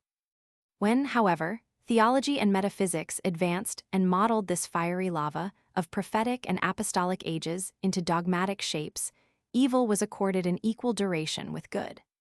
The conflict between Christ and his foes was not to end with the conversion or destruction of his foes, but his final coming as monarch of the world was to witness the chaining up of the archfiend in the pit. Christ's own idea of Satan, assuming certain reported expressions to have been really uttered by him, must have been that which regarded him as a tempter to evil, whose object was to test the reality of faith. Simon, Simon, behold, Satan asked you for himself, that he might sift you as the wheat. But I made supplication for thee, that thy faith fail not. And when once thou hast returned, confirm thy brethren. And he said unto him, Lord, I am ready to go with thee, both into prison and into death. And he said, I tell thee, Peter, a cock will not crow this day till thou wilt thrice deny that thou knowest me. Such a sentiment could not convey to Jewish ears a degraded notion of Satan, except as being a nocturnal spirit who must cease his work at cock-crow. It is an adaptation of what Jehovah himself was said to do in the prophecy of Amos. I will not utterly destroy the house of Jacob, saith the Lord. I will sift the house of Israel among all nations, like as corn is sifted in a sieve, yet shall not the least grain fall upon the earth. Paul, too, appears to have had some such conception of Satan, since he speaks of an evildoer as delivered up to Satan for the destruction of the flesh that the spirit may be saved. There is, however, in another passage an indication of the distinctness with which Paul and his friends had conceived a fresh adaptation of Satan as obstacle of their work. For such, he says, are false apostles, deceitful workers, transforming themselves into apostles of Christ. And no marvel, for Satan transforms himself into an angel of light. It is no great thing, therefore, if his ministers also transform themselves as ministers of righteousness, whose end will be according to their works. It may be noted here that Paul does not think of Satan himself as transforming himself to a minister of righteousness, but of Satan's ministers as doing so. It is one of a number of phrases in the New Testament which reveal the working of a new movement towards an expression of its own. Real and far-reaching religious revolutions in history are distinguished from mere sectarian modifications, which they sum up in nothing more than in their new phraseology. When Jehovah, Meshach, and Satan are gradually supplanted by Father, Christ, and Antichrist, or man of sin, false Christ, withholder, katekin, false prophet, son of perdition, mystery of iniquity, lawless one, it is plain that new elements are present and new emergencies. These varied phrases just quoted could not, indeed, crystallize for a long time into any single name for the new obstacle to the new life. For during the same time the new life itself was too living, too various, to harden in any definite shape or be marked with any special name. The only New Testament writer who uses the word Antichrist is the so-called Apostle John, and it is interesting to remark that it is by him connected with a dogmatic statement of the nature of Christ and definition of heresy. Every spirit that confesses Jesus Christ is come in the flesh is of God, and every spirit that confesses not Jesus is not of God. And this is the spirit of Antichrist, whereof ye have heard that it comes, and now it is in the world already. This language, characteristic of the middle and close of the 2nd century, is in strong contrast with Paul's utterance in the 1st century, describing the man of sin, or of lawlessness, the son of perdition, as one who opposeth and exalteth himself above all that is called God, or that is worshipped, so that he sat in the temple of God, showing himself that he is God. Christ has not yet begun to supplant God. To Paul, he is the Son of God confronting the son of destruction, the divine man opposed by the man of sin. When the nature of Christ becomes the basis of a dogma, the man of sin is at once defined as the opponent of that dogma. As this dogma struggled on to its consummation and victory, it necessarily took the form of a triumph over the Caesars, who were proclaiming themselves gods and demanding worship as such. The writer of the 2nd epistle, bearing Peter's name, saw those Christians who yielded to such authority typified in Balaam, the erring prophet who was opposed by the angel. The writer of the Gospel of John saw the traitor Judas as the son of perdition, representing Jesus as praying that the rest of his disciples might be kept out of the evil one. And many similar expressions disclose the fact that, towards the close of the 2nd century, And throughout the third, the chief obstacle of those who were just beginning to be called Christians was the temptation offered by Rome to the Christians themselves to betray their sect. It was still a danger to name the very imperial gods who successively set themselves up to be worshipped at Rome. But the pointing of the phrases is unmistakable, long before the last of the pagan emperors held the stirrup for the first Christian pontiff to mount his horse. Nero had answered to the portrait of the son of perdition sitting in the temple of God perfectly. He aspired to the title King of the Jews. He solemnly assumed the name of Jupiter. He had his temples and his priests, and shared divine honors with his mistress Poppaea. Yet, when Nero and his glory had perished under those vials of wrath described in the Apocalypse, a more exact image of the insidious, false Christ appeared in Vespasian. His alleged miracles, lying wonders, and the reported prediction of his greatness by a prophet on Mount Carmel, his oppression of the Jews, who had to contribute the annual double drachma to support the temples and gods which Vespasian had restored, altogether made this decorous and popular emperor a more formidable enemy than the beast Nero whom he succeeded. The virtues and philosophy of Marcus Aurelius still increased the danger. Political conditions favored all those who were inclined to compromise and to mingle the popular pagan and the Jewish festivals, symbols, and ceremonies. In apocalyptic metaphor, Vespasian and Aurelius are the two horns of the lamb who spake like the dragon, i.e., Nero, Reverend Roman 13:11. The beginnings of that mongrel of superstitions which at last gained the name of Christianity were in the liberation, by decay of parts and particles, of all those systems which Julius Caesar had caged together for mutual destruction. With new thrones rise new altars, says Byron's Sardanapalus, but it is still more true that, with new thrones, all altars crumble a little. At an early period, the differences between the believers in Christ and those they called idolaters were mainly in name. And, with the increase of Gentile converts, the adoption of the symbolism and practices of the old religions was so universal that the quarrel was about originality. The devil, says Tertullian, whose business it is to pervert the truth, mimics the exact circumstances of the divine sacraments in the mysteries of idols. He himself baptizes some, that is to say, his believers and followers. He promises forgiveness of sins from the sacred fount, and thus initiates them into the religion of Mithras. He thus marks on the forehead his own soldiers. He then celebrates the oblation of bread. He brings in the symbol of resurrection and wins the crown with the sword. What masses of fantastic nonsense it was possible to cram into one brain was shown in the time of Nero, the brain being that of Simon the magician. Simon was, after all, a representative man. He reappears in Christian Gnosticism, and Peter, who denounced him, reappears also in the frenzy of Montanism. Take the followers of this sorcerer worshipping his image in the likeness of Jupiter, the moon, and Minerva, and Montanus with his wild women Priscilla and Maximilla going about claiming to be inspired by the Holy Ghost to re-establish Syrian orthodoxy and asceticism. And we have fair specimens of the parties that glared at each other and apostrophized each other as children of Belial. They competed with each other by pretended miracles. They both claimed the name of Christ and all the approved symbols and sacraments. The triumph of one party turned the other into Antichrist.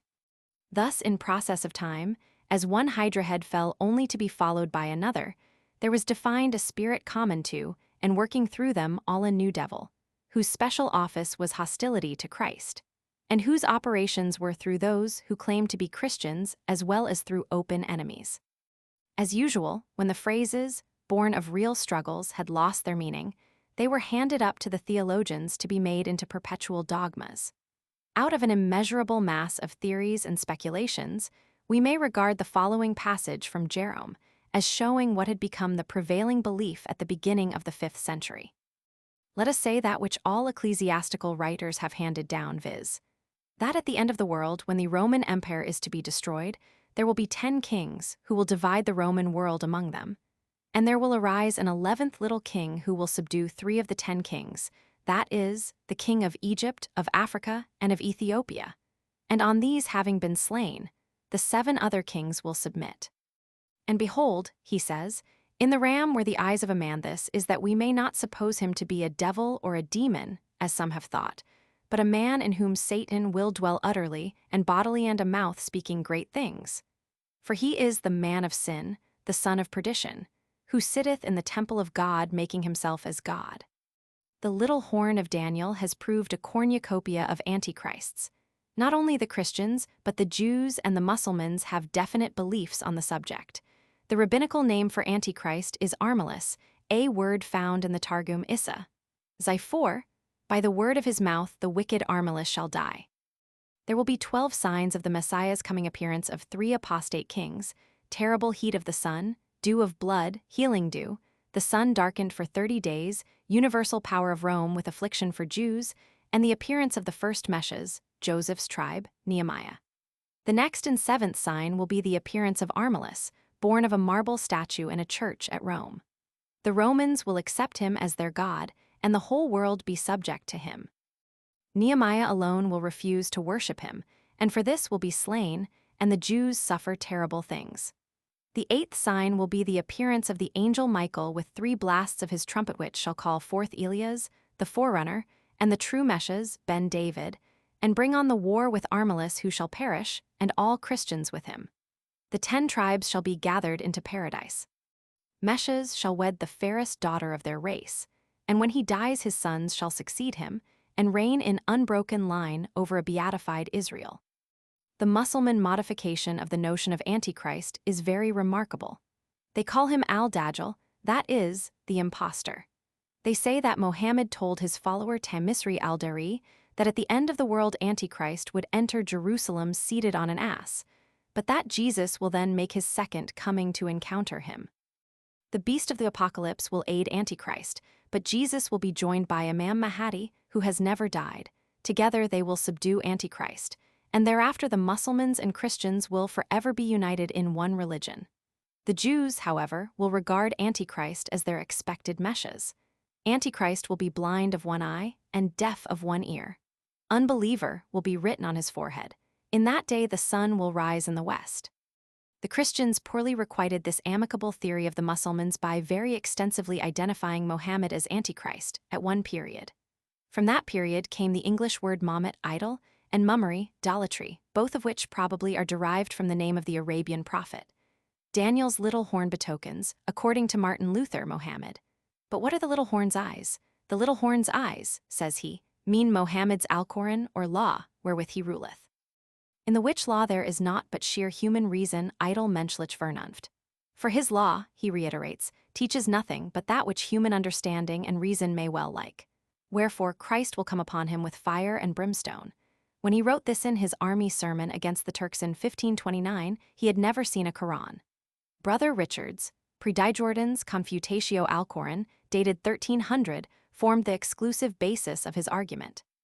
But in Lent of 1540, he relates, a Latin translation, though a very unsatisfactory one, fell into his hands, and once more he returned to Brother Richard, and did his refutation into German, supplementing his version with brief but racy notes. This Brother Richard had, according to his own account, gone in quest of knowledge to Babylon, that beautiful city of the Saracens, and at Babylon he had learnt Arabic and been inured in the evil ways of the Saracens. When he had safely returned to his native land, he set about combating the same. And this is his exordium. At the time of the Emperor Heraclius there arose a man, yea, a devil and a firstborn child of Satan, who wallowed in, and he was dealing in the black art, and his name it was Mahomet. This work Luther made known to his countrymen by translating and commenting, prefacing, and rounding it off by an epilogue. True, his notes amount to little more but an occasional "O fie, for shame, you horrid devil, you damned Mahomet," or "O Satan, Satan, you shall pay for that," or "That's it, devils, Saracens, Turks, it's all the same," or "Here the devil smells a rat," or briefly, "O pfui ditch, teufel." Except when he modestly, with a query, suggests whether those assassins, who, according to his text, are regularly educated to go out into the world in order to kill and slay all worldly powers, may not, perchance, be the gypsies or the Tartars, or when he breaks down with a hic nescio quid dicat translator. His epilogue, however, is devoted to a special disquisition as to whether Mohammed or the Pope be worse. And in the 22nd chapter of this disquisition, he has arrived at the final conclusion that, after all, the Pope is worse, and that he and not Mohammed is the real Antichrist. "Wolin," he winds up, "God grant us his grace and punish both the Pope and Mohammed together with their devils. I have done my part as a true prophet and teacher. Those who won't listen may leave it alone." In similar strains speaks the learned and gentle Melanchthon. In an introductory epistle to a reprint of that same Latin Quran which displeased Luther so much, he finds fault with Mohammed, or rather, to use his own words, he thinks that Mohammed is inspired by Satan, because he does not explain what sin is, and further, since he showeth not the reason of human misery. He agrees with Luther about the little horn, though in another treatise he is rather inclined to see in Mohammed both Gog and Magog. And Mohammed's sect, he says, is altogether made up conflata of blasphemy, robbery, and shameful lusts. Nor does it matter in the least what the Quran is all about. Even if there were anything less scurrilous in the book, it need not concern us any more than the portents of the Egyptians, who invoked snakes and cats. Were it not that partly this Mohammedan pest, and partly the Pope's idolatry, have long been leading us straight to wreck and ruin, may God have mercy upon some of us. Mahomet was used by Wycliffe for idol in his translation of the New Testament, Acts Romans 7:41, and they made a calf in those days and offered a sacrifice to the Mahomet, idol. The word, though otherwise derived by some, is probably a corruption of Mohammed. In the Mappa Mundi of the 13th century, we find the representation of the golden calf in the promontory of Sinai, with the superscription Maham for Mohammed, whose name under various corruptions, such as Mahound, Mahomet, and C, became a general byword in the medieval languages for an idol. In a missionary hymn of Wesley's, Mohammed is apostrophized as that Arab thief, as Satan bold, who quite destroyed thy Asian fold. And the Almighty is adjured too. The Unitarian fiend expel, and chase his doctrine back to hell. In these days, when the very mention of the devil raises a smile, we can hardly realize the solemnity with which his work was once viewed. When Goethe represents Mephistopheles as undertaking to teach Faust's class in theology and dwells on his orthodoxy, it is the refrain of the faith of many generations. The devil was not God's ape, as Tertullian called him, in any comical way. Not only was his ceremonial believed to be modeled on that of God, but his inspiration of his followers was believed to be quite as potent and earnest. Tertullian was constrained to write in this strain blush, "My Roman fellow soldiers, even if ye are not to be judged by Christ, but by any soldier of Mithras, who when he is undergoing initiation in the cave, the very camp of the powers of darkness, when the wreath is offered him, a sword being placed between as if in semblance of martyrdom, and then about to be set on his head, he is warned to put forth his hand and push the wreath away, transferring it to, perchance, his shoulder, saying at the same time, My only crown is Mithras, and thenceforth he never wears a wreath, and this is a mark he has for a test, whenever tried as to his initiation, for he is immediately proved to be a soldier of Mithras if he throws down the wreath offered him, saying his crown is in his God. Let us therefore acknowledge the craft of the devil, who mimics certain things of those that be divine, in order that he may confound and judge us by the faith of his own followers." This was written before the exaltation of Christianity under Constantine. When the age of the martyrdom of the so-called pagans came on, these formulae became real, and the Christians were still more confounded by finding that the worshippers of the devil, as they thought them, could yield up their lives in many parts of Europe as bravely for their faith as any Christian had ever done. The prince of this world became thus an unmeaning phrase except for the heretics. Christ had become the prince of this world, and he was opposed by religious devotees as earnest as any who had suffered under Nero. The relation of the opposition to the devil was yet more closely defined when it claimed the Christian name for its schism or heresy, and when it carried its loyalty to the adversary of the Church to the extent of suffering martyrdom. "Tell me, Holy Father," said Evervinus to Saint Bernard, "concerning the Albigenses, how is this?" They entered to the stake and bore the torment of the fire, not only with patience, but with joy and gladness. I wish your explanation, how these members of the devil could persist in their heresy with a courage and constancy scarcely to be found in the most religious of the faith of Christ. Under these circumstances, the personification of Antichrist had a natural but still wonderful development. He was to be born of a virgin in Babylon, to be educated at Bethsaida and Chorazin, and to make a triumphal entry into Jerusalem, proclaiming himself the Son of God. In the interview at Messina, 1202, between Richard I and the abbot Joachim of Florus, the king said, "I thought that Antichrist would be born at Antioch or in Babylon, and of the tribe of Dan, and would reign in the temple of the Lord in Jerusalem, and would walk in that land in which Christ walked, and would reign in it for 3 years and a half, and would dispute against Elijah and Enoch, and would kill them, and would afterwards die. And that after his death God would give 60 days of repentance, in which those might repent which should have erred from the way of truth, and have been seduced by the preaching of Antichrist and his false prophets." This belief was reflected in Western Europe in the belief that the congregation of witches assembled on their Sabbath, an institution then included among paganisms, to celebrate grand mass to the devil, and that all the primitive temples were raised in honor of Satan.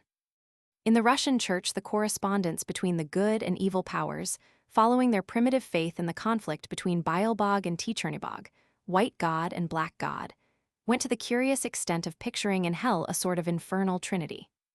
The Father throned in heaven with the Son between his knees and the dove beside or beneath him, was replied to by a majestic Satan in hell, holding his Son, Judas, on his knees, and the serpent acting as counteragent of the dove. This singular arrangement may still be seen in many of the pictures which cover the walls of the oldest Russian churches. Fig. 9. The infernal god is not without a solemn majesty answering to that of his great antagonist above. The serpent of sins proceeds from the diabolical Father and Son, passing from beneath their throne through one of the two mouths of hell, and then winds upward, hungrily opening its jaws near the terrible balances where souls are weighed. Fig. 10. Along its hideous length are seated at regular intervals 9 winged devils, representing probably antagonists of the 9 Sephiroth or eons of the Gnostic theology. Each is armed with a hook whereby the souls weighed and found wanting may be dragged. The sins which these devils represent are labeled, generally on rings around the serpent, and increase in heinousness towards the head.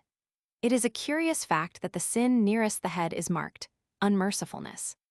Strange and unconscious sarcasm on an omnipotent deity, under whose sway exists this elaboration of a scheme of sins and tortures, precisely corresponding to the scheme of virtues and joys. Truly said the Epistle of John, there be many antichrists. If this was true before the word Christianity had been formed or the system it names, what was the case afterwards?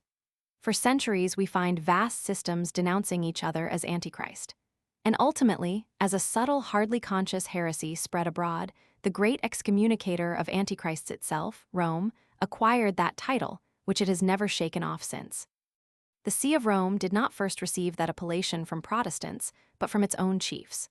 Gregory himself, AC 590, started the idea by declaring that any man who held even the shadow of such power as the popes arrogated to themselves after his time would be the forerunner of Antichrist. Arnulfus, Bishop of Orleans, in an invective against John Roman 15. At Rheims, AC 991, intimated that a pope destitute of charity was Antichrist. But the stigma was at length fixed, 12th century, by Amalrich of Benna, quia papa esset Antichristus et Roma Babylon et ipsidit in Monte Oliveti, i.e. in Pingdine Potstades, and also by the abbot Joachim, AC 1202. The theory of Richard I, as stated to Joachim concerning Antichrist, has already been quoted.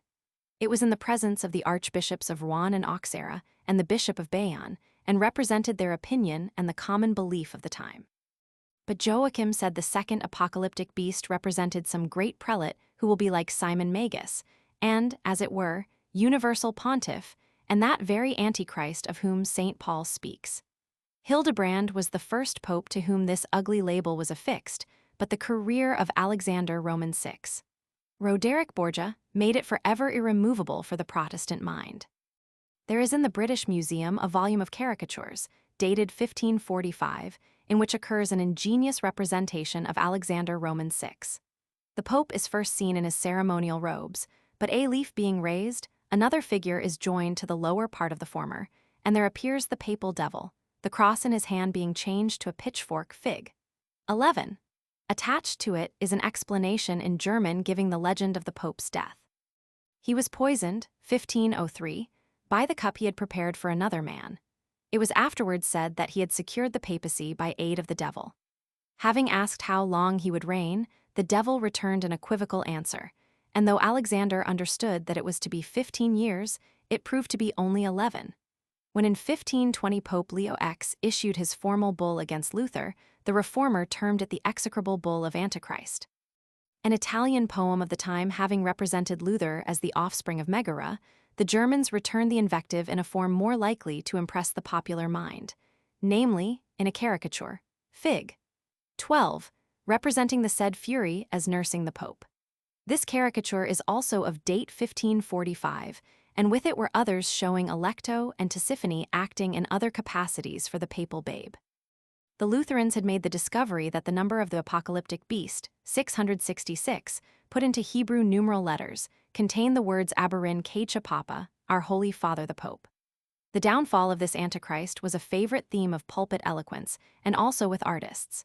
A very spirited pamphlet was printed, 1521, and illustrated with designs by Luther's friend Lucas Cranach. It was entitled Passional Christi und Antichristi. The fall of the papal Antichrist, Fig. 13, has for its companion one of Christ washing the feet of his disciples. But the Catholics could also make discoveries, and among many other things, they found that the word Luther, in Hebrew numerals, also made the number of the beast. It was remembered that one of the earliest predictions concerning Antichrist was that he would travesty the birth of Christ from a virgin by being born of a nun by a bishop. Luther's marriage with the nun Katharine von Bora came sufficiently near the prediction to be welcomed by his enemies. The source of his inspiration as understood by Catholics is cleverly indicated in a caricature of the period Fig. 14. The theory that the papacy represents Antichrist has so long been the solemn belief of rebels against its authority that it has become a vulgarized article of Protestant faith. On the other hand, Catholics appear to take a political and prospective view of Antichrist. Cardinal Manning, in his pastoral following the election of Leo Roman XIII, said, "A tide of revolution has swept over all countries. Every people in Europe is inwardly divided against itself, and the old society of Christendom, with its laws, its sanctities, and its stability, is giving way before the popular will, which has no law, or rather which claims to be a law to itself. This is at least the forerunning sign of the lawless one, who in his own time shall be revealed." Throughout the endless exchange of epithets, it has been made clear that Antichrist is the reductio ad absurdum of the notion of a personal devil. From the day when the word was first coined, it has assumed every variety of shape, has fitted with equal precision the most contrarious things and persons, and the need of such a novel form at one point or another in the progress of controversy is a satire on the inadequacy of Satan and his ancient ministers. Bygone devils cannot represent new animosities. The ascent of every ecclesiastical or theological system is traceable in massacres and martyrdoms. Each of these, whether on one side or the other, helps to develop a new devil. The story of Antichrist shows devils in the making. Meantime, to eyes that see how every system so built up must sacrifice a virtue at every stage of its ascent, it will be sufficiently clear that every powerful church is adversary of the religion it claims to represent. Buddhism is anti-Buddha, Islam is anti-Mohammed, Christianity is Antichrist. Chapter 22. The Pride of Life. The Curse of Iblis Samel as Democrat His Vindication, by Christ and Paulus Madau's History of the Name Ashmedai of the Jews' Book of Tobit Dores. Triumph of Christianity Aucassin and Nicolette Asmodeus. In the Convent the Asmodeus of Lesage Mephistopheles Blake's Marriage of Heaven, and Hell the Devil and the artist Sadie's vision of Satan arts of the devil's suspicion of beauty earthly and heavenly mansions deacon versus devil. On the parapet of the external gallery of Notre Dame in Paris is the carved form, of human size, represented in our figure, 15. There is in the face a remarkable expression of pride and satisfaction as he looks forth on the gay city and contemplates all the wickedness in it, but this satisfaction is curiously blended with a look of envy and lust. His elegant headdress gives him the pomp becoming the Asmodeus presiding over the most brilliant capital in the world. His seat on the fine parapet is in contrast with the place assigned him in Eastern tradition's ruins and desert places, but otherwise he fairly fulfilled, no doubt, early ideas in selecting his headquarters at Paris. A Mussulman legend says that when, after the fall of man, Allah was mitigating the sentences he had pronounced, Iblis, who, as the Quran relates, pleaded and obtained the deferment of his consignment to hell until the resurrection, and unlimited power over sinners who do not accept the word of Allah, asked, "Where shall I dwell in the meantime?" "In ruins, tombs, and all other unclean places shunned by man." "What shall be my food?" "All things slain in the name of idols." "How shall I quench my thirst?" "With wine and intoxicating liquors." "What shall occupy my leisure hours?" "Music, song, love poetry, and dancing." "What is my watchword?" "The curse of Allah until the day of judgment." "But how shall I contend with man, to whom thou hast granted 2 guardian angels, and who has received thy revelation? Thy progeny shall be more numerous than his for every man that is born. There shall come into the world 7 evil spirits, but they shall be powerless against the faithful. Iblis with wine, song, and dance, the pride of life, is also said to have been aided in entering paradise by the peacock, which he flattered. This fable, though later than the era of Mohammed in form, is as ancient as the myth of Eden in substance. The germ of it is already in the belief that Jehovah separated from the rest of the earth a garden, and from the human world a family of his own, and from the weak a day of his own. The reply of the elect to the proud Gentile aristocracy was an ascetic caste established by covenant with the King of Kings. This attitude of the pious caste turned the barbaric aristocrats, in a sense, to democrats. Indeed, Samael, in whom the execrated dukes of Edom were ideally represented, might be almost described as the democratic devil. According to an early Jewish legend, Jehovah, having resolved to separate men, i.e., Jews, from swine, i.e., idolaters, Gentiles, made circumcision the seal on them as children of Abraham. There having been, however, Jews who were necessarily never circumcised, their souls, it was arranged, should pass at death into the forms of certain sacred birds where they would be purified, and finally united to the elect in paradise. Now, Samael, or Adam Belial as he was sometimes called, is said to have appealed to the Creator that this arrangement should include all races of beings. "Lord of the world," he said, "we also are of your creation. Thou art our Father. As thou savest the souls of Israel by transforming them that they may be brought back again and made immortal, so also do unto us.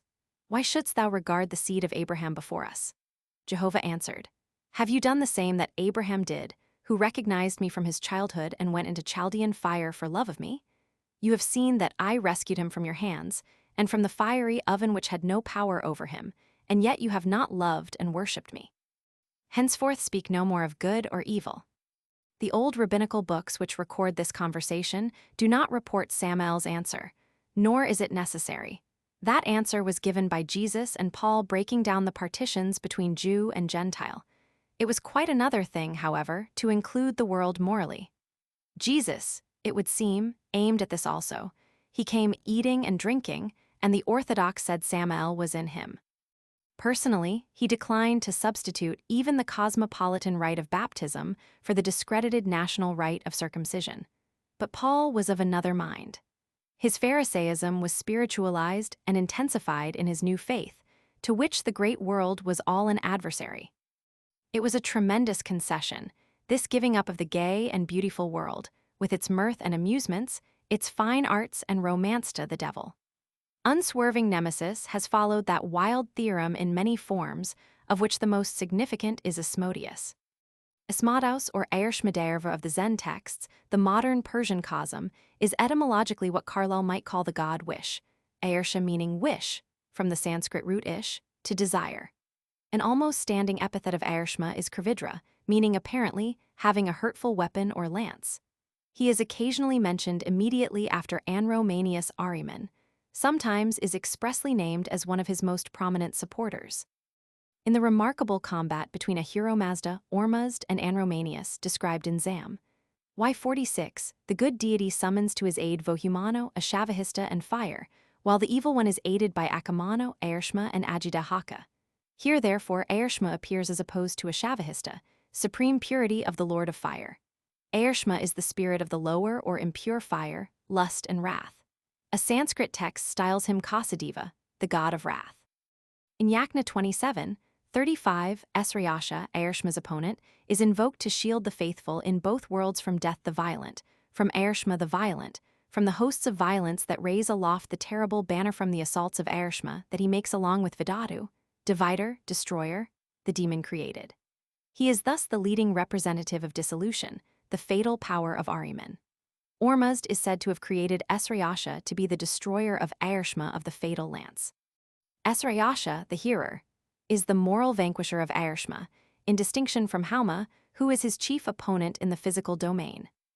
Such, following Windishman, is the origin of the devil whom the apocryphal Book of Tobit has made familiar in Europe as Asmodeus. Ashmedai, as the Jews called him, appears in this story as precisely that spirit described in the Avesta, the devil of violence and lust, whose passion for Sarah leads him to slay her 7 husbands on their wedding night. The devils of lust are considered elsewhere, and Asmodeus among them. There is another aspect of him which here concerns us. He is a fastidious devil. He will not have the object of his passion liable to the embrace of any other. He cannot endure bad smells, and that raised by the smoke of the fish entrails burnt by Tobit drives him into the utmost parts of Egypt, where the angel bound him. It is, however, of more importance to read the story by the light of the general reputation of Ashmedai among the Jews and Arabians. It was notably that of the devil represented in the Moslem tradition at the beginning of this chapter. He is the Eastern Don Giovanni and Lothario. He plies Noah and Solomon with wine and seduces their wives and always aims high with his dashing intrigues. He would have cried amen to Luther's lines. Who loves not wine, woman, and song, he lives a fool his whole life long. Besides being an aristocrat, he is a scholar, the most learned master of arts, educated in the great college of hell, founded by Asa and Asael, as elsewhere related. He was fond of gaming, and so fashionable that Comet believed his very name signifies fine dress. Now, the moral reflections in the Book of Tobit, and its casual intimations concerning the position of the persons concerned, show that they were Jewish captives of the humblest working class, whose religion is of a type now found chiefly among the more ignorant sectarians. Tobit's moral instructions to his son: in pride is destruction and much trouble, and in lewdness is decay and much want. Drink not wine to make thee drunken, and his careful instructions about finding wealth in the fear of God are precisely such as would shape a devil in the image of Asmodeus. Tobit's moral truisms are made falsities by his Puritanism. Prayer is good with fasting and alms and righteousness, but give nothing to the wicked. If thou serve God, he will repay thee. Cakes and ale do not cease to exist because Tobits are virtuous, but unfortunately they may be raised from their subordinate to an insubordinate place by the transfer of religious restraints to the hands of ignorance and cant. Asmodeus, defined against Persian and Jewish asceticism and hypocrisy, had his attractions for men of the world. Through him, the devil became perilously associated with wit, gallantry, and the one creed of youth which is not at all consumptive. Gray is all theory, green life's golden-fruited tree. Especially did Asmodeus represent the subordination of so-called religious and tribal distinctions to secular considerations. As Samael had petitioned for an extension of the Abrahamic covenant to all the world and failed to secure it from Jehovah, Asmodeus proposed to disregard the distinction. There is much in the Book of Tobit which looks as if it were written especially with the intention of persuading Jewish youth, tempted by Babylonians to marriage, that their lovers might prove to be succubi or incubi. Tobit implores his son to marry in his own tribe and not take a strange woman. Asmodeus was as cosmopolitan as the god of love himself, and many of his uglier early characteristics were hidden out of sight by such later developments. Gustave Doré has painted in his vivid way the triumph of Christianity. In it, we see the angelic hosts with drawn swords overthrowing the forms adored of paganism, hurling them headlong into an abyss. So far as the battle and victory go, this is just the conception which an early Christian would have had of what took place through the advent of Christ. It filled their souls with joy to behold by faith's vision those draped angels casting down undraped goddesses. They would delight to imagine how the fall might break the bones of those beautiful limbs. For they never thought of these gods and goddesses as statues, but as real seductive devils. And when these Christians had brought over the arts, they often pictured the black souls coming out of these fair idols as they fell. Doré may have tried to make the angels as beautiful as the goddesses, but he has not succeeded. In this, he has interpreted the heart behind every deformity which was ever added to a pagan deity. The horror of the monks was transparent homage. Why did they starve and scourge their bodies and roll them in thorns? because not even by defacing the beautiful images were they able to expel from their inward worship the lovely ideals they represented. It is not difficult now to perceive that the old monks were consigning the pagan ideals to imaginary and themselves to actual hells, in full hope of thereby gaining permanent possession of the same beauty abjured on earth. The loveliness of the world was transient. They grew morbid about death. Beneath the rosiest form, they saw the skeleton. The heavenly angels they longed for were Venuses and Apollos, with no skeletons visible beneath their immortalized flesh. They never made sacrifices for a disembodied heaven. The force of self-crucifixion lay in the creed I believe in the resurrection of the body, and the life everlasting. The world could not generally be turned into a black procession at its own funeral. In proportion to the conquests of Christianity must be its progressive surrender to the unconquerable to human nature. Aphrodite and Eros, over whose deep graves nunneries and monasteries had been built, were the first to revive, and the story, as Mr. Pater has told it, is like some romantic version of Ishtar's descent into Hades and her resurrection. While as yet the earth seemed frostbound, long before the Renaissance, the song of the turtle was heard in the ballad of Aucassin and Nicolette. The Christian knight will marry the beautiful Saracen, and to all priestly warnings that he will surely go to hell replies, "What could I do in paradise? I care only to go where I can be with Nicolette." Who go to paradise? Old priests, holy cripples, dried-up monks who pass their lives before altars. I much prefer hell, where go the brave, the gay, and beautiful. There will be the players on harps, the classic poets and singers, and their eyes shall not be parted from Nicolette. Along with pretty Saracen maidens, or memories of them, were brought back into Europe legends of Asmodeus. Aphrodite and Eros might disguise themselves in his less known and less anathematized name, so that he could manage to sing of his love for Sarah, of Parsi for Jewess, under the names of Christian Aucassin and Saracen Nicolette. In the Eastern Church he reappeared also. There are beautiful old pictures which show the smart cavalier, feather in cap, on the youth's left, while on his right stands Grey Theory in the form of a long-bearded friar. Such pictures, no doubt, taught for many a different lesson from that intended, namely, that the beat of the heart is on the left. Where Saint Benedict rolled himself in thorns for dreaming of his deserted Nicolette, Saint Francis planted roses, and the Latin Church had to recognize this evolution of 7 centuries. They hid the thorns in the courts of convents and sold the roses to the outside world as indulgences.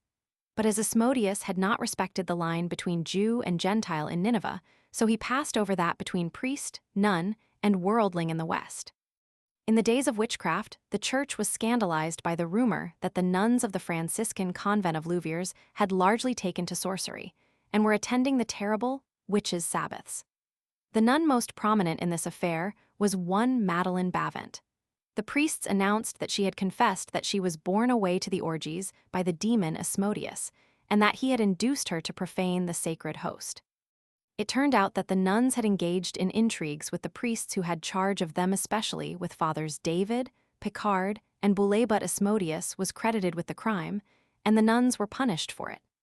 Madeleine was condemned to lifelong penance, and Picard anticipated the fire by a suicide, in which he was said to have been assisted by the devil. Following the rabbinical tradition, which represented him as continually passing from the high infernal college of Assa and a sail to the earth to apply his arts of sorcery, Asmodeus gained a respectable position in European literature through the romance of Le Sage, Le Diable Boitou. And his fame so gained did much to bring about in France that friendly feeling for the devil, which has long been a characteristic of French literature. A very large number of books, periodicals, and journals in France have gained popularity through the devil's name. Asmodeus was, in fact, the arch-bohemian. As such, he largely influenced the conception of Mephistopheles as rendered by Goethe himself, the Prince of Bohemians. The old horror of Asmodeus for bad smells is insulted in the name Mephistopheles, and this devil is many rolled into one, yet in many respects his kinship to Asmodeus is revealed. All the dried, starveling Anthonys and Benedicts are in a cultured way, present in the theologian and scholar Faust. All the sweet ladies that haunted their seclusion became realistic in Gretchen. She is the nemesis of suppressed passions. One province of nature after another has been recovered from asceticism. In this case, Ishtar has had to regain her apparel and ornaments at successive portals that are centuries, and they are not all recovered yet. But we have gone far enough, even in Puritanized England, to produce a madman farseeing enough to behold the marriage of heaven and hell. The case of Asmodeus is stated well, albeit radically, by William Blake, in that proverb which was told him by the devils, whom he alone of midnight travelers was shrewd enough to consult. The pride of the peacock is the glory of God, the lust of the goat is the bounty of God, the wrath of the lion is the wisdom of God.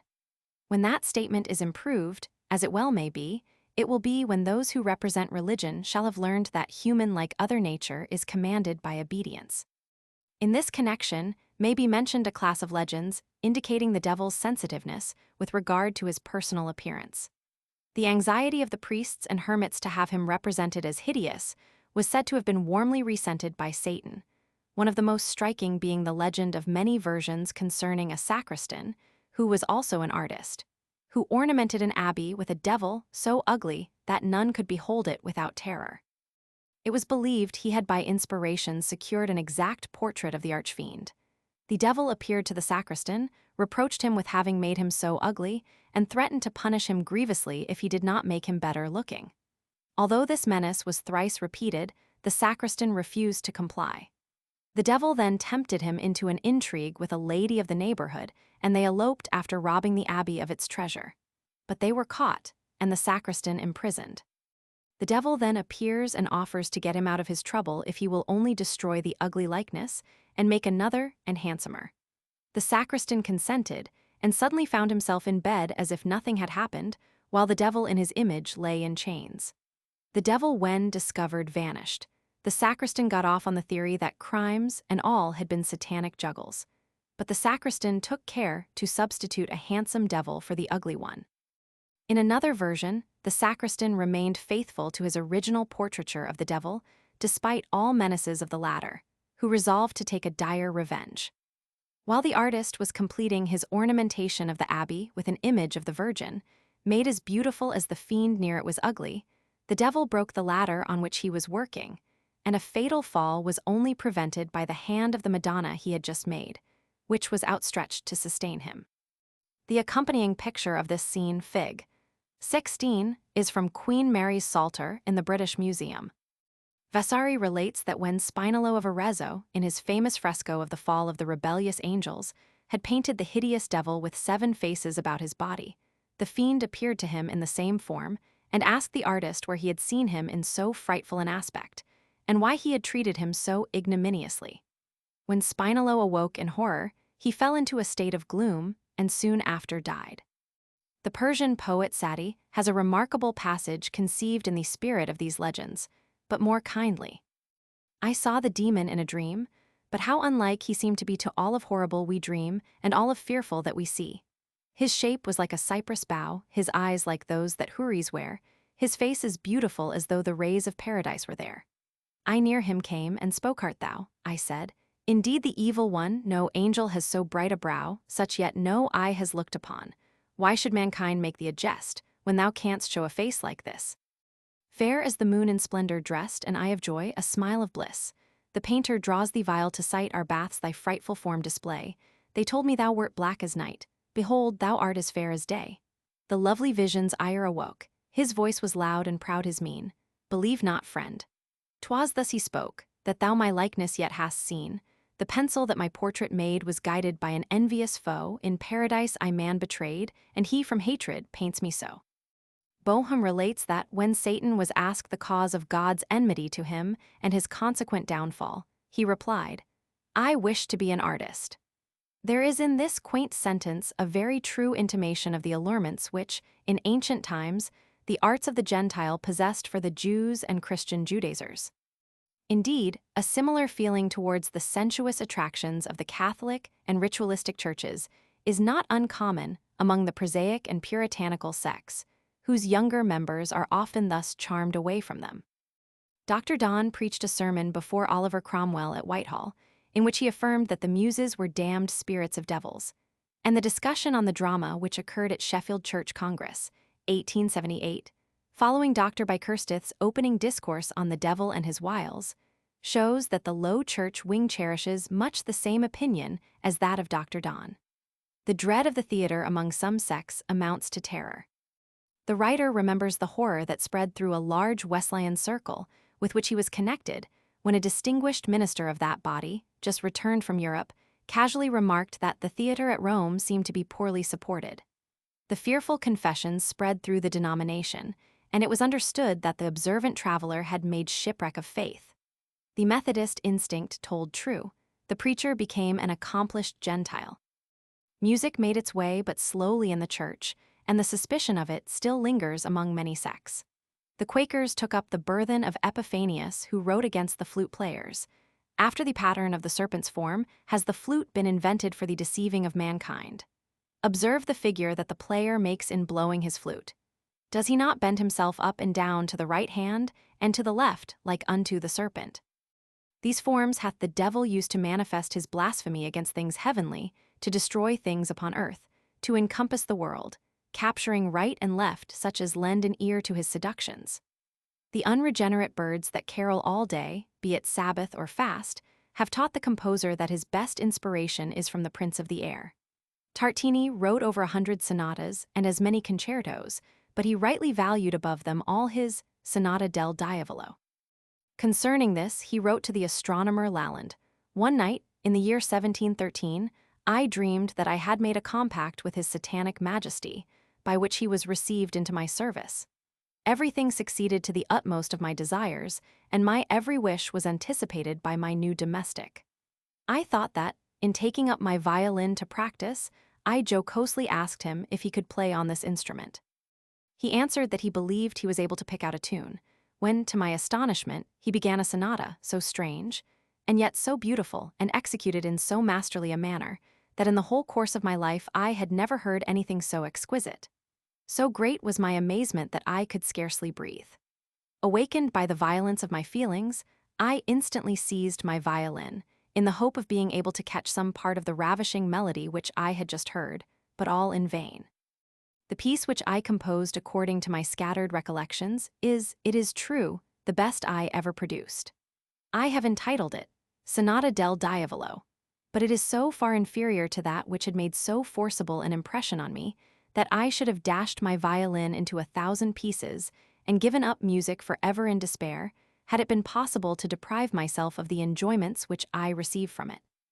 The fire and originality of Tartini's great work is a fine example of that power which Timoleon called automatia and Goethe the daemonisch, that which cannot be explained by reason or understanding. It is not in my nature, but I am subject to it. It seems to play at will with all the elements of our being. The Puritans brought upon England and America that relapse into the ancient asceticism, which was shown in the burning of great pictures by Cromwell's Parliament. It is shown still in the jealousy with which the Puritanized mind in both countries views all that aims at the simple decoration of life, and whose ministry is to the sense of beauty. On that day of the week when England and New England have brays, as Matthew Arnold says, it is observable that the Sabbatarian fury is especially directed against everything which proposes to give simple pleasure or satisfy the popular craving for beauty. Sabbatarianism sees a great deal of hard work going on, but is not much troubled so long as it is ugly and dismal work.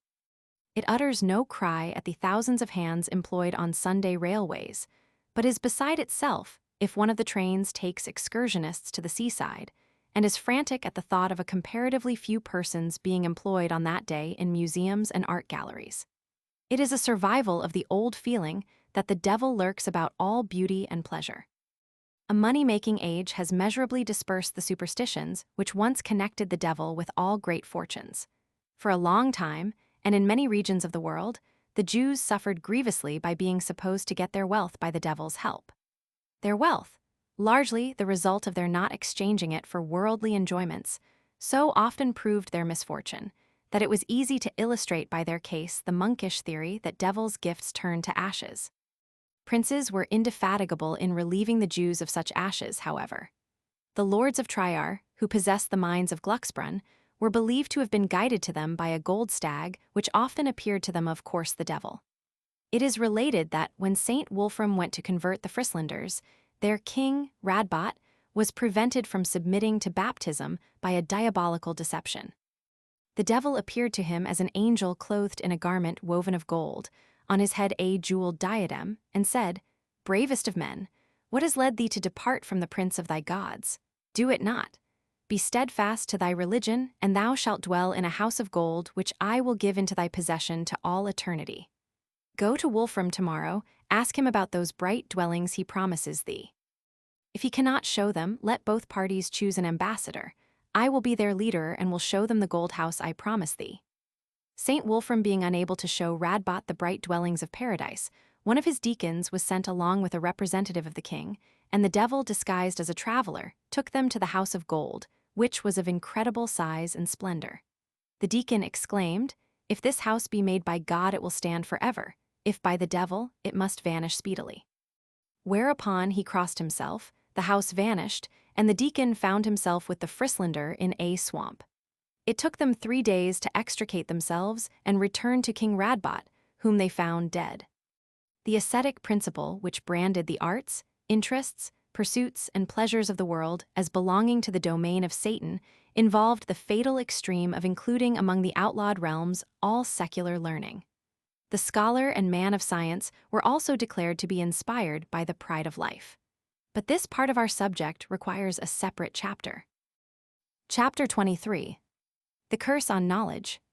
A Bishop on Intellect, the Bible, on Learning the Serpent, and Setha Hebrew Renaissance Spells Shelley, at Oxford Book-Burning Japanese Ink Devil Book of Cyprianus Devils, Bible Red Letters Dread, of Science Roger Bacon Luthers, Devil Lutherans and Science. In Lucas Van Leyden's picture of Satan tempting Christ, Fig. 6, the fiend is represented in the garb of a university man of the time. From his head falls a streamer which coils on the ground to a serpent. From that serpent to the skeptical scholar demanding a miracle, the evolution is fully traceable. The serpent, of old the seer, was in its Semitic adaptation a tempter to forbidden knowledge. This was the earliest priestly outcry against godless education. During the Shakespeare Tercentenary Festival at Stratford-on-Avon, the Bishop of St. Andrews declared that there is not a word in the Bible warranting homage to intellect, and such a boast beside the grave of the most intellectual of Englishmen is in itself a survival illustrating the tremendous curse hurled by jealous Jehovah on man's first effort to obtain knowledge. That same serpent of knowledge has passed very far, and his curse has many times been repeated. In the Akkadian poem of the Fatal Seven, as we have seen, it is said, "In watching was their office," and the Assyrian version says, "Unto heaven that which was not seen they raised." On the Babylonian cylinders is inscribed the curse of the god of intelligence, "He upon man wisdom and knowledge hostilely may they injure him." The same serpent twined round the staff of Aesculapius and whispered those secrets which made the gods jealous, so that Jove killed the learned physician with a flash of lightning. Its teeth were sown when Cadmus imported the alphabet into Greece. And when these alphabetical dragon's teeth had turned to type, the ancient curse was renewed in legends which connected Fust with the devil. The Hebrews are least among races responsible for the legend which has drifted into Genesis, nor was the bishop's boast about their Bible correct. The homage paid to Solomon was hardly on account of his moral character. He spake of trees, from the cedar tree that is in Lebanon, even unto the hyssop that springeth out of the wall. He spake also of beasts, and of fowl, and of creeping things, and of fishes. While the curse on man for eating the fruit of knowledge is never quoted in the Hebrew scriptures, there are many indications of their devotion to knowledge, and their prophets even heard Jehovah saying, "My people are destroyed through lack of knowledge." It is not wonderful, therefore, that we find among the Jews the gradual growth of a legend concerning Seth, which may be regarded as a reply to the curse on the serpent. The apotheosis of Seth in rabbinical and Mussulman mythology represents a sort of Semitic renaissance. As we have seen in a former chapter, the Egyptians and Greeks identified Set with Typhon, but at the same time that demon was associated with science. He is astronomically located in Capricorn, the sphere of the Hierophants in the Egyptian mysteries, and the mansion of the guardians of science. Thus he would correspond with the serpent, who, as adapted by the Hebrews in the myth of Eden, whispers to Eve of divine knowledge. But, as detached from Typho, Seth, while leaving behind the malignancy, carried away the reputation for learning usually ascribed to devils. Thus, While we have had to record so many instances of degraded deities, we may note in Seth a converted devil. In the Musulman and rabbinical traditions, Seth is a voluminous author. He receives a library from heaven. He is the originator of astronomy and of many arts. And, as an instructor in cultivation, he restores many an acre which as Set he had blighted. In the apocryphal Genesis, he is represented as having been caught up to heaven and shown the future destiny of mankind. Anastasius of Sinai says that when God created Adam after his own image, he breathed into him grace and illumination, and a ray of the Holy Spirit. But when he had sinned, this glory left him. Then he became the father of Cain and Abel. But afterwards it is said Adam begat a son in his own likeness, after his image, and called his name Seth, which is not said of Cain and Abel. And this means that Seth was begotten in the likeness of unfallen man in paradise, Seth meaning resurrection. And all those then living, when they saw how the face of Seth shone with divine light, and heard him speak with divine wisdom, said, He is God. Therefore his sons were commonly called the sons of God. That this resurrection of departed glory and wisdom was really, as I have said, a renaissance restoration of learning from the curse put upon it, in the story of the serpent is indicated by its evolution in the Gnostic myth, wherein Seth was made to avenge Satan.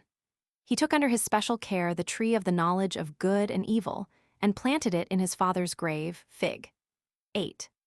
Rabbins carried their homage to Seth even to the extent of vindicating Saturn, the most notorious of planets, and say that Abraham and the prophets were inspired by it. The dog jackal was, in Egyptian symbols, emblem of the scribe. Sirius was the dog star domiciled with Saturn. Seth was by them identified with Sirius, as the god of occult and infernal knowledge. He was near relative of the serpent Sesha, familiar of Aesculapius, and so easily connected with the subtlest of the beasts in Eden which had crept in from the Iranian mythology. This reaction was instituted by scholars, who, in their necessarily timid way of fable, may be said to have recovered the tree of knowledge under guise of homage to Seth. It flourished, as we have seen, chapters I, to the extent of finally raising the serpent to be a god, and lowering Jehovah who cursed him to a jealous devil. But the terror with which Jehovah is said to have been inspired when he said, The man has become as one of us, to know good and evil, never failed to reappear among priesthoods when anything threatened to remove the means of learning from under their control. The causes of this are too many to be fully considered here, but the main cause unquestionably was the tendency of learning to release men from the sway of the priest. The primitive man of science would speedily discover how many things existed of which his priest was ignorant, and thus the germ of skepticism would be planted. The man who possessed the sacred books, in whole or in part, might become master of the spells supposed to be contained in its words and sentences, and might use them against the priests. Or, at any rate, he might feel independent of the ordinary apparatus of salvation. The anxiety of priests to keep fast hold of the keys of learning, so that no secular son of Adam should become, as one of them, coupled with the wonderful powers they professed ability to exercise, powerfully stimulated the curiosity of intellectual men, and led them to seek after this forbidden fruit in subtle ways, which easily illustrated the story of the serpent. The poet Shelley, who was suspected at Oxford because of his fondness for chemistry, recognized his mythological ancestry, and used to speak of my cousin, the serpent. The joke was born of circumstances sufficiently scandalous in the last generation to make the Oxonian of today blush. But the like histories of earlier ages are so tragical that, when fully known by the common people, they will change certain familiar badges into brands of shame. While the cant goes on about the Church being the protector of learning through the Dark Ages, the fact is that, from the burning of valuable books at Ephesus by Christian fanatics, Acts Roman 19, to the present day, the Church has destroyed tenfold more important works than it ever produced, and almost suffocated the intellectual life of 1,000 years. Amid the unbroken persecution of the Jews by Christian cruelty, which lasted from the early 11th century for 500 years, untold numbers of manuscripts were destroyed, which might have now been giving the world full and clear knowledge concerning ages, for whose records archaeological scholars are painfully exploring the crumbled ruins of the East. Synagogues were believed to be temples of Satan, they were plundered and razed to the ground, and their precious archives strewed the streets of many cities. On the 17th of June, 1244, 24 cartloads of these ancient MSS were burned in Paris alone. And all this by our holy protector of learning through the Middle Ages. The Japanese have pictures of a famous magician who conjured up a demon vast, vague, and terrible out of his inkstand. They call it latterly emblem of a licentious press, but no doubt it was originally used to terrify the country generally concerning the press. That devil has also haunted the ecclesiastical imagination in Europe. Nearly every book written without priestly command was associated with the devil, and there are several old books in Europe, laboriously and honestly written, which to this day are invested with popular superstitions reporting the denunciations with which they were visited. For some centuries, it has been believed in Denmark and neighboring countries that a strange and formidable book exists, by means of which you can raise or lay the devil. It is vulgarly known as the Book of Cyprianus. The owner of it can neither sell, bury, or burn it, and if he cannot get rid of it before his death, he becomes the prey of the fiend. The only way of getting rid of it is to find somebody who will accept it as a present, well knowing what it is. Cyprianus is said to have been a clever and virtuous young student, but he studied the black art in Norway and came under the power of the devil, who compelled him to use his unholy learning to evil ends. This grieved him sorely, and he wrote a book in which he shows first how evil shall be done and then how to counteract it. The book is probably one which really exists or existed and professed to teach the art of sorcery and likewise the charms against it. It consists of 3 parts, severally called Cyprianus, Dr. Faust, and Jacob Ramel. The 2 latter are written in cipher. It teaches everything appertaining to signing, conjuring, second sight, and all the charms alluded to in Deuteronomy Roman 18, 10-12. The person possessing Cyprianus' book is said never to be in need of money, and none can harm him. The only way of getting rid of it is to put it away in a secret place in a church along with a clerk's fee of 4 shillings. In Stockholm, I saw the so-called Devil's Bible, the biggest book in the world, in the Royal Library.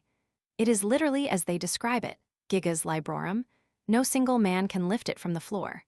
It was part of the booty carried off by the Swedes after the surrender of Prague, A.D. 1648. It contains 300 parchment leaves, each one made of an ass's hide, the cover being of oak planks, 112 inches thick. It contains the Old and New Testaments, Josephi Flavii Antiquitates Judaici, Isidori Episcopi L. Roman 20, De Diversis Materies, Confessio Peccatorum, and some other works. The last named production is written on black and dark brown ground with red and yellow letters. Here and there sentences are marked hic sunt suspecta, superstitiosa, prohibita. One ms, which is headed Experimentum de Furto et Febribus, is a treatise in monkish Latin on the exorcism of ghosts and evil spirits, charms against thieves and sickness, and various prescriptions in white magic. The age of the book is considerably over 300 years. The autograph of a German emperor is in it, Ferdinandus Imperator Romanorum, A.D. 1577. The volume is known in Sweden as Fan's Bibel, Devil's Bible. The legend says that a monk, suspected of black arts, who had been condemned to death, begged for life, and his judge mockingly told him that he would be pardoned only if he should produce next morning all the books here found, and in this vast size.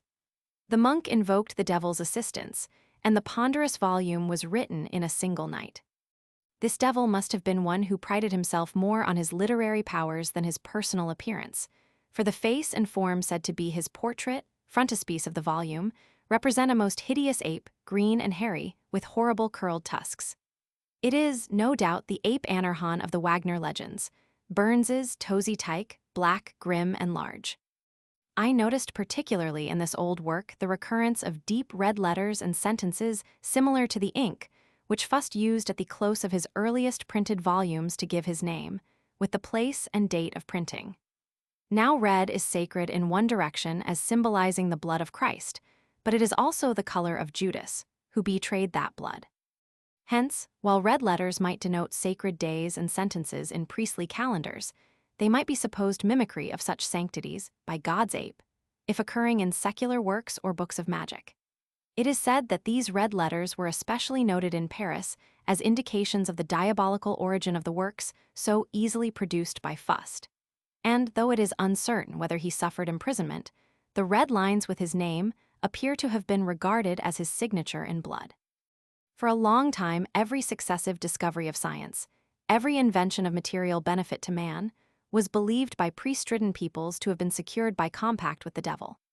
The fate of the artist Prometheus, fettered by jealous Jove, was repeated in each who aspired to bring light to man, and some men of genius such as Cornelius Agrippa and Paracelsus appear to have been frightened away from legitimate scientific research by the first connection of their names with sorcery. They had before them the example of the greatest scientific man of the Middle Ages, Roger Bacon, and knew how easily, in the priestly whisper, the chemist's crucible grew to a wizard's cauldron. The time may come when Oxford University will have learned enough to build a true memorial of the grandest man who ever wrote and taught within its walls. It would show Roger Bacon, rectifier of the Julian calendar, analyst of lenses, inventor of spectacles and achromatic lenses, probable constructor of the first telescope, demonstrator of the chemical action of air in combustion, inventor of the mode of purifying saltpeter and crystallizing it into gunpowder, anticipator of the philosophical method with which his namesake is credited, looking on a pile of his books for whose researches he had paid 2,000 French livres. To say nothing of a life's labor, only to see them condemned by his university, their circulation prohibited, and his sad gaze might be from the prison to which the Council of Franciscans at Paris sentenced him, whom Oxford gladly delivered into their hands. He was condemned, says their historian Wadding, propter novitates quastum suspectus. The suspected novelties were crucibles, retorts, and lenses that made the stars look larger. So was it with the Oxford 600 years ago. Undeniably, some progress had been made even in the last generation, for Shelley was only forbidden to study chemistry and expelled for his metaphysics. But now that it is claimed that Oxford is no longer partaker with them, that stoned investigators and thinkers from Bacon to Shelley, it would be in order to build for its own great martyr of science a memorial. That superstition may look on one whom it has pierced. Referring to Luther's inkstand thrown at the devil, Dr. Zerfii, in his lecture on the devil, says, "He, the devil, hates nothing so much as writing or printer's ink." But the truth of this remark depends upon which of two devils be considered. It would hardly apply to the serpent who recommended the fruit of knowledge, or to the university man in Lucas van Leyden's picture, Fig. 6. But if we suppose the devil of Luther's Bible, Fig. 17, to be the one at which the inkstand was thrown, the criticism is correct. The two pictures mentioned may be instructively compared. Luther's devil is the reply of the university to the church. These are the two devils, the priest and the scholar, who glared at each other in the early 16th century. The devil smelled the roast, says Luther, that if the languages revived, his kingdom would get a hole which he could not easily stop again. And it must be admitted that some of the monkish execrations of the time, indeed of many times since, have an undertone of Javistic jealousy. These knowers will become as one of us. It must also be admitted that the clerical instinct told true. The university man held in him that skeptical devil who is always the destroyer of the priest's paradise. These two devils, which struggled with each other through the 16th century, still wage their war in the arena of Protestantism. Many a Lutheran now living may remember to have smiled when Hoffmann's experiments in discovering carbonic acid gas gained him repute for raising again Mephisto. But perhaps they did not recognize Luther's devil when, at the annual assembly of Lutheran pastors in Berlin, Sept 1877, he reappeared as the Reverend Professor Grau and said, "Not a few listened to those striving to combine Christ with Belial, to reconcile redeeming truth with modern science and culture. But though they who take the name of Luther in vain may thus join hands with the devil, at whom the reformer threw his inkstand, the combat will still go on, and the university Belial do the brave work of Bel till beneath his feet lies the dragon of darkness, whether disguised as Pope or Protestant." If the Church wishes to know precisely how far the roughness pardonable in the past survives unpardonably in itself, let its clergy peruse carefully the following translation by Mr. Leland of a poem by Heine, and realize that the devil portrayed in it is, by grace of its own prelates, at present the most admired personage in every court and fashionable drawing-room in Christendom. "I called the devil, and he came, in blank amaze his form I scan. He is not ugly, is not lame, but a refined, accomplished man, one in the very prime of life, at home in every cabinet strife, who, as diplomatist, can tell church and state news extremely well. He is somewhat pale, and no wonder either, since he studies Sanskrit and Hegel together. His favorite poet is still Finke. Of criticism he makes no mention, since all such matters unworthy attention he leaves to his grandmother, Hecate. He praised my legal efforts, and said that he also when younger some law had read, remarking that friendship like mine would be an acquisition, and bowed to me, then asked if we had not met before, at the Spanish minister's soiree, and, as I scanned his face once more, I found I had known him for many a day. Chapter 24. Witchcraft. Minor God Saint and Saturtute Hilary spells early Christianity, and the Porrit's doctrine as to pagan deities, medieval devils on the stage and abbots. Revelations the fairer deities, oriental dreams, and spirit skulls for Nemesis Lilith, and her children Neoplatonicism astrology. And alchemy devils, college Shem Ham Farash Apollonius of Tyana Faustus Black Art Schools compacts, with the devil blood covenant spirit seances, in old times the Fairfax delusion origin of its devil witch, goat. And cat confessions of witches witchcraft in New England witch trials Salem, demonology testing, witches witch trials in Sweden witch Sabbath mythological element scarier Scotch. Witches the cauldron vervain ruinification of Hecate factors, of witch persecution 3 centuries, of massacre Wurzburg horrors last victims modern spiritualism. Saint Cyprian saw the devil in a flower. That little vision may report more than many more famous ones the consistency with which the first Christians had developed the doctrine that nature is the incarnation of the evil spirit. It reports to us the sense of many sounds and sights which were heard and seen by ears and eyes trained for such and no other, all showing that the genii of nature and beauty were vanishing from the earth. Over the Aegean Sea were heard lamentations, and the voice, "Great Pan is dead." Augustus consults the oracle of Apollo and receives reply. Me puer Hebrius, divos deus ips gubernans, sedier seed jubit, tristramque redire sub orcum, eris ergo dehinc tacitus absidito nostris. But while the rage of these fathers towards all the great gods and goddesses, who in their grand temples represented the pride of life, was remorseless, they were comparatively indifferent to the belief or disbelief of the lower classes in their small tutelary divinities. They appear almost to have encouraged belief in these, perhaps appreciating the advantages of the popular custom of giving generous offerings to such personal and domestic patrons. At a very early period there seems to have arisen an idea of converting these more plebeian spirits into guardian angels with Christian names. Thus Jerome relates in his life of the first hermit Paul, that when Saint Anthony was on his way to visit that holy man, he encountered a centaur who pointed out the way, and next a human-like dwarf with horns, hooked fingers, and feet like those of a goat. Saint Anthony, believing this to be an apparition of the devil, made the sign of the cross.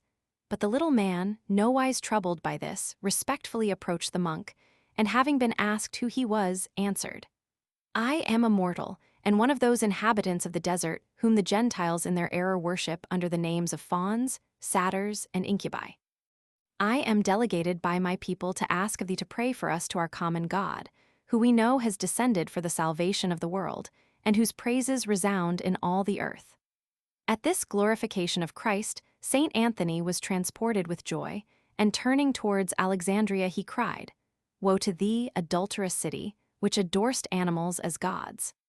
Perhaps the evolution of these desert demons into good Christians would have gone on more rapidly and completely if the primitive theologians had known as much of their history as comparative mythology has disclosed to the modern world. Saint Anthony was, however, fairly on the track of them when he turned towards Alexandria. Egypt appears to have been the especial center from which were distributed through the world the fetish guardians of provinces, towns, households, and individuals. Their serapes reappear in the teraphim of Laban, and many of the forms they used reappear in the Penates, Lares, and genii of Latin countries. All these in their several countries were originally related to its ancient religion or mythology, but before the Christian era they were very much the same in Egypt, Greece, and Italy. They were shaped in many different, but usually natural forms, such as serpents, dogs, boys, and old men, though often some intimation was given of their demonic character. They were so multiplied that even plants and animals had their guardians. The anthropomorphic genii called the patrii, who were supposed to preside over provinces, were generally represented bearing weapons with which they defended the regions of which they were patrons. These were the reverenci or apotropii. There are many interesting branches of this subject which cannot be entered into here, and others have already been considered in the foregoing parts of this work. It is sufficient for my present purpose to remark that, in the course of time, all the households of the world had traditional guardians. These were generally represented in some shape on amulets and talismans, on which were commonly inscribed the verbal charms by which the patron could be summoned. In the process of further time, the amulets, especially such as were reproduced by tribes migrating from the vicinity of good engravers, might be marked only with the verbal charms. These again were, in the end, frequently represented only by some word or name. This was the spell. Imagination fails in the effort to conceive how many strata of extinct deities had bequeathed to the ancient Egyptians those mystical names whose exact utterance they believed would constrain each god so named to appear and bind him to serve the invoker's purpose, whether good or evil. This idea continued among the Jews and shaped the commandment, "Thou shalt not take the name of the Lord thy God in vain." It was in these diminutive forms that great systems survived among the common people. Amid natural convulsions, ancient formations of faith were broken into fragments. In the ebb and flow of time, these fragments were smoothed, as it were, into these talismanic pebbles. Yet each of these conveyed all the virtue which had been derived from the great and costly ceremonial system from which it originally crumbled, the virtue of soothing the mind, and calming the nerves of sufferers with the feeling that, though they might have been assailed by hostile powers, they had friendly powers too who were active in their behalf, vindicators, to recall Job's phrase, who at last would stand by them to the end. In the further ebb and flow of generations, the mass of such charms are further pulverized into sand or into mud. But not all of them. Amid the mud will be found many surviving specimens, and such mud of accumulated superstitions is always susceptible of being remolded after such lingering models should occasion demand. Erasmus, in his Adages, suggests that it was from these genii of the Gentiles that the Christians derived their notion of each person being attended by two angels, a good and a bad. Probably he was but half right. The peoples to whom he refers did not generally believe that each man was attended by a bad spirit, a personal enemy. That was an honor reserved for individuals particularly formidable to the evil powers, Adam, Jacob, Hercules, or Zoroaster. The one preternatural power attending each ordinary individual defended him from the general forces of evil. But it was Christianity which, in the gradual effort to substitute patron saints and guardian angels of its own for the pagan genii, turned the latter from friends to enemies and their protecting into assailing weapons. All the hereditary household gods of what is now called Christendom were diabolized. But in order that the masses might turn from them and invoke Christian guardians, the Penates, Lares, and genii had to be belittled on the one hand, and the superior power of the saints and angels demonstrated. When Christianity had gained the throne of political power, it was easy to show that the imps, as the old guardians were now called, could no longer protect their invokers from Christian punishment or confer equal favors. Christianity conquered Europe by the sword, but at first that sword was not wielded against the humble masses. It was wielded against their proud oppressors. To the common people, it brought glad tidings of a new order, in which, under the banner of a crucified working man and his alleged peasant mother, all caste should disappear but that of piety and charity. Christ eating with publicans and sinners, and healing the wayside cripples reappeared in St. Martin, dividing his embroidered cloak with a beggar type of a new aristocracy. They who worshipped the crucified peasant in the rock cave of Tours, which St. Martin had consecrated, or in Little St. Martin's Church at Canterbury where Bertha was baptized, could not see the splendid cathedrals now visible from them, built of their bones and cemented with their blood. King Ethelbert surrendered the temple of his idol to the consecration of Augustine, and his baptized subjects had no difficulty in seeing the point of the ejected devil's talons on the wall which he assailed when the first Mass was therein celebrated. Glad tidings to the poor were these that the persecuted first missionaries brought to Gaul, Britain, and Germany, but they did not last. The Christians and the pagan princes, like Herod and Pilate, joined hands to crucify the European peasant, and he was reduced to a worse serfdom than he had suffered before. Every humble home in Europe was trampled in the mire in the name of Christ. The poor man's wife and child, and all he possessed were victims of the workman of Jerusalem turned destroyer of his brethren. Michelet has well traced witchcraft to the despair of the Middle Ages. The decay of the old religions, which Christianity had made too rapid for it to be complete, had left, as we have seen, all the trains laid for that terrible explosion, and now its own hand of cruelty brought the torch to ignite them. Let us, at risk of some iteration, consider some of these combustible elements. In the first place, the Church had recognized the existence of the pagan gods and goddesses, not wishing to imbreed in the popular mind a skeptical habit, and also having use for them to excite terror. Having for this latter purpose carved and painted them as ugly and bestial, it became further of importance that they should be represented as stupid and comparatively impotent. Baptism could exorcise them, and a crucifix put thousands of them to flight. This tuition was not difficult. The peasantries of Europe had readily been induced to associate the newly announced Christian devil with their most mischievous demons. But we have already considered the forces under which these demons had entered on their decline before they were associated with Satan. Many conquered obstructions had rendered the demons which represented them ridiculous. Hence the dummeteufel of so many German fables and of the medieval miracle plays. No greater proof, says Dr. Dasent, can be given of the small hold which the Christian devil has taken of the Norse mind, than the heathen aspect under which he constantly appears, and the ludicrous way in which he is always outwitted. The Germans, says Max Muller, indoctrinated with the idea of a real devil, the Semitic Satan or Diabolus, treated him in the most good-humored manner. A fair idea of the insignificance he and his angels reached may be gained from the accompanying picture. 18, with which a medieval missal now in possession of Sir Joseph Hooker is illuminated. It could not be expected that the masses would fear beings whom their priests thus held up to ridicule. It is not difficult to imagine the process of evolution by which the horns of such insignificant devils turn to the asinine ears of such devils as this stall carving at Corbel, near Paris, Fig. 19, which represented the popular view of the mastery obtained by witches over devils. It must be remembered also that this power over devils was in accordance with the traditions concerning Salaman, and the subserviency of Oriental demons generally to the lamps or charms to which they were bound. What the popular Christian devil had become in all the northern nations is sufficiently shown in the figure he presented in most of the old miracle plays and moralities. The devil in his feathers all ragged and rent, had horns, wide mouth, long, sometimes upturned, nose, red beard, cloven foot, and tail. He was attended by a buffoon called Vice. And, says Harsenet, it was a pretty part in the old church plays when the nimble Vice would skip up nimbly like a jackanapes into the devil's neck, and ride the devil a course, and belabor him with a wooden dagger, till he made him roar, whereat the people would laugh to see the devil so vice-haunted. The two must have nearly resembled the clown and his unhappy victim Pantaloon in our pantomimes, as to their antics. It would seem that sometimes holy personages were caricatured in the makeup of the stage devil.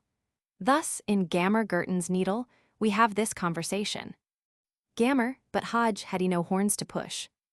Hodge, as long as your 2 arms. Saw ye never friar rush painted on cloth, with a side long cow's tail and crooked cloven feet, and many a hooked nail? For all the world, if I should judge, should reckon him his brother, Loke. Even what face Friar Rush had, the devil had such another. In the scene of Christ's delivering souls from purgatory, the devil is represented as blowing lustily a horn to alarm his comrades, and crying, "Out, out, Ernst," to the invader. He fights with a 3-pronged fork. He and his victims are painted black, in contrast with the souls of the saved, which are white. The hair was considered very important. When he went to battle, even his fiery nature was sometimes represented in a way that must have been more ludicrous than impressive. The insignificance to which the priests had reduced the devil in the plays, where they were usually the actors, reflected their own petty routine of life. They could conceive of nothing more terrible than their own mean mishaps and local obstructions.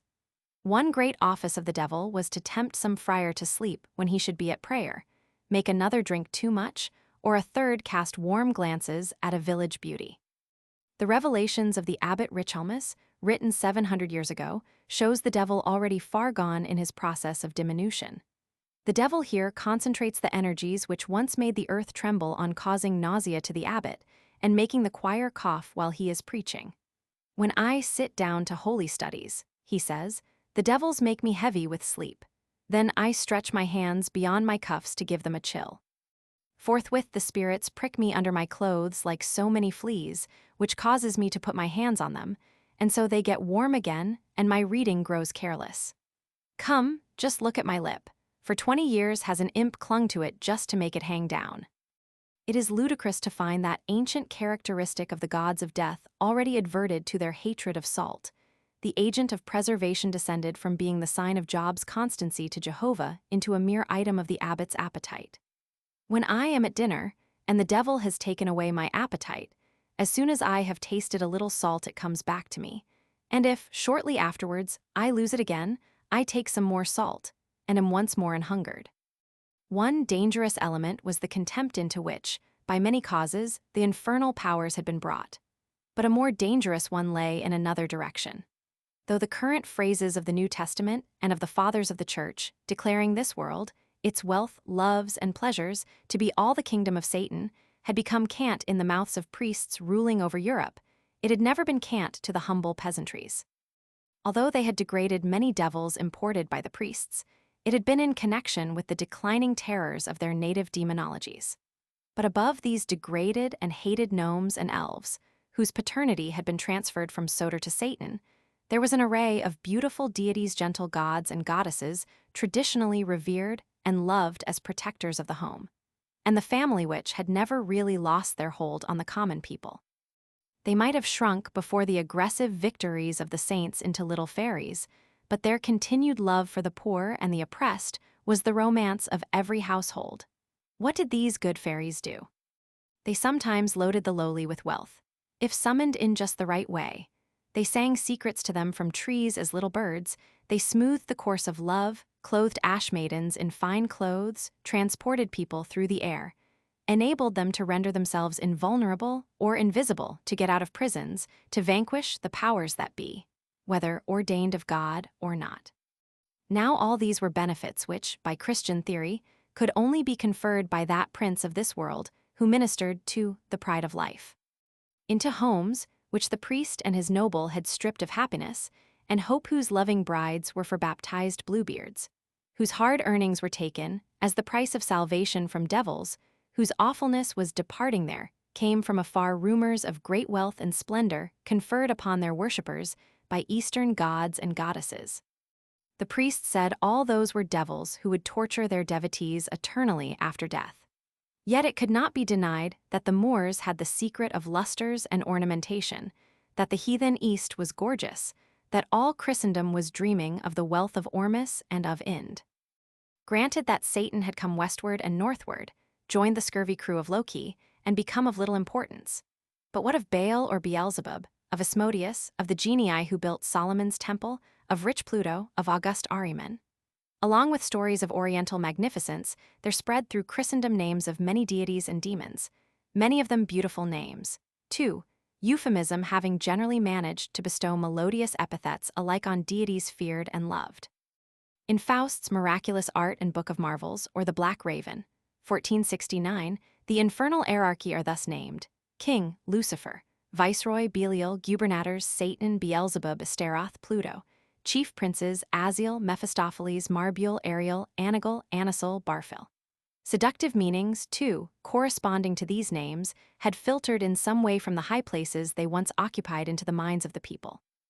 Lucifer was a fallen star that might rise again. Belial and Beelzebub were princes of the fire that rendered possible the arts of man, and the Belfairs never went out in the cold north. Astarte meant beauty, and Pluto wealth.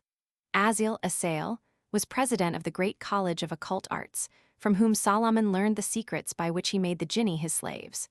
Marbule was the artist and mechanic, sometimes believed to aid artisans who produced work beyond ordinary human skill. Ariel was the fine spirit of the air whose intelligence corresponded to that of the Holy Ghost on the other side. Anigal is the serpent of paradise, generally written Anisil. Anazazel is probably a fanciful relative of Azazel, the strong god, and Barfil, who in a later Faust book is Barbiel, is an orientalized form of the demon of the long beard who holds the secret of the philosopher's stone. In a later chapter, the growth of favorable views of the devil is considered. Some of the legends therein related may be instructively read in connection with the development of witchcraft. Many rumors were spread abroad of kindly assistance brought by demons to persons in distress, but even more than by hopes so awakened was the witch aided by the burning desire of the people for vengeance. They wanted Samael, to help them to mold the bullet that would not miss its mark. The devil and all his angels had long been recognized by their catechists as being utilized by the deity to execute his vengeance on the guilty. And to serfs in their agony, that devil who would not spare prince or priest was more desired than even the bestower of favors to their starving minds and bodies. Under the long ages of war in Europe, absorbing the energies of men, women had become the preservers of letters. The era of witchcraft in Europe found that sex alone able to read and write, arts disesteemed in men, among the peasantry at least. To them men turned when it had become a priestly lesson that a few words were more potent than the weapons of princes. Besides this, women were the chief sorcerers, because they were the chief sufferers. In Alsace, 1615, out of 75 who perished as witches, 62 were women. The famous Malleus Maleficorum, which did more evil than any work ever published, derives femina from Fide Minus. Although in the Faust legend Mephistopheles objects to marriage, many stories represent diabolical weddings. Particular details were told of the marriage of Satan with the daughter of a sorceress at Egnishen, 1585, on which occasion the 3 towers of the castle there were said to have been illuminated, and a splendid banquet spread, the favorite dish being a ragout of bats. There was exquisite music, and a beautiful man blessed the nuptials. How many poor peasant girls must have had such dreams as they looked up from their drudgery to the brilliant chateaux? In the illuminated manuscript known as Queen Mary's Psalter, 1553, there is a picture of the fall of man Fig. 20, which possesses far-reaching significance. It is a modification of that idea, which gained such wide currency in the Middle Ages that it was the serpent woman Lilith who had tempted Adam to eat the forbidden fruit. In this picture, while the beautiful face and ample hair of Lilith are given, instead of the usual female bust, she has the body of a cat. This nocturnal animal, already sacred to Phrygia, the Teutonic Venus, whose chariot it drew, gained a new mythological career in the north by the large number of southern and oriental stones which related it to the lunar and amorous demonesses. When the gods fled before the Titans, Diana, as Ovid relates, changed herself to a cat, and as infernal Hecate that animal was still beside her. If my reader will turn to volume IP 130, some of the vast number of myths which prepared the cat to take its place as familiar of the witch may be found. Whether the artist had Lilith in his mind or not, the illumination in Queen Mary's Psalter represents a remarkable association of myths. For Lilith was forerunner of the medieval mothers weeping for their children. Her voice of perpetual lamentation at the cruel fate allotted her by the combined tyranny of God and man was heard on every sighing wind. And she was the richly dressed bride of the Prince of Devils, ever seeking to tempt youth. Such stories floated through the mind of the Middle Ages, and this infernal Madonna is here seen in association with the cat, beneath whose soft, sparkling fur the goddess of love and beauty was supposed to be still lurking near the fireside of many a miserable home. Some fragrance of the mystical East was with this feline beauty, and nothing can be more striking than the contrast which the ordinary devils beside her present. Their unseductive ugliness and meanness is placed out of sight of the pair, tempted to seek the fruit of forbidden knowledge. They inspire the man and woman in their evidently eager grasping after the fruit, which here means the consultation of fair fortune-tellers and witches to obtain that occult knowledge for which speculative men are seeking in secret studies and laboratories. Those who have paid attention to the subject of witchcraft need not be reminded that its complexity and vastness would require a larger volume than the present to deal with it satisfactorily. The present study must be limited to a presentation of some of the facts, which induce the writer to believe that, beneath the phenomena, lay a profound alienation from Christianity, and an effort to recall the banished gods which it had superseded. The first Christian church was mainly Jewish, and this is also to say that it inherited the vast angelolatry and the system of spells which that tribe had brought from Babylon. To all this was now superadded the accumulation of Assyrian and Egyptian lore, which was re-edited in the form of Neoplatonicism. This mongrel mass, constituted of notions crumbled from many systems, acquired a certain consistency in Gnosticism. The ancient Egyptians had colleges set apart for astrological study and for cultivation of the art of healing by charms. Every month, decade, day of the year had its special guardian in the heavens. The popular festivals were astronomic. To the priests in the colleges were reserved study of the sacred books in which the astrological secrets were contained, and whose authorship was attributed to the god Thoth, inventor of writing, the Greek Hermes, and later, Egyptian Hermes Trismegistus. The zodiac is a memorial of the influence which the stars were supposed to exert upon the human body. Alchemy, the word is Egyptian, kami meaning black earth, was also studied in connection with solar, lunar, and stellar influences. The alchemists dreamed of discovering the philosopher's stone, which would change base metals to gold. And Diocletian, in burning the alchemists' books, believed that, in so doing, he would deprive the Egyptians of their source of wealth. Imported into Greece, these notions and their cult had a twofold development. Among the Platonists, they turned to a naturalistic and allegorical demonology. Among the uncultivated, they formed a diabolarchy, which gathered around the terrible lunar phantasm Hecate. The Astrological College of Egypt gave to the Jews their strange idea of the high school maintained among the devils, already referred to in connection with Asmodeus, who was one of its leading professors. The rabbinical legend was that two eminent angels, Asa and Asael, remonstrated with the Creator on having formed man only to give trouble. The Creator said they would have done the same as man under similar circumstances, whereupon Asa and Asael proposed that the experiment should be tried. They went to earth, and the Creator's prediction was fulfilled. They were the first sons of God who fell in love with the daughters of men, Gen Romans 6. 2. They were then embodied. In heaven they had been angels of a special knowledge in divine arts, and they now used their spells to reascend. But their sin rendered the spells powerless for that, so they repaired to the dark mountains, and there established a great college of sorcery. Among the many distinguished graduates of this college were Job, Jethro, and Bileam. It was believed that these three instructed the soothsayers who attempted to rival the miracles of Moses before Pharaoh. Job and Jethro were subsequently converted, but Bileam continued his hostility to Israel and remains a teacher in the college. Through knowledge of the supreme spell, the Shemham-Forash, or real name of God Solomon, was able to chain Professor Asmodeus, and wrest from him the secret of the worm Shamir, by whose aid the temple was built. Traditions of the learning of the Egyptians, and of the marvels learned by Solomon from Asa and Asael, by which he compelled demons to serve him, and the impressive story of the Witch of Endor, powerfully influenced the inquisitive minds of Europe. The fierce denunciations of all studies of these arts of sorcery by the early church would alone reveal how prevalent they were. The wonderful story of Apollonius of Tyana, as told by Philostratus, was really a kind of gospel to the more worldly-minded scholars.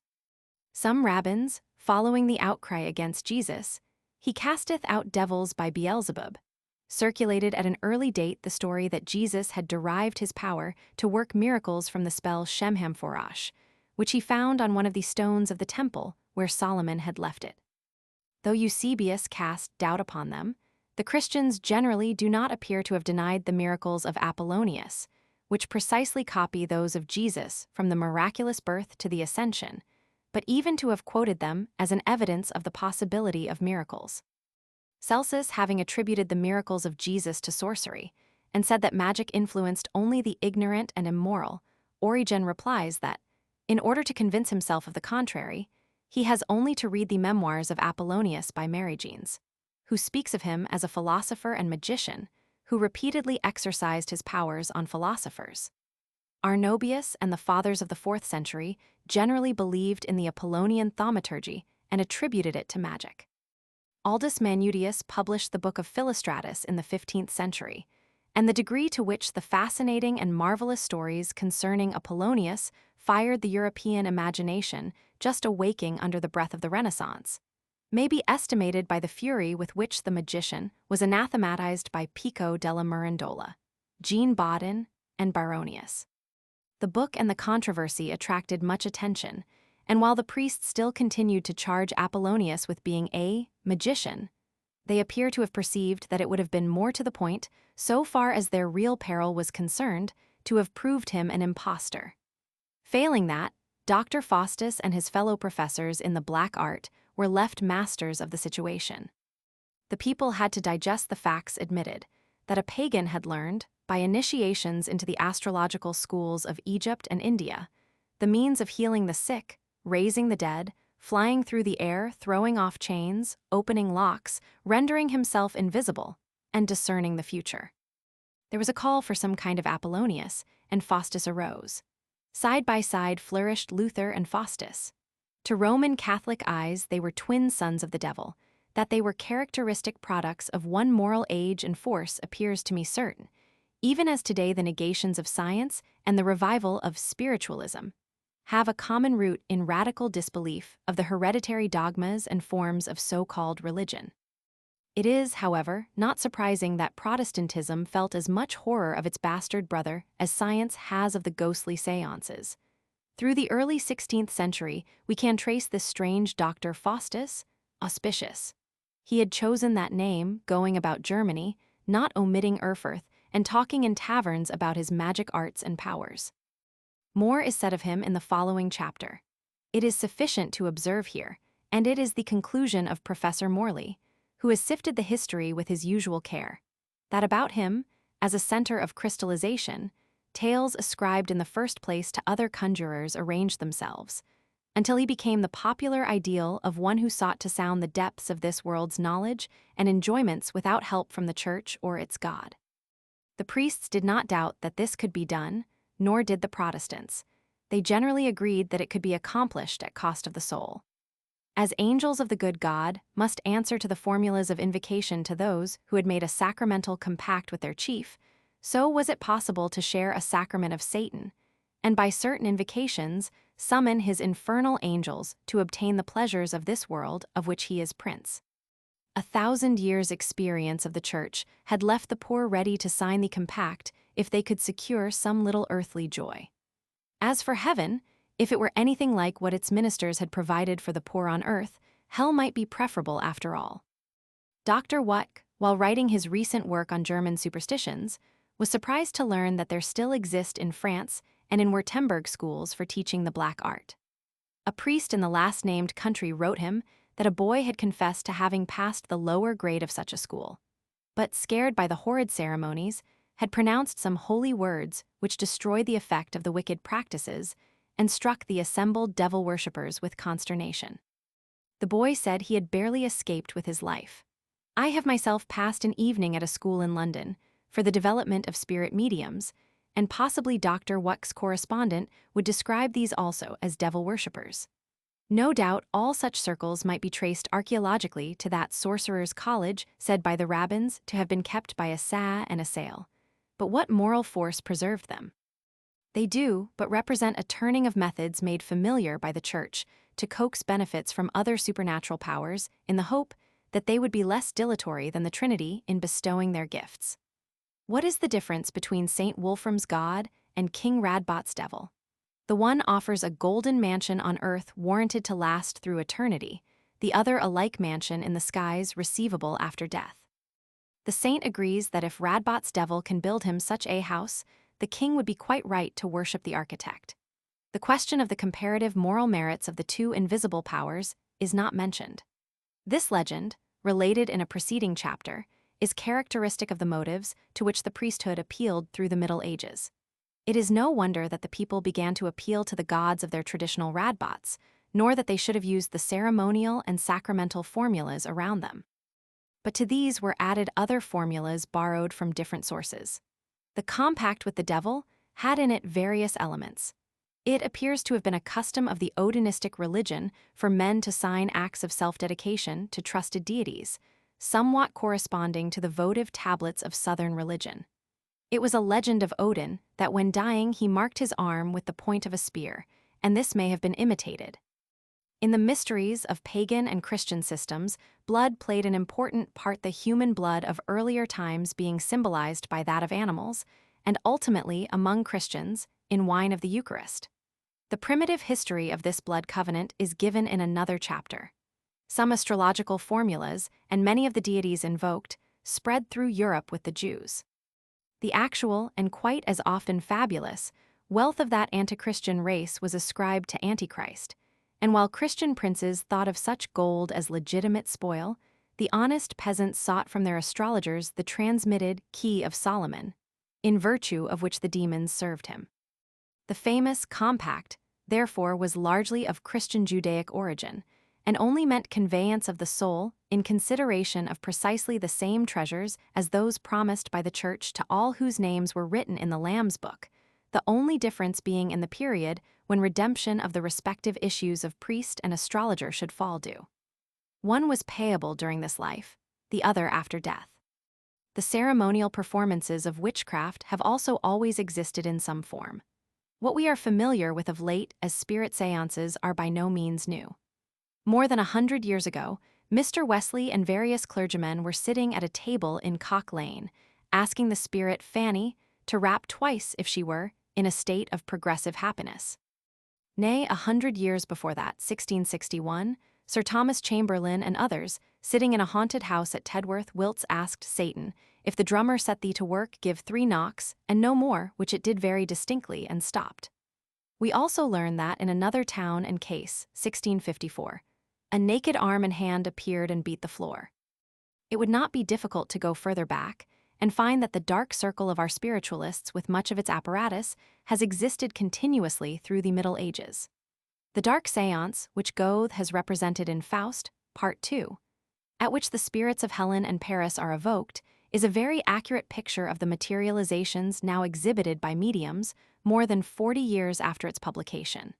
These outer resemblances are physiognomical. The séance of today has lost the darker features of its medieval prototype, because the present has not a real and temporal, but only a speculative and sentimental despair. And this is the kind that possesses chiefly the well-to-do and idle classes. It is not difficult to meet the eye of our everyday human nature amid those frenzied periods when whole districts seemed afflicted with epidemic madness, and look deep in that eye to the fathomless heart of humanity. In an old parish register of Fewston, Yorkshire, are the following entries: 1621. Anne, daughter of Edward Fairfax, baptized the 12th June. 1621. Edward Fairfax, Esquire, a child named Anne, buried the 9th October. Then in the history of Knaresborough we read of this child, she was held to have died through witchcraft. In what dreams did that child, supposed to have been snatched away by diabolic malice, return as a pure spirit uplifted in light, yet shadowed by the anxiety and pain of the bereaved family? A medium is at hand, one through whose mind and heart all the stormy electricities of the time are playing. The most distinguished representative of the Fairfax family is off fighting for Parliament against the king. Edward Fairfax is a zealous churchman. His eldest daughter, Helen, aged 21, is a parishioner of the Reverend Mr. Smithson, yet she has come under the strong influence of a nonconformist preacher, Mr. Cook. The scholarly clergyman and his worldly church on one side, and the ignorant minister with his humble followers on the other, are unconscious personifications of vice and virtue, while between them poor Helen is no Heraclea. 19 days after the burial of her little sister Anne, as mentioned above, Helen is found in a deadly trance. After a little she begins to speak, her words showing that she is, by imagination, in the church at Leeds, hearing a sermon by Mr. Cook. On November 3, as she lies on her bed, Helen exclaims, "A white cat hath been long upon me and drawn my breath, and hath left in my mouth and throat so filthy a smell that it doth poison me." Next we have the following in the father's diary. Item. Upon Wednesday, the 14th of November, she saw a black dog by her bedside, and after a little sleep she had an apparition of one like a young gentleman, very brave, his apparel all laid with gold lace, a hat with a golden band, and a ruff in fashion. He did salute her with the same compliment as she said Sir Fernandino Fairfax useth when he cometh to the house and saluteth her mother. He said he was a prince, and would make her Queen of England and of all the world if she would go with him. She refused and said, "In the name of God, what art thou?" He presently did forbid her to name God, to which she replied, "Thou art no man if thou canst not abide the name of God, but if thou be a man, come near, let me feel of thee," which he would not do, but said, "It is no matter for feeling." She proceeded, If thou wert a man, thou wouldst not deny to be felt, but thou art the devil, and art but a shadow. It is possible that Helen Fairfax had read in Shakespeare's Lear, printed 12 years before that. The Prince of Darkness is a gentleman, Modo he's called, and Mahu. But the reader will remark how her vision anticipates that of Faust, the transformation of the poodle to finely dressed Mephistopheles. On the next apparition, a bit from Patmos is interpolated, the devil appearing as a beast with many horns, but the folklore of Yorkshire prevails, and presently he was like a very little dog, and desired her to open her mouth and let him come into her body, and then he would rule all the world. Lastly, he filled the room with fire. In the account thus far we have the following items of ancient mythology. 1. The cat, 2. The dog, 3. The pride of life, Asmodeus, represented in the fine dress and manners of the fiend. 4. The prince of this world offering its throne. 5. The Egyptian belief in potency of the name.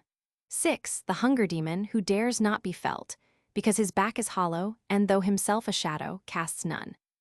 7. The disembodied devil of the rabbins, who seeks to enter a human form in order to enjoy the higher powers of which man is capable. 8. The fiend of fire. The period in which Helen Fairfax lived supplied forms for the materialization of these notions flitting from the ancient cemeteries of theology. The gay and gallant Asmodeus had been transformed into a goat under the ascetic eye of Europe. His mistress is a naked witch, her familiar and slave is a cat. This is the conventionalized theologic theory, as we find it in many examples, one of which is here shown. Fig. 21, as copied from a stone panel at the entrance of Lyons Cathedral. This is what Helen's visions end in. She and her younger sister of 7 years, and a young neighbor, a girl of 12, who have become infected with Helen's hysterics, identify 6 poor women as witches, and Edward Fairfax would have secured their execution had it not been for the clergyman Smithson. Cats played a large part in this as in other witch trials. They had long been regarded as an insurance of humble households. In many regions still may be found beliefs that a 3-colored cat protects against fire, a black cat cures epilepsy, protects gardens, and in Bohemia a cat is the favorite bridal gift to procure a happy wedded life. One who kills a cat has no luck for 7 years. The Yorkshire women called witches remembered these proverbs to their cost. Among the cats regarded by the Fairfaxes as familiars of the accused, some names are notable. One is called Jib. This is the Icelandic Gabba to delude, and our Gibber. It is the Jib cat of Rhianike Futch and of the Ramont of the Rose. In Gammer Gurton we read, hath no man gelded Jib her cat, and in Henry Roman 4, I am as melancholy as a Jib cat. Another of the cats is called Ingess. That is Ignes, Fire Agni maintaining his reign of terror. Helen's devil hates the dissenter and says, Cook is a lying villain, because Cook exorcises him with a psalm. On the other hand, the devil praises the clergyman, but Helen breaks out with, he is not worthy to be a vicar who will bear with witches. Amid the religious controversies then exciting all households, mourning for his dead child, humiliated by the suspicions of his best neighbors that his daughter was guilty of deception, Edward Fairfax, gentleman, a scholar and author, lent an ear to the vulgar superstitions of his neighborhood. Could he have stood on the shoulders of Grimm, he would have left us a very different narrative than that preserved by the Philobiblian Society. It is hardly possible to determine now the value of the alleged confessions of witches. They were extorted by torture or by promises of clemency, the latter rarely fulfilled. They were shaped by cross-examiners rather than by their victims, and their worth is still more impaired where, as is usual, they are not given in detail, but recorded in substance. The phraseology in such case reflecting the priest's preconceived theory of witches and their orgies. It is to be feared, for instance, that devil is often written instead of some name that might now be interesting. Nevertheless, there seems to be ground for believing that in many cases there were seances held to invoke supernatural powers. Among the vast number of trials and confessions, I have found none more significant than the following. In February 1691, a daughter and niece of Mr. Parris, minister in Salem, Massachusetts, girls of 10 or 11 years and several other girls, complained of various bodily torments, and as the physicians could find no cause for them, they were pronounced bewitched. The Reverend Mr. Parris had once been in business at the Barbados, and probably brought thence his 2 slaves, Spanish Indians, man and wife.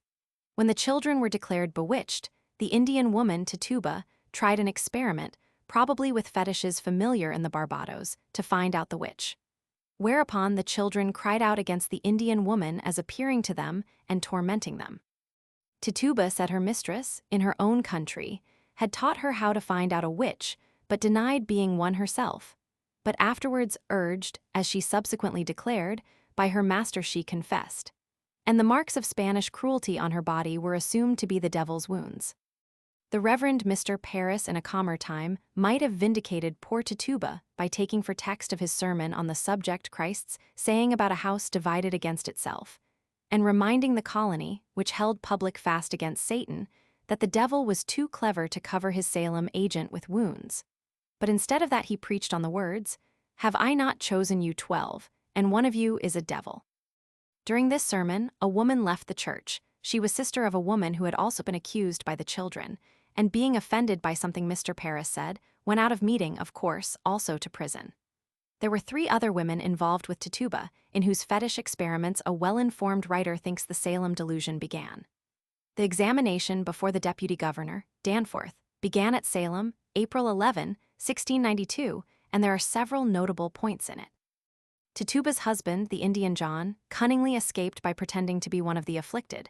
He charged Goody Proctor and said, "She brought the book to me." No one asked what book. Abigail Williams, also one of the accusers of Goody, was asked, "Does she bring the book to you?" A. Yes. Q. What would she have you do with it? A. To write in it, and I shall be well. Not a descriptive word is demanded or given concerning this book.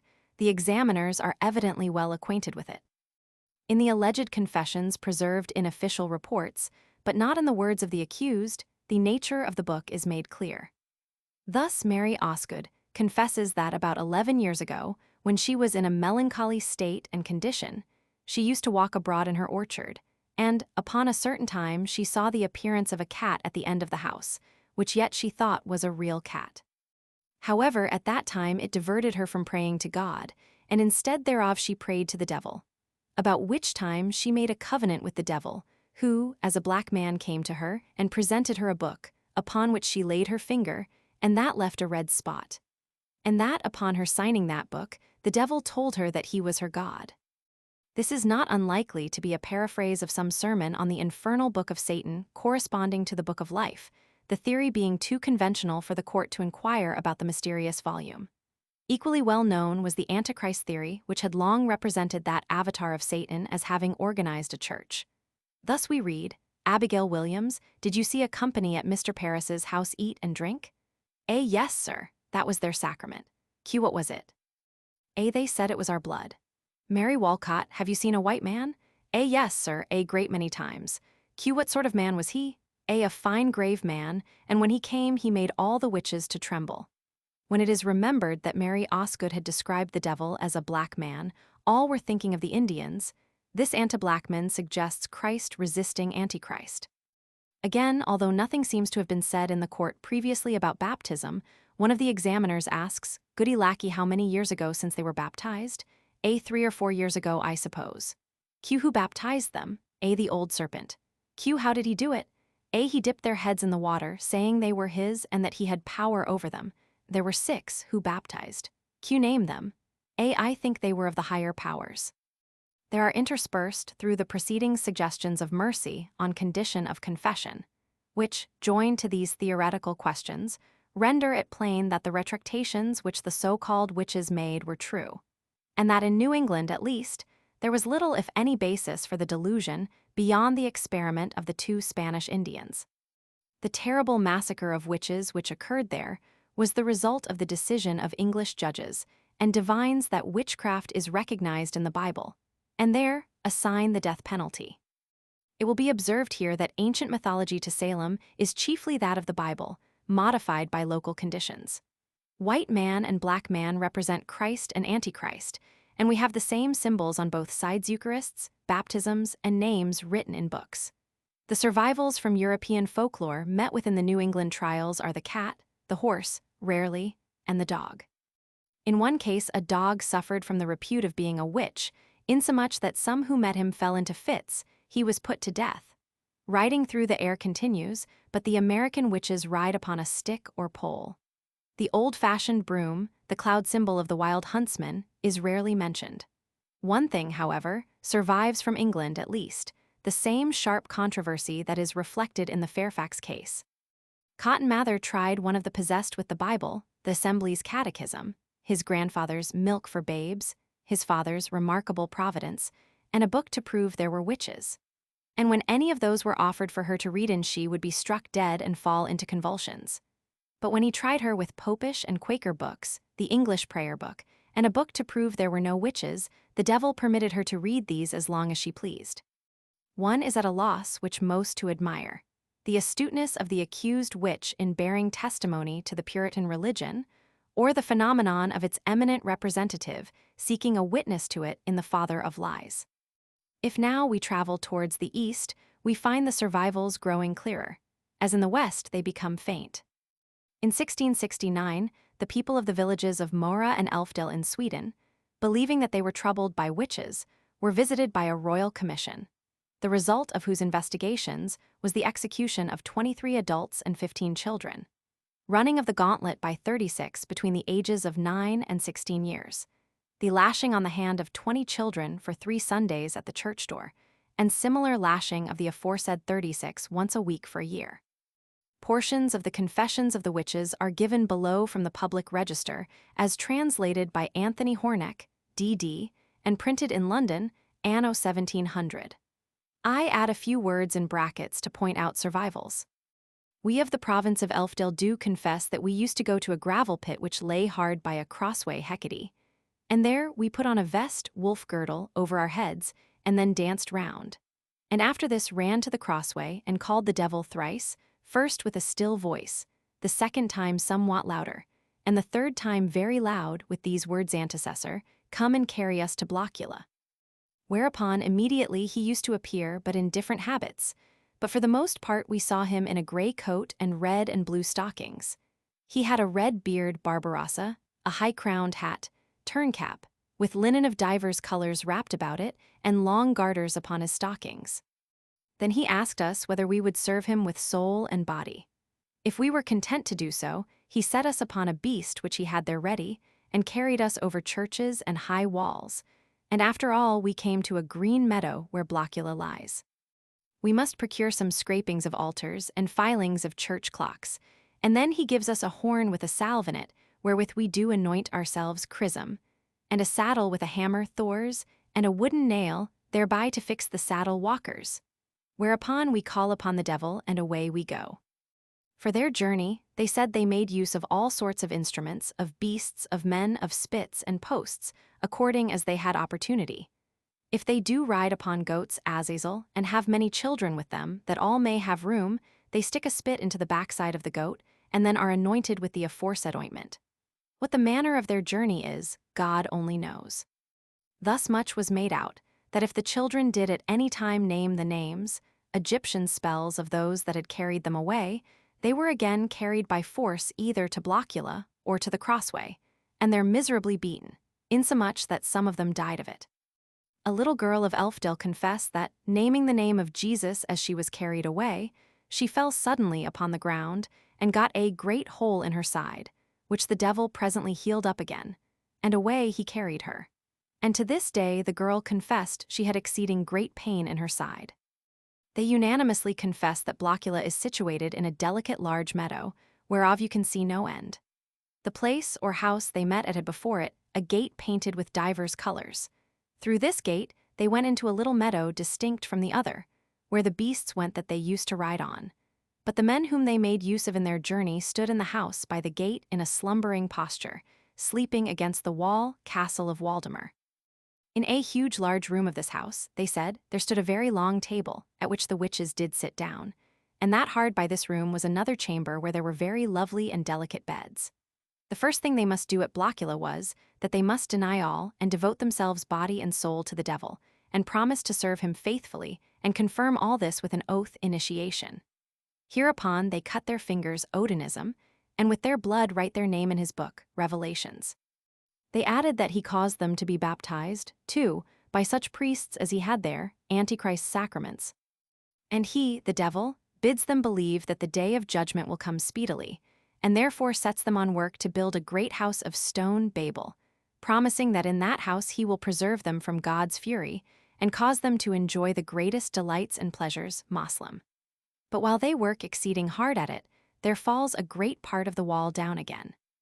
They said they had seen sometimes a very great devil like a dragon, with fire round about him, and bound with an iron chain, apocalyptic. And the devil that converses with them tells them that if they confess anything, he will let that great devil loose upon them, whereby all Swedeland shall come into great danger. They added that the devil had a church there, such another as in the town of Mora. When the commissioners were coming, he told the witches they should not fear them, for he would certainly kill them all. And they confessed that some of them had attempted to murder the commissioners, but had not been able to effect it. Some of the children talked much of a white angel, Frigga, as Christian tutelary, which used to forbid them what the devil had bid them do, and told them that those doings should not last long. What had been done had been permitted because of the wickedness of the people. Those of Elfdale confessed that the devil used to play upon an harp before them Tannhäuser, and afterwards to go with them that he liked best into a chamber, when he committed venerous acts with them, Asmodeus. And this indeed all confessed, that he had carnal knowledge of them, and that the devil had sons and daughters by them, which he did marry together, and they brought forth toads and serpents, Echidna.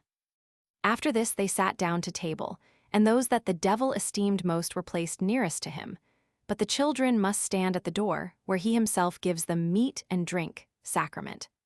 After meals, they went to dancing, and in the meanwhile swore and cursed most dreadfully, and afterwards went to fighting one with another, Valhalla.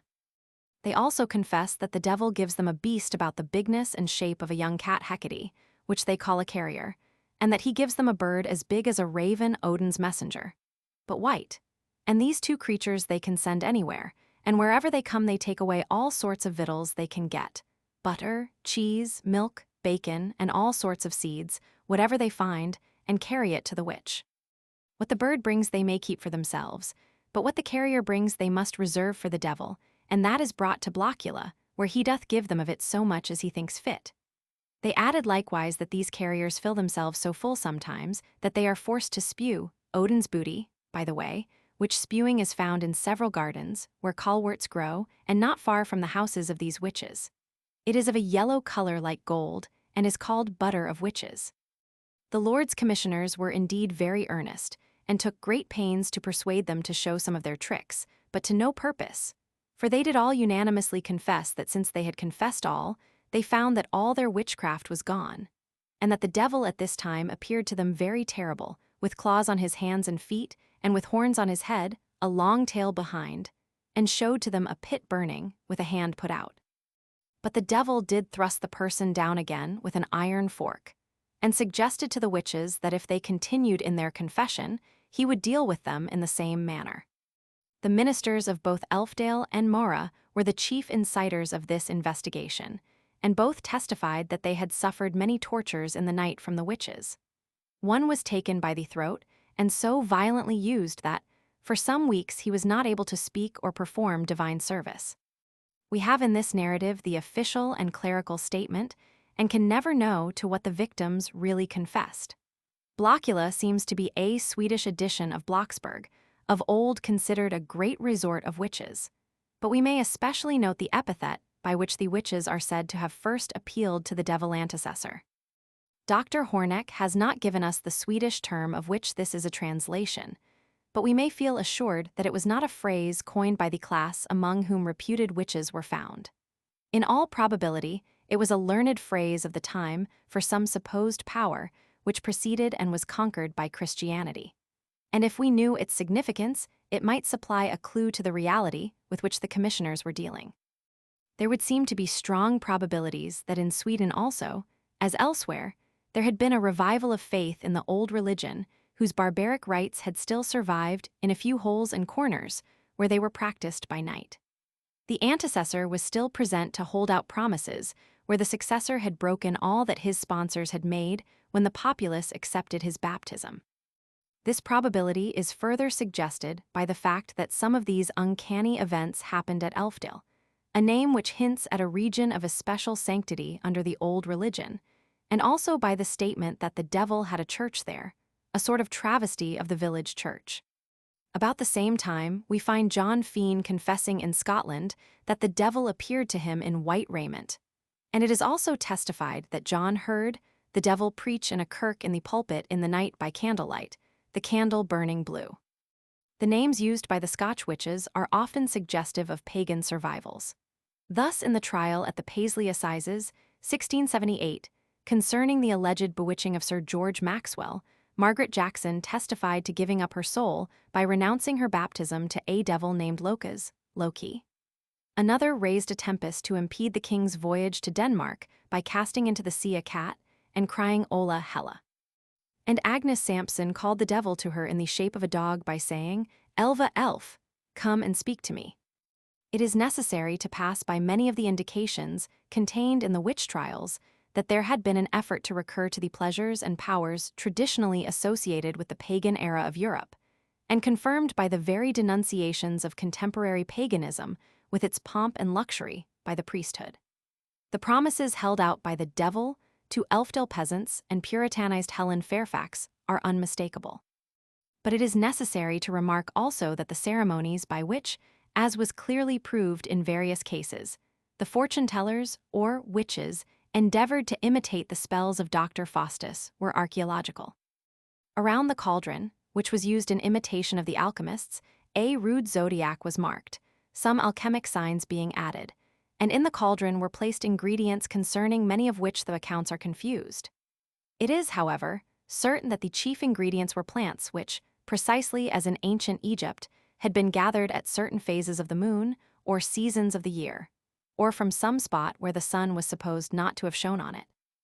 It was clearly proved also that the plants chiefly used by the sorceresses were rue and vervain.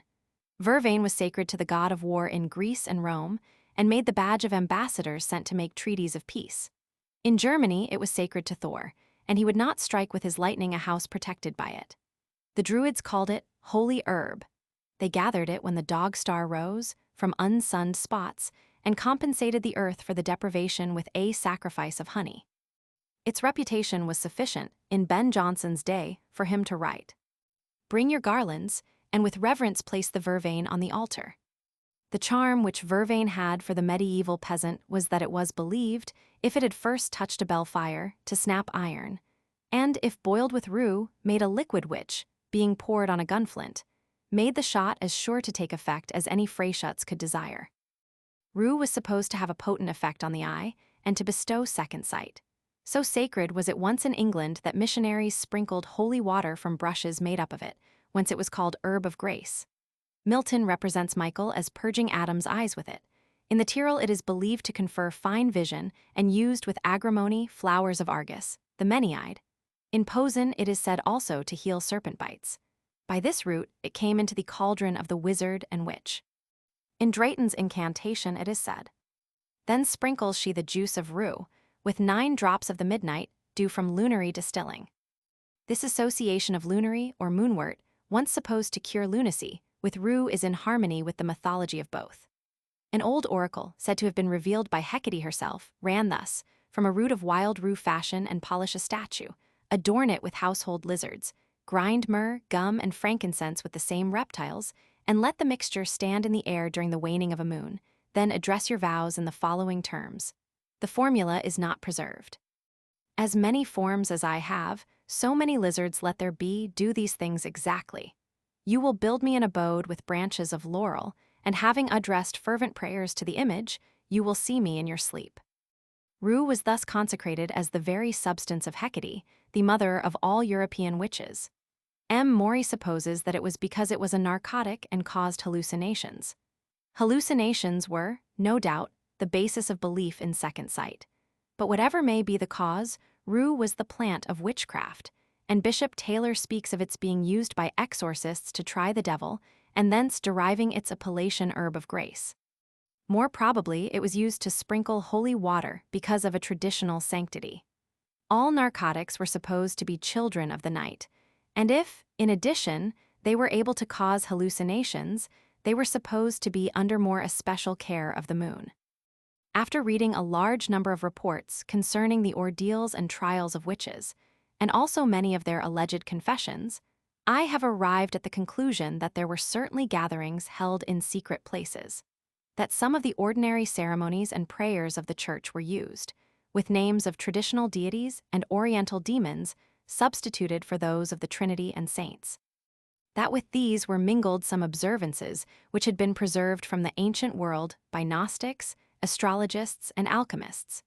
That at these gatherings there was sometimes direct devil worship is probable, but oftener the invocations were in other names, and it is for the most part due to the legal reporters that the devil is so often named. As to the confessions, many, no doubt, admitted they had gone to witches' sabbaths who had been there only in feverish dreams, as must have been the case of many young children and morbid pietists who were executed. Others confessed in hope of escape from charges they could not answer, and others were weary of their lives. The writer of this well remembers, in a small Virginian village, Falmouth, more than 30 years ago, the terrible persecutions to which an old white woman named Nancy Calamise was subjected because of her reputation as a witch. Rumors of lizards vomited by her poor neighbors caused her to be dreaded by the ignorant. The Negroes were in terror of her. She hardly dared pass through the streets for fear of being hooted by boys. One morning, she waded into the Rappahannock River and drowned herself, and many of her neighbors regarded the suicide as her confession. Probably it was a similar sort of confession to many that we read in the reports of witch trials. The retribution that followed was more ferocious than could have visited mere attempts by the poor and ignorant to call up spirits to their aid. Every now and then the prosecutions disclosed the well-known animus of heresy, persecution, and also the fury of magistrates suspicious of conspiracies. In England, New England, and France, particularly, an incipient rationalism was revealed in the party called Sadducees, who tried to cast discredit on the belief in witchcraft. This was recognized by Sir Matthew Hale in England and Cotton Mather in New England, consequently by the chief authorities of church and state in both countries, as an attack on biblical infallibility, since it was said in the Bible, "Thou shalt not suffer a witch to live." The leading wizards and witches were probably also persons who had been known in connection with the popular discontent and revolutionary feeling displayed in so many of the vindictive conjurations which were brought to light. The horrors which attended the crushing out of this last revival of paganism are such as recall the Bartholomew Massacre and the recent slaughter of communists in Paris, so vividly that one can hardly repress the suspicion that the same sort of mingled panic and fanaticism were represented in them all. Dr. Rayville has summed up the fearful history of 300 years as follows. In the single year 1485, and in the district of Worms alone, 85 witches were delivered to the flames. At Geneva, at Bâle, at Hamburg, at Ratisbon, at Vienna, and in a multitude of other towns, there were executions of the same kind. At Hamburg, among other victims, a physician was burnt alive, because he saved the life of a woman who had been given up by the midwife. In Italy, during the year 1523, there were burnt in the diocese of Como alone more than 200 witches. This was after the new bull hurled at witchcraft by Pope Adrian Roman VI. In Spain, it was still worse. There, in 1527, 2 little girls of from 9 to 11 years of age denounced a host of witches, whom they pretended to detect by a mark in their left eye. In England and Scotland, political influence was brought to bear upon sorcery. Mary Stuart was animated by a lively zeal against witches. In France, the Parliament of Paris happily removed business of this kind from the ecclesiastical tribunals, and under Louis I, Charles Roman VIII, and Louis Roman XII, there were but few condemnations for the practice of magic, but from the time of Francis I, and especially from Henry Roman II, the scourge reappeared. Jean Bodin, a man of sterling worth in other respects, but stark mad upon the question of witchcraft, communicated his mania to all classes of the nation. His contemporary and disciple, Boggett, showed how that France swarmed with witches and wizards. "They increase and multiply on the land," said he, "even as do the caterpillars in our gardens. Would that they were all got together in a heap, so that a single fire might burn them all at once." Savoy, Flanders, the Jura Mountains, Lorraine, Béarn, Provence, and in almost all parts of France, the frightful hecatombs were seen ablaze. In the 17th century, the witch fever somewhat abated, though it burst out here and there, centralizing itself chiefly in the convents of hysterical nuns. The terrible histories of the priests Goffredy and Urban Grandier are well known. In Germany, and particularly in its southern parts, witch burning was still more frequent. In one small principality, at least 242 persons were burnt between 1646 and 1651, and, horribil dictu, in the official records of these executions, we find that among those who suffered were children from 1 to 6 years of age. In 1657, the witch judge, Nicholas Ramay, boasted of having burnt 900 persons in 15 years. It would even seem that it is to the proceedings against sorcery that Germany owes the introduction of torture as an ordinary mode of getting at the truth. Mr. Roscoff reproduces a catalogue of the executions of witches and wizards in the episcopal town of Würzburg in Bavaria up to the year 1629. In 1659, the number of those put to death for witchcraft amounted, in this diocese, to 900. In the neighboring bishopric of Bamberg, at least 600 were burnt. He enumerates 31 executions in all, not counting some regarded by the compilers of the catalogue as not important enough to mention. The number of victims at each execution varies from 2 to 7. Many are distinguished by such surnames as the Big Hunchback, the Sweetheart, the Bridgekeeper, the Old Porkwoman, and see among them appear people of all sorts and conditions, actors, workmen, jugglers, town and village maidens, rich burghers, nobles, students, magistrates even, and a fair number of priests. Many are simply entered as a foreigner. Here and there is added to the name of the condemned person his age and a short notice. Among the victims, for instance, of the 20th execution figures little Barbara, the prettiest girl in Würzburg, a student who could speak all manner of languages, who was an excellent musician, vocaliter et instrumentaliter. The master of the hospice, a very learned man. We find, too, in this gloomy account the cruel record of children burnt for witchcraft. Here a little girl of about 9 or 10 years of age with her baby sister, younger than herself. Their mother was burnt a little while afterwards. Here boys of 10 or 11. Again, a young girl of 15, 2 children from the poorhouse, the little boy of a counselor. The pen falls from one's hand in recapitulating such monstrosities. Cannot those who would endow Catholicity with the dogma of papal infallibility hearken, before giving their vote, to the cries that rise before God, and which history re-echoes, of those poor innocent ones whom pontifical bulls threw into flames? The 17th century saw the rapid diminution of trials and tortures. In one of his good moments, Louis Roman XIV mitigated greatly the severity of this special legislation.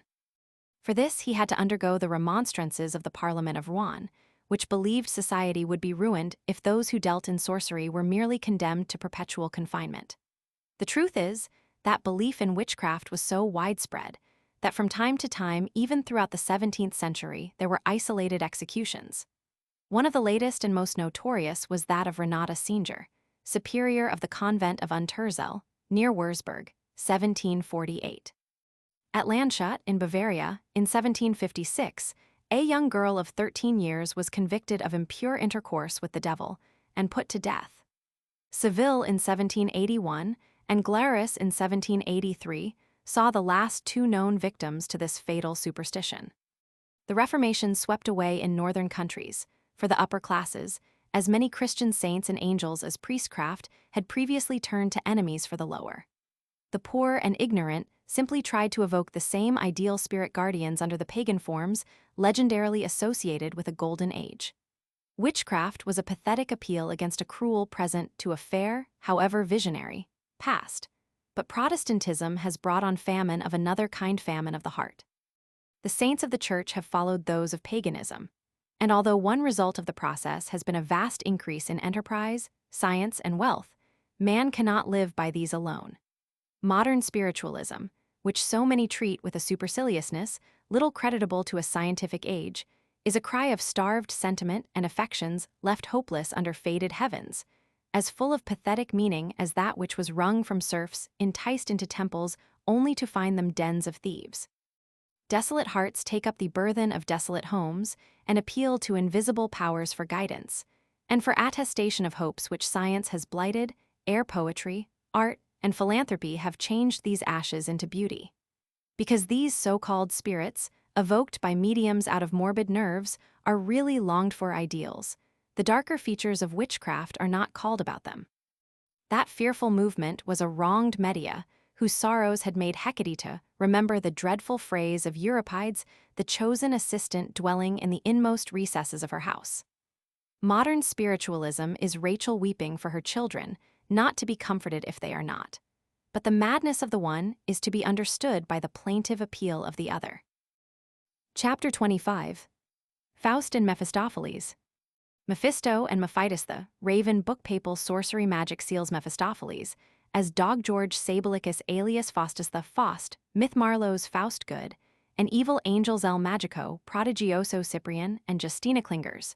Faust Satan's, Sermon Goaths Mephistopheles his German characters moral skepticism devils, gifts Helena redemption, through art defeat of Mephistopheles. The name Mephistopheles has in it, I think, the priests shudder at the fumes of the laboratory. Dunzer finds that the original form of the word was Mephistopheles, and conjectures that it was a bungling effort to put together three Greek words to mean not loving the light. In this, he has the support of Bayard Taylor, who also thinks that it was so understood by Goethe. The transformation of it was probably amid the dreaded gases with which the primitive chemist surrounded himself. He who began by not loving the light became the familiar of men seeking light and lover of their mephitic gases. The ancient Romans had a mysterious divinity called Mephitis, whose grove and temple were in the Esquiliae, near a place it was thought fatal to enter. She is thought to have been invoked against the mephitic exhalations of the earth in the grove of Albania. Sulphur springs also were of old regarded as ebullitions from hell, and both Schwarz and Roger Bacon particularly dealt in that kind of smell. Considering how largely Asmodeus, as fine gentleman, entered into the composition of Mephistopheles, and how he flew from Nineveh to Egypt, Tobit, to avoid a bad smell, it seems the irony of mythology that he should turn up in Europe as a mephitic spirit. Mephistopheles is the embodiment of all that has been said in preceding chapters of the ascetic's horror of nature and the pride of life, and of the medieval priest's curse on all learning he could not monopolize. The Faust myth is merely his shadow cast on the earth, the tracery of his terrible power as the church would have the people dread it. The early Raven book at Dresden has the title, DJ Fausti, Dreyfascher Hollenswung und Magisch, Geisterkommando, nebst den Schwarzen Robin. Rami ad Arcanum Pontificatus unter Papst Alexander Roman VI, Gedruckt, Anno Christi MDI. In proof of which claim, there is a preface purporting to be a proclamation, signed by the said Pope and Cardinal Piccolomini, concerning the secrets which the celebrated Dr. Faust had scattered throughout Germany, commanding ut ad arcanum pontificatus mandenter et sicut pupilla oculi in archivio nostro serventer et custodianter. Ac extra valvas Vaticanas non imprimanter nec inde transportenter. Si viro quiscunc temere contra ager ossus furit, divinam maledictionem lati sententiae ipso facto servatis nobis solis reservandis si incursorum siet. Ida mandamus et constitumus virtut apostolici ecclesiae Jesu Christi sub pona excommunicationis ut supra. Anno secundo vicarietis nostri. Rami verbi incarnati, anno MDI. This is an impudent forgery, but it is an invention which, more than anything actually issued from Rome, indicates the popular understanding that the contention of the Church was not against the validity of magic arts, but against their exercise by persons not authorized by itself. It was, indeed, a tradition not combated by the priests, that various ecclesiastics had possessed such powers, even popes, as John Roman 22, Gregory Roman 7. And Clement V, the first Sylvester was said to have a dragon at his command, John Roman 22, denounced his physicians and courtiers for necromancy, and the whispers connecting the Vatican with sorcery lasted long enough to attribute to the late Pius Roman 9 a power of the evil eye. Such awful potencies the Church wished to be ascribed to itself alone. Faust is a legend invented to impress on the popular mind the fate of all who sought knowledge in unauthorized ways and for non-ecclesiastical ends. In the Raven book just mentioned, there are provisions for calling up spirits which, in their blending of Christian with pagan formulas, oddly resemble the solemn proceedings sometimes effected by our spiritual mediums. The magician, magister, had best be alone, but if others are present, their number must be odd. He should deliberate beforehand what business he wishes to transact with the spirits. He must observe God's commandment, trust the Almighty's help, continue his conjuration, though the spirits do not appear quickly, with unwavering faith, mark a circle on parchment with a dove's blood. Within this circle write in Latin the names of the 4 quarters of heaven. Write around it the Hebrew letters of God's name, and beneath it write Saturn, and standing in this circle he must repeat the 91st Psalm. In addition, there are seals in red and black, various Hebrew, Greek, and Latin words, chiefly such as contain the letters Q, W, X, Y, Z, G, Ashiros, Theos, Zebyoth, Adonai. The specimen Fig. 22, which I copied from the book in Dresden, is there called Sigillum Telschenhab. The black raven is pictured in the book, and explained as the form in which the angel Raphael taught Tobias to summon spirits. It is said also that the magician must in certain cases write with blood of a fish Tobit again, or bat on maiden parchment, this being explained as the skin of a goat, but unpleasantly suggestive of a different origin. In this book, poorly printed, and apparently on a private press, Mephistopheles is mentioned as one of the chief princes of hell. He is described as a youth, adept in all arts and services, who brings spirit servants or familiars and brings treasures from earth and sea with speed. In the Frankfurt Faust book, 1587, Mephistopheles says, "I am a spirit and a flying spirit, potently ruling under the heavens." In the oldest legends he appears as a dog, that, as we have seen, being the normal form of tutelary divinities, the symbol of the scribe in Egypt, guard of Hades, and psychopomp of various mythologies. A dog appears following the family of Tobias. Manlius reports Melanchthon as saying, "He Faust had a dog with him, which was the devil." Johann Gast, Sermons Convivials, says he was present at a dinner at ball given by Faust, and adds, "He had also a dog and a horse with him, both of which, I believe, were devils, for they were able to do everything. Some persons told me that the dog frequently took the shape of a servant and brought him food." In the old legends, this dog is named Priestager. As for the man Faust, he seems to have been personally the very figure which the church required, and had the friar, in whose guise Mephistopheles appears, been his actual familiar, he could hardly have done more to bring learning into disgrace. Born at the latter part of the 15th century at Nittlingen, Württemberg, of poor parents, the bequest of an uncle enabled him to study medicine at Krakow University, and it seems plain that he devoted his learning and abilities to the work of deluding the public. That he made money by his mediumship one can only infer from the activity with which he went about Germany and advertised his powers. It was at a time when high prices were paid for charms, philters, mandrake mannequins, and the witchcraft excitement was not yet advanced enough to render dealing in such things perilous. It seems that the Catholic clergy made haste to use this impostor to point their moral against learning, and to identify him as first fruit of the Reformation, while the Reformers, with equal zeal, hurled him back upon the Papists as outcome of their idolatries. Melanchthon calls him an abominable beast, a sewer of many devils. The first mention of him is by Trithemius in a letter of August 20, 1507, who speaks of him as a pretender to magic. Magister Georgius Sabelicus, Faustus Jr., whom he met at Gelnhausen. And in another letter of the same year as at Kreuznach, Conrad Mutt, friend of Luther and Melanchthon, mentions Oct. 3, 1513, the visit to Erfurth of Georgius Faustus Hemithius Hedebensis, a braggart and a fool who affects magic, whom he had heard talking in a tavern, and who had raised theologians against him. In Vogel's Annals of Leipzig, 1714, kept in Auerbach's cellar, is recorded under date 1525 Dr. Johann Faust's visit to the cellar. He appears therefore to have already had aliases. The first clear account of him is in the Index Sanitatis of Dr. Philip Bigardi, 1539, who says, "Since several years he has gone through all regions, provinces, and kingdoms, made his name known to everybody, and is highly renowned for his great skill, not alone in medicine, but also in chiromancy, necromancy, physiognomy, visions in crystal, and the like other arts. And also not only renowned, but written down and known as an experienced master. Himself admitted, nor denied that it was so, and that his name was Faustus, and called himself Philosophum Philosophorum. But how many have complained to me that they were deceived by him, verily a great number. But what matter? Hin ist hin." These latter words may mean that Faust had just died. He must have died about that time, and with little notice.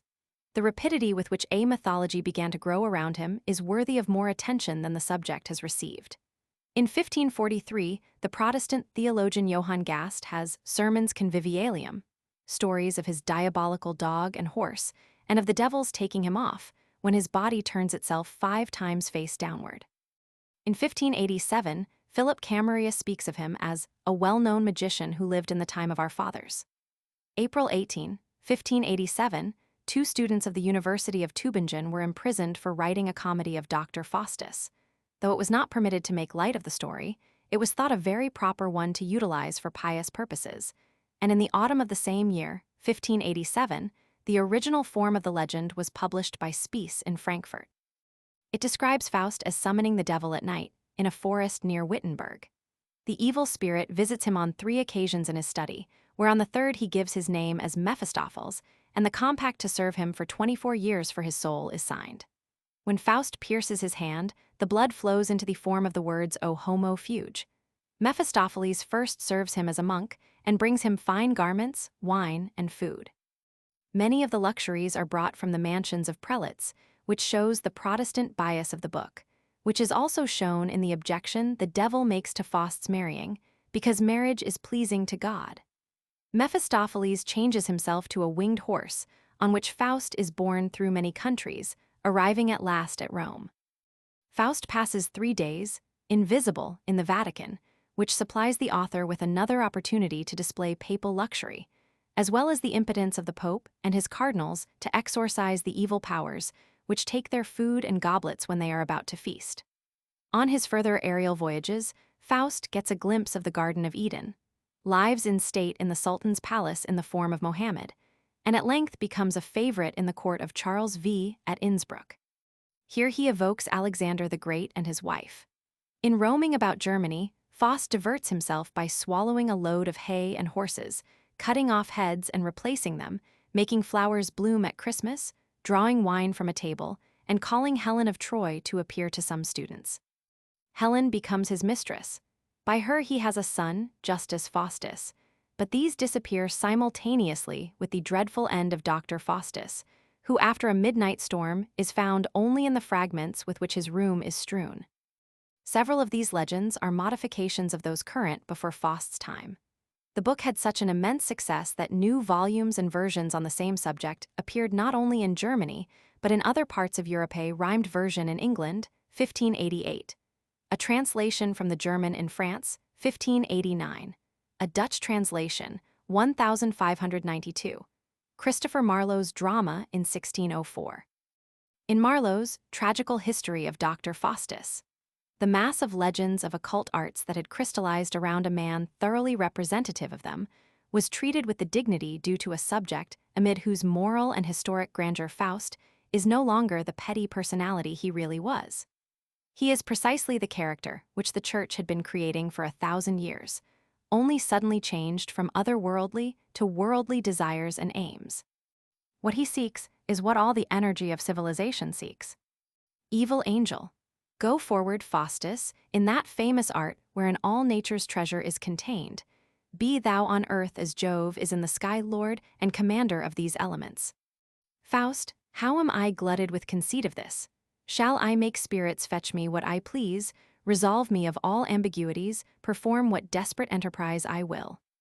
I'll have them fly to India for gold, ransack the ocean for orient pearl, and search all corners of the new-found world for pleasant fruits and princely delicates. I'll have them read me strange philosophy, and tell the secrets of all foreign kings. I'll have them wall all Germany with brass, and make swift Rhine circle fair Württemberg. I'll have them fill the public schools with silk, wherewith the students shall be bravely clad. For this he is willing to pay his soul, which theology has so long declared to be the price of mastering the world. This word damnation terrifies not him, for he confounds hell in Elysium. His ghost be with the old philosophers. The good angel warns him, O Faustus, lay that damned book aside, and gaze not on it, lest it tempt thy soul, and heap God's heavy wrath upon thy head. Read the Scriptures, that is blasphemy.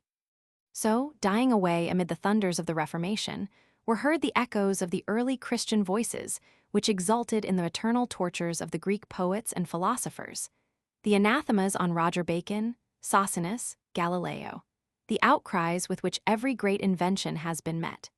We need only retouch the above extracts here and there to make Faust's aspirations those of a saint. Let the gold be sought in New Jerusalem, the pearl in its gates, the fruits in paradise, the philosophy that of Athanasius, and no amount of selfish hunger and thirst for them would grieve any good angel he had ever heard of.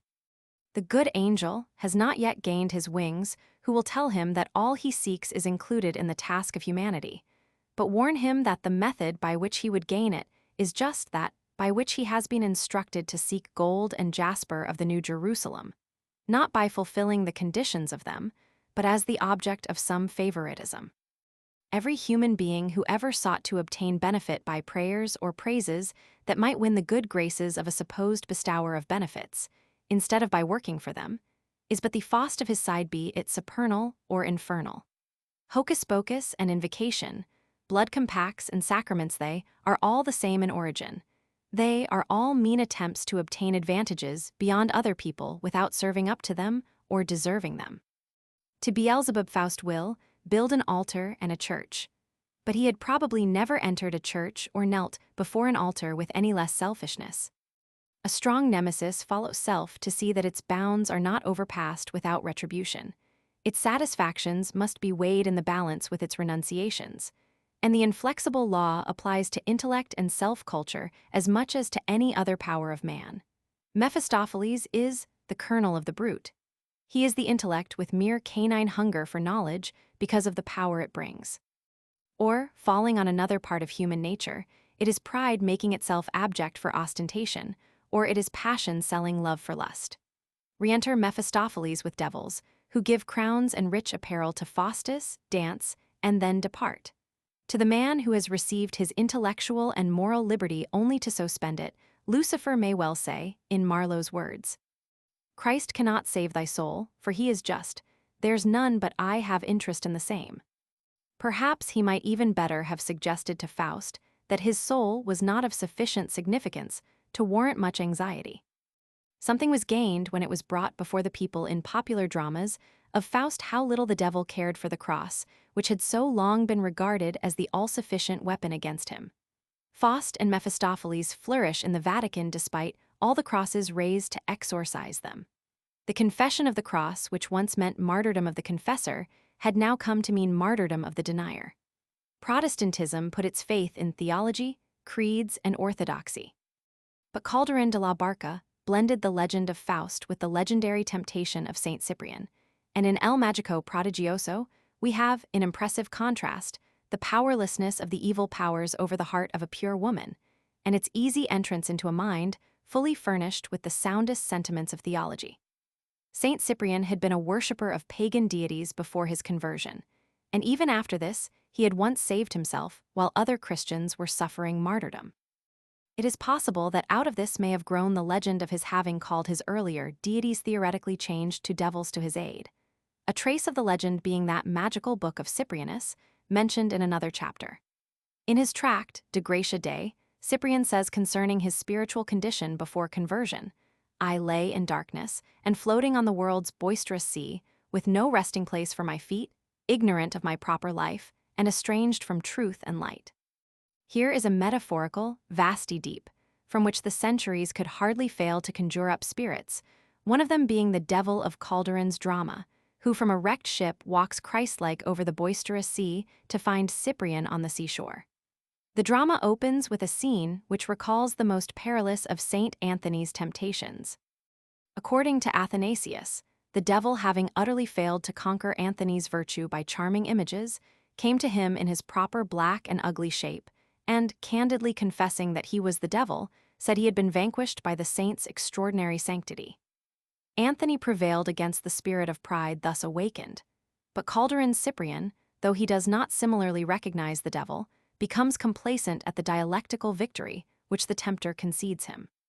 Cyprian having argued the existence and supremacy of God, the devil says, "How can I impugn so clear a consequence? Do you regret my victory? Who but regrets a check in rivalry of wit?" He leaves, and Cyprian says, "I never met a more learned person." The devil is equally satisfied, knowing, no doubt, that gods worked out by the wits alone remain in their abode of abstraction and do not interfere with the world of sense. Calderon is artful enough to throw the trial of Cyprian back into his pagan period. But the mirror is no less true in reflecting for those who had eyes to see in it the weakness of theology. Enter the devil as a fine gentleman is the first sign of the temptation in Calderon's drama. It is Asmodeus again, and the pride of life he first brings is the conceit of a clever theological victory. So sufficient is the doorway so made for all other pride to enter, that next time the devil needs no disguise, but has only to offer him a painless victory over nature and the world, including Justina, the object of his passion. Wouldst thou that I work a charm over this waste and savage wood, this Babylon of crags and aged trees, filling its coverts with a horror thrilling and strange? I offer thee the fruit of years of toil in recompense. Whate'er thy wildest dream presented to thy thought as object of desire shall be thine. Justina knows less about the philosophical god of Cyprian and more of the might of a chaste heart. To the devil she says, "Thought is not in my power, but action is. I will not move my foot to follow thee." The devil is compelled to say at last, "Woman, thou hast subdued me, only by not owning thyself subdued." He is only able to bring a counterfeit of Justina to her lover. Like Goethe's Mephistopheles, Cyprian's devil is unable to perform his exact engagements, and consequently does not win in the game. He enables Cyprian to move mountains and conquer beasts, until he boasts that he can excel his infernal teacher, but the devil cannot bring Justina. She has told Cyprian that she will love him in death. Cyprian and she together abjure their paganism at Antioch and meet in a cell just before their martyrdom. Over their bodies lying dead on the scaffold, the devil appears as a winged serpent and says he is compelled to announce that they have both ascended to heaven. He descends into the earth. What the story of Faust and Mephistopheles had become in the popular mind of Germany, when Goethe was raising it to be an immortal type of the conditions under which genius and art can alone fulfill their task, is well shown in the sensational tragedy written by his contemporary, the playwright Klinger. The following extract from Klinger's Faust is not without a certain impressiveness. Night covered the earth with its raven wing. Faust stood before the awful spectacle of the body of his son suspended upon the gallows. Madness parched his brain, and he exclaimed in the wild tones of despair, "Satan, let me but bury this unfortunate being, and then you may take this life of mine, and I will descend into your infernal abode, where I shall no more behold men in the flesh. I have learned to know them, and I am disgusted with them, with their destiny, with the world, and with life. My good action has drawn down unutterable woe upon my head. I hope that my evil ones may have been productive of good. Thus should it be in the mad confusion of earth. Take me hence. I wish to become an inhabitant of thy dreary abode. I am tired of light, compared with which the darkness in the infernal regions must be the brightness of midday." But Satan replied, "Hold, not so fast, Faust. Once I told thee that thou alone shouldst be the arbiter of thy life, that thou alone shouldst have power to break the hourglass of thy existence. Thou hast done so, and the hour of my vengeance has come, the hour for which I have sighed so long. Here now do I tear from thee thy mighty wizard wand, and chain thee within the narrow bounds which I draw around thee. Here shalt thou stand and listen to me, and tremble. I will draw forth the terrors of the dark past, and kill thee with slow despair. Thus will I exult over thee and rejoice in my victory. Fool, thou hast said that thou hast learned to know man. Where, how and when, hast thou ever considered his nature? Hast thou ever examined it, and separated from it its foreign elements? Hast thou distinguished between that which is offspring of the pure impulses of his heart, and that which flows from an imagination corrupted by art? Hast thou compared the wants and the vices of his nature with those which he owes to society and prevailing corruption? Hast thou observed him in his natural state, where each of his undisguised expressions mirrors forth his inmost soul? No, thou hast looked upon the mask that society wears, and hast mistaken it for the true lineaments of man. Thou hast only become acquainted with men who have consecrated their condition, wealth, power, and talents to the service of corruption, who have sacrificed their pure nature to your idle illusion. Thou didst at one time presume to show me the moral worth of man, and how didst thou set about it? By leading me upon the broad highways of vice, by bringing me to the courts of the mighty wholesale butchers of men, to that of the coward tyrant of France, of the usurper in England. Why did we pass by the mansions of the good and the just? Was it for me, Satan, to whom thou hast chosen to become a mentor, to point them out to thee? No, thou wert led to the places thou didst haunt by the fame of princes, by thy pride, by thy longing after dissipation. And what hast thou seen there?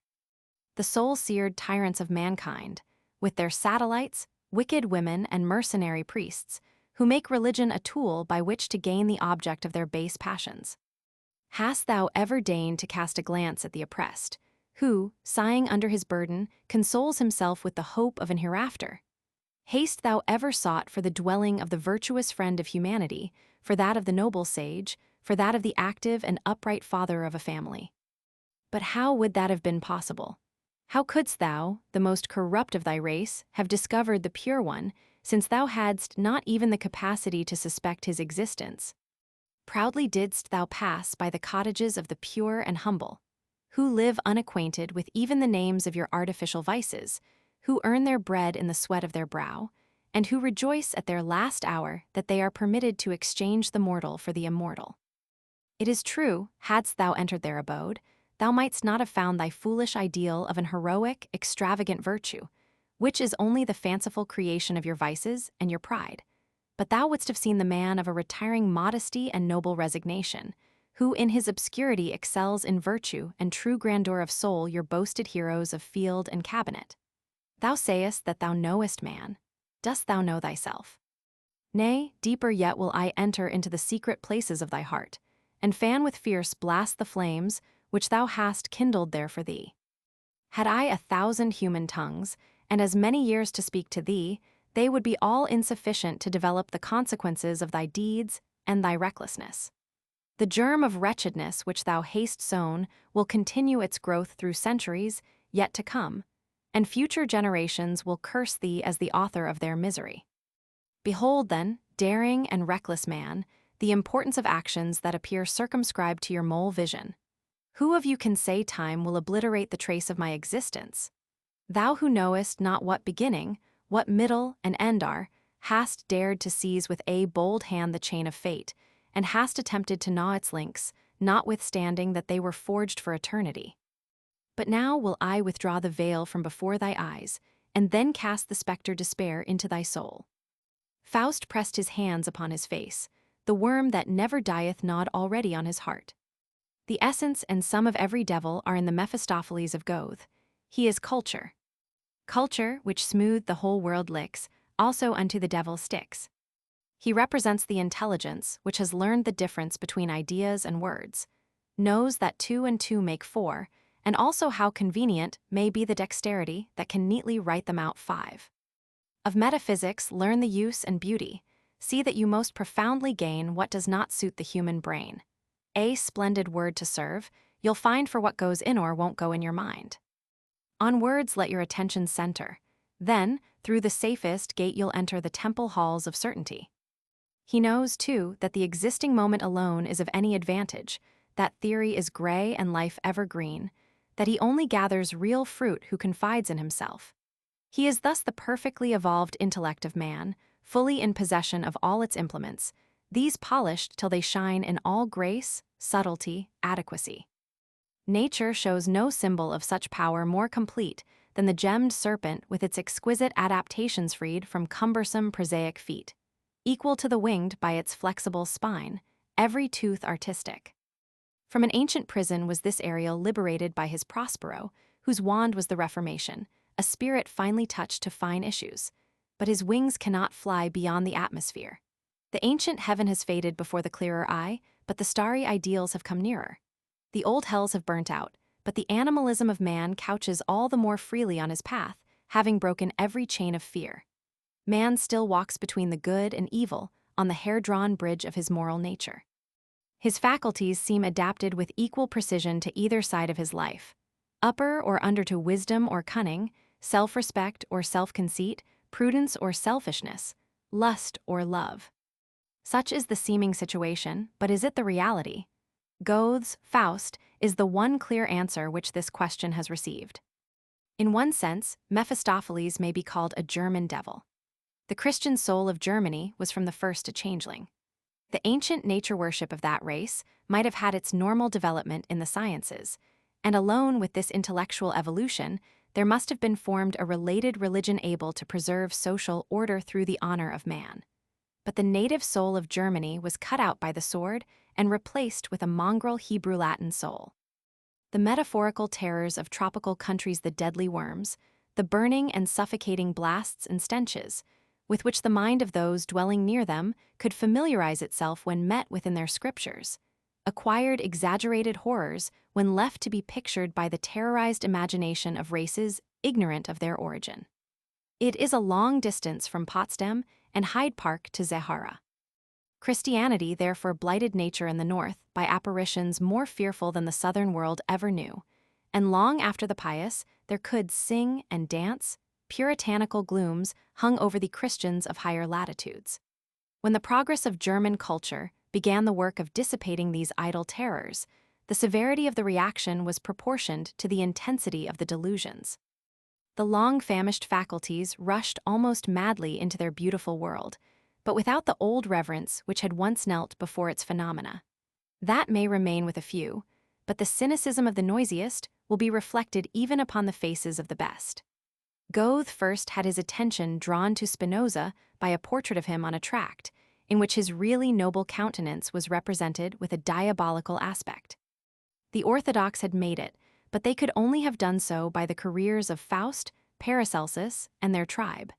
These two helped to conventionalize Voltaire into a Mephistopheles. Goethe was probably the first European man to carry out this skepticism to its full results. He was the first who recognized that the moral edifice based upon monastic theories must follow them, and he had in his own life already questioned the right of the so-called morality to its supreme if not tyrannous authority over man. Hereditary conscience, passing through this fierce crucible, lay levigible before Goethe, to be swept away into dust-hole or molded into the image of reason. There remained around the animal nature of a free man only a thread which seemed as fine as that which held the monster Fenris. It was made only of the sentiment of love and that of honor.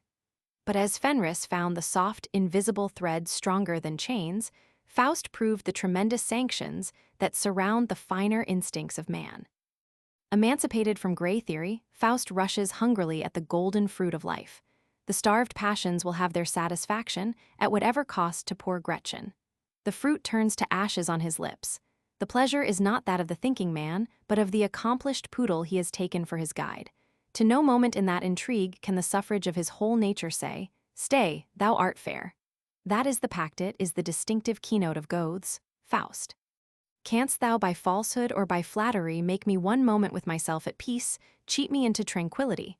Come then, and welcome life's last day. Make me to the passing moment plead. Fly not, O stay, thou art so fair, then will I gladly perish.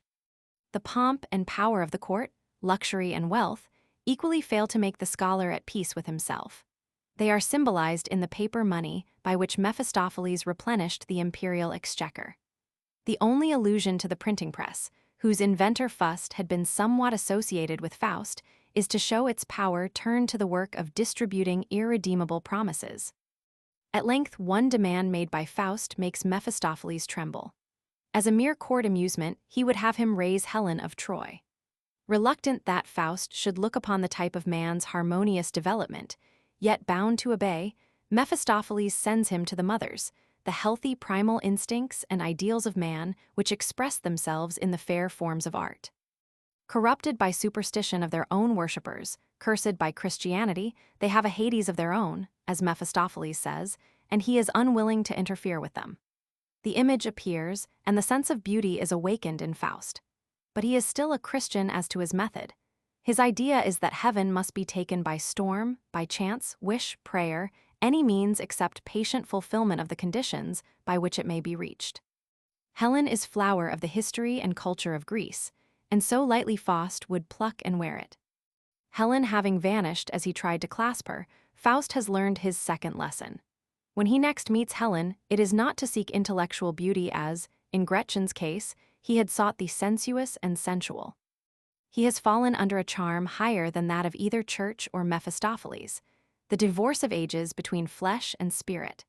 The master crime of superstition, from which all devils sprang, was over for him from the moment that he sees the soul embodied and body ensouled in the art ideal of Greece. The redemption of Faust through art is the gospel of the 19th century. This is her vesture which Helen leaves him when she vanishes, and which bears him as a cloud to the land he is to make beautiful. The purest art Greek art is an expression of humanity. It can as little be turned to satisfy a self-culture, unhumanized, as to consist with a superstition which insults nature. When Faust can meet with Helen, and part without any more clutching, he is not hurled back to his Gothic study and mocking devil anymore. He is borne away until he reaches the land where his thought and work are needed. Blindness falls on him, or what theology deems such, for it is metaphorical. It means that he has descended from clouds to the world, and the actual earth has eclipsed a possible immortality. The sphere of earth is known enough to me, the view beyond is barred immortality. A fool who there his blinking eyes directeth, and o'er his clouds of peers a place expecteth. Firm let him stand and look around him well. This world means something to the capable, why needs he through eternity to wend? The eye for a fictitious world lost leaves the vision for reality clearer. In every hard, chaotic object Faust can now detect a slumbering beauty.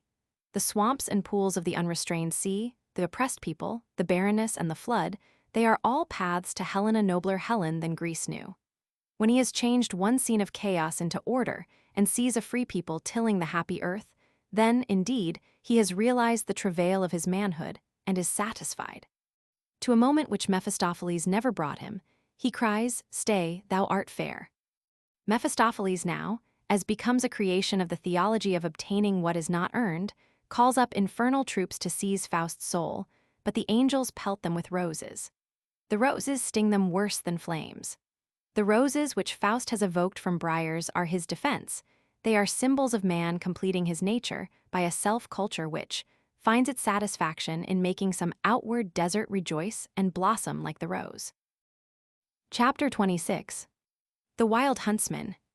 The wild hunt euphemism Skimmelrader Rodenwoldpide, Piper Liashi Waldemars, Hunt Palny Hunter King Abels, Hunt Lords of Glorup Le Grand Venur Robert Le Diable Arthur, Hugo Hearn Tregigal Dare Freyschutz Elijahs, Chariot Mahan, Bali Dahak Nimrod Nimrods, Defiance of Jehovah his Tower, Robber Knights the Devil, in Leipzig Olaf Hunting Pagans, Hunting Horns Raven Boarhounds Horstapelgrim Sleipnir Horseflesh the, Mare Chetty Stag Saint, Hubert the White, Lady Myths of Mother Rosewaden Hunting, Saint Walpurga Friar. Eckhart. The most important remnant of the Odin myth is the universal legend of the Wild Huntsman. The following variants are given by Wuttke. In Central and South Germany, the wild hunt is commonly called Wutenden here, i.e., Waden's army or chase called in the Middle Ages, Wuetanges here. The hunter, generally supposed to be abroad during the 12 nights after Christmas, is variously called Wand, Wall, Wodjäger, Helljäger, Nightjäger, Hackelberg, Hackelberend, Man in Armor, Frogode, Banditerich, Jenner. The most common belief is that he is the specter of a wicked lord or king who sacrilegiously enjoyed the chase on Sundays and other holy days, and who is condemned to expiate his sin by hunting till the day of doom. He wears a broad-brimmed hat, is followed by dogs and other animals, fiery and often three-legged, and in his spectral train are the souls of unbaptized children, huntsmen who have trodden down grain, witches, and others, these being mounted on horses, goats, and cocks, and sometimes headless, or with their entrails dragging behind them.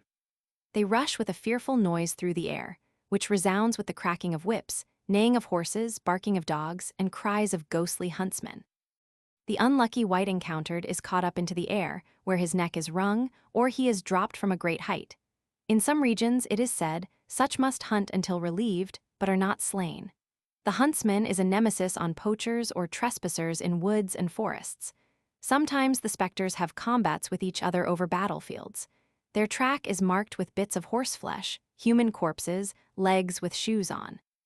In some regions, it is said, the huntsmen carry battle axes and cut down all who come in their way. When the hunt is passing, all dogs on earth become still and quiet. In most regions, there is some haunted gorge, hill, or castle in which the train disappears. In Thuringia, it is said that, when the fearful noises of the spectral hunt come very near, they change to ravishing music. In the same euphemistic spirit, some of the prognostications it brings are not evil. Generally, indeed, the apparition portends war, pestilence, and famine, but frequently it announces a fruitful year. If, in passing a house, one of the train dips his finger in the yeast, the staff of life will never be wanting in that house.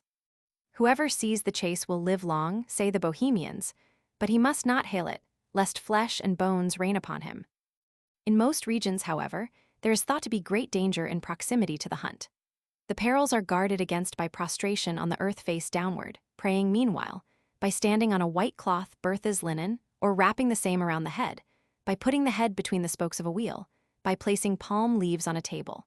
The hunt may be observed securely from the crossroads, which it shuns, or by standing on a stump marked with 3 crosses, as is often done by woodcutters in South Germany.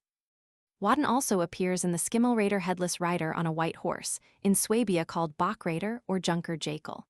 This apparition sometimes drives a carriage drawn by 4 white or black horses, usually headless. He is the terrible forest spectre Heumann, a giant in broad-brimmed hat with moss and lichen for beard. He rides a headless white horse through the air, and his wailing cry, "Hoi hoi," means that his reign is ended. He is the bugbear of children. In the Odenwald are the Riesenal and Riesenaltar, with mystic marks declaring them relics of a temple of Odin. Near Urbach is Castle Rodenstein, the very fortress of the wild Jaeger, to which he passes with his horrid train from the ruins of Schnellert. The village of Reichelsheim has on file the affidavits of the people who heard him just before the battles of Leipzig and Waterloo. Their theory is that if the Jaeger returns swiftly to Schnellert, all will go well for Germany, but if he tarry at Rodenstein, 'tis an omen of evil. He was reported near Frankfurt in 1832, but it is notable that no mention of him was made during the late Franco-German War. A somewhat later and rationalized variant relates that the wild huntsman was Hackelberg, the lord of Rodenstein, whose tomb really a druidical stone is shown at the castle, and said to be guarded by hellhounds. Hackelberg is of old his Brunswick name. It was the Hackelberg Hill that opened to receive the children, which the Pied Piper of Hamelin charmed away with his flute from that old town, because the corporation would not pay him what they had promised for ridding them of rats. It is easy to trace this Pied Piper, who has become so familiar through Mr. Robert Browning's charming poem, to the Odin of more blessed memory, who says in the Havamel, "I know a song by which I soften and enchant my enemies, and render their weapons of no effect." This latter aspect of Odin, his command over vermin, connects him with the Slavonic Lyashi, or forest demon of the Russias. The ancient thunder god of Russia, Perun, who rides in his storm chariot through the sky, has in the more Christianized districts dropped his mantle on Ilya Elias, while in the greater number of Slavonic districts he has held his original physical characters so remarkably that it has been necessary to include him among demons. In Slavonian folklore, the familiar myth of the wild huntsman is distributed. Vladimir the Great fulfills one part of it by still holding high revel in the halls of Kiev, but he is no huntsman. Perun courses noisily through the air, but he is rather benevolent than otherwise. The diabolical characteristics of the superstition have fallen to the evil huntsmen, Lyashis, who keep the wild creatures as their flocks, the same as shepherds their herds, and whom every huntsman must propitiate. The Lyashi is gigantic, wears a sheepskin, has one eye without eyebrow or eyelash, horns, feet of a goat, is covered with green hair, and his fingernails are claws. He is special protector of the bears and wolves. In Denmark, the same myth appears as King Valmar's hunt. Waldemar was so passionately fond of the chase that he said, if the Lord would only let him hunt forever near Gur, his castle in the north of Sealand, he would not envy him his paradise. For this blasphemous wish, he is condemned to hunt between Gur and Gur forever. His cavalcade is much like that already described. Valmar rides a snow-white charger, preceded by a pack of coal-black hounds, and he carries his head under his left arm. On St. John the women open gates for him. It is believed that he is allowed brief repose at one and another of his old seats, and it is said spectral servants are sometimes seen preparing the ruined castle at Vordingborg for him, or at Waldemar's tower. A skeptical peasant resolved to pass the night in this tower. At midnight, the king entered, and, thanking him for looking after his tower, gave him a gold piece which burned through his hand and fell to the ground as a coal. On the other hand, Waldemar sometimes makes peasants hold his dogs, and afterwards throws them coals which turn out to be gold pieces. The Palnatoke or Palni hunter appears mostly in the island of Fuin. Every New Year's night he supplies himself with 3 horseshoes from some smithy, and the smith takes care that he may find them ready for use on his anvil, as he always leaves 3 gold pieces in their stead. If the shoes are not ready for him, he carries the anvil off. In one instance, he left an anvil on the top of a church tower, and it caused the smith great trouble to get it down again. King Abel was interred after his death in St. Peter's Church in Schleswig, but the fratricide could find no peace in his grave. His ghost walked about in the night and disturbed the monks in their devotions. The body was finally removed from the church and sunk in a foul bog near Gottorp. To keep him down effectively, a pointed stake was drove through his body. The spot is still called Königsgrabe. Notwithstanding this, he appears seated on a coal-black charger, followed by a pack of black hounds with eyes and tongues of fire. The gates are heard slamming and opening, and the shrieks and yells are such that they appall the stoutest hearts. At the ancient capital of Fuin, Odense, said to have been built by Odin, the myth has been reduced to a spectral Christmas night equipage, which issues from St. Knut's Church and passes to the ancient manor house of Glorup. It is a splendid carriage, drawn by 6 black horses with fiery tongues, and in it are seated the lords of Glorup, famous for their cruelty to peasants, and now not able to rest in the church where they were interred. It is of evil omen to witness the spectacle. A man who watched for it was struck blind. In France, Le Grand Veneur bears various names. He is King Arthur, St. Hubert, Hugo. His alleged appearances within historic times have been so strongly attested that various attempts have been made to give them rational explanations. Thus Charles Roman VI of France, when going to war in Bretagne, is said to have been met by such a spectre in the Forest of Mans and became insane. He believed himself to have been the victim of sorcery, as did many of his subjects. It has been said that the king was met by a disguised emissary of the Duc de Bretagne. More particular accounts are given of the apparition of the wild huntsman to Henry Roman IV. When he was hunting with the Comte de Soissons in the forest of Fontainebleau, an event commemorated by La Croix du Grand Veneur. According to Matthew, both the king and the count heard the cries of the hunt, and when the count went to discover their origin, the terrible dark figure stood forth and cried, "You wish to see me, then behold."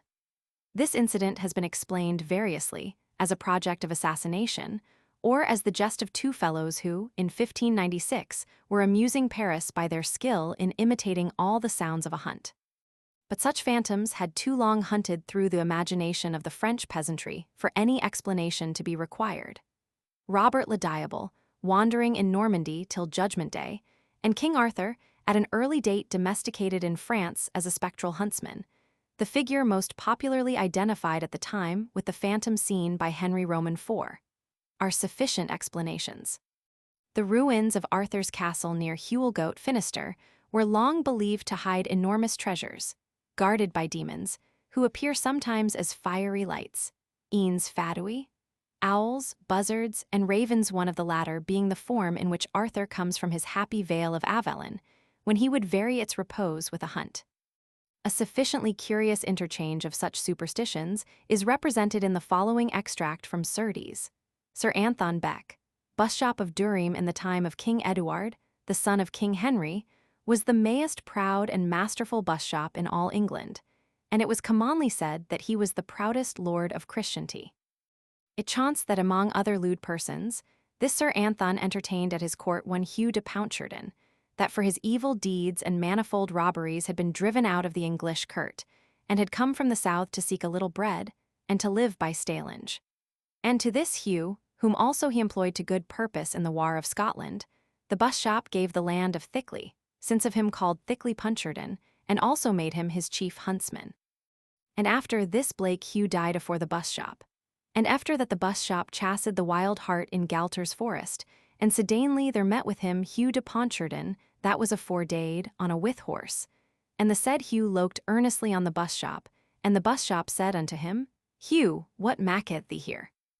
And he spake never word, but lift up his cloak, and then he showed Sir Anton his ribs set with bones, and nothing more. And none other of the varlets saw him but the busshop only. And he said Hugh went his way, and Sir Anton took courage, and cheered the dogges. And shortly after he was made Patriarch of Hierusalem, and he same nothing no moe. And this Hugh is him that the silly people in Galters do call Le Gros Veneur, and he was seen twice after that by simple folk, afore yet the forest was felled in the time of Henry, father of King Henry, yet now wise. Upon this uncanny fellow fell the spectral mantle of Hugo Capet, elsewhere, as is probable, worn by nocturnal Protestant assemblies Huguenots. The legend of the wild huntsman tinges many old English stories. Herne, the hunter, may be identified with him, and the demons, with ghostly and headless wish-hounds, who still hunt evildoers over Dartmoor on stormy nights, are his relations. The withered look of horses grazing on Penzance Common was once explained by their being ridden by demons, and the fire-breathing horse has found its way by many weird routes to the service of the exciseman in the Ingoldsby legends. Or that of Earl Garrett, who rides round the Curragh of Kildare on a steed whose inch-thick silver shoes must wear as thin as a cat's ear, ere he fights the English and reigns over Ireland. The Teutonic myth appears very plainly in the story of Tregeagle. This man, traced to an old Cornish family, is said to have been one of the wickedest men that ever lived. But though he had disposed of his soul to the devil, the evil one was balked by the potency of St. Petroc. This, however, was on condition of Tregeagle's laboring at the impossible task of clearing the sand from Porthcurno Cove, at which work he may still be heard groaning when wind and wave are high.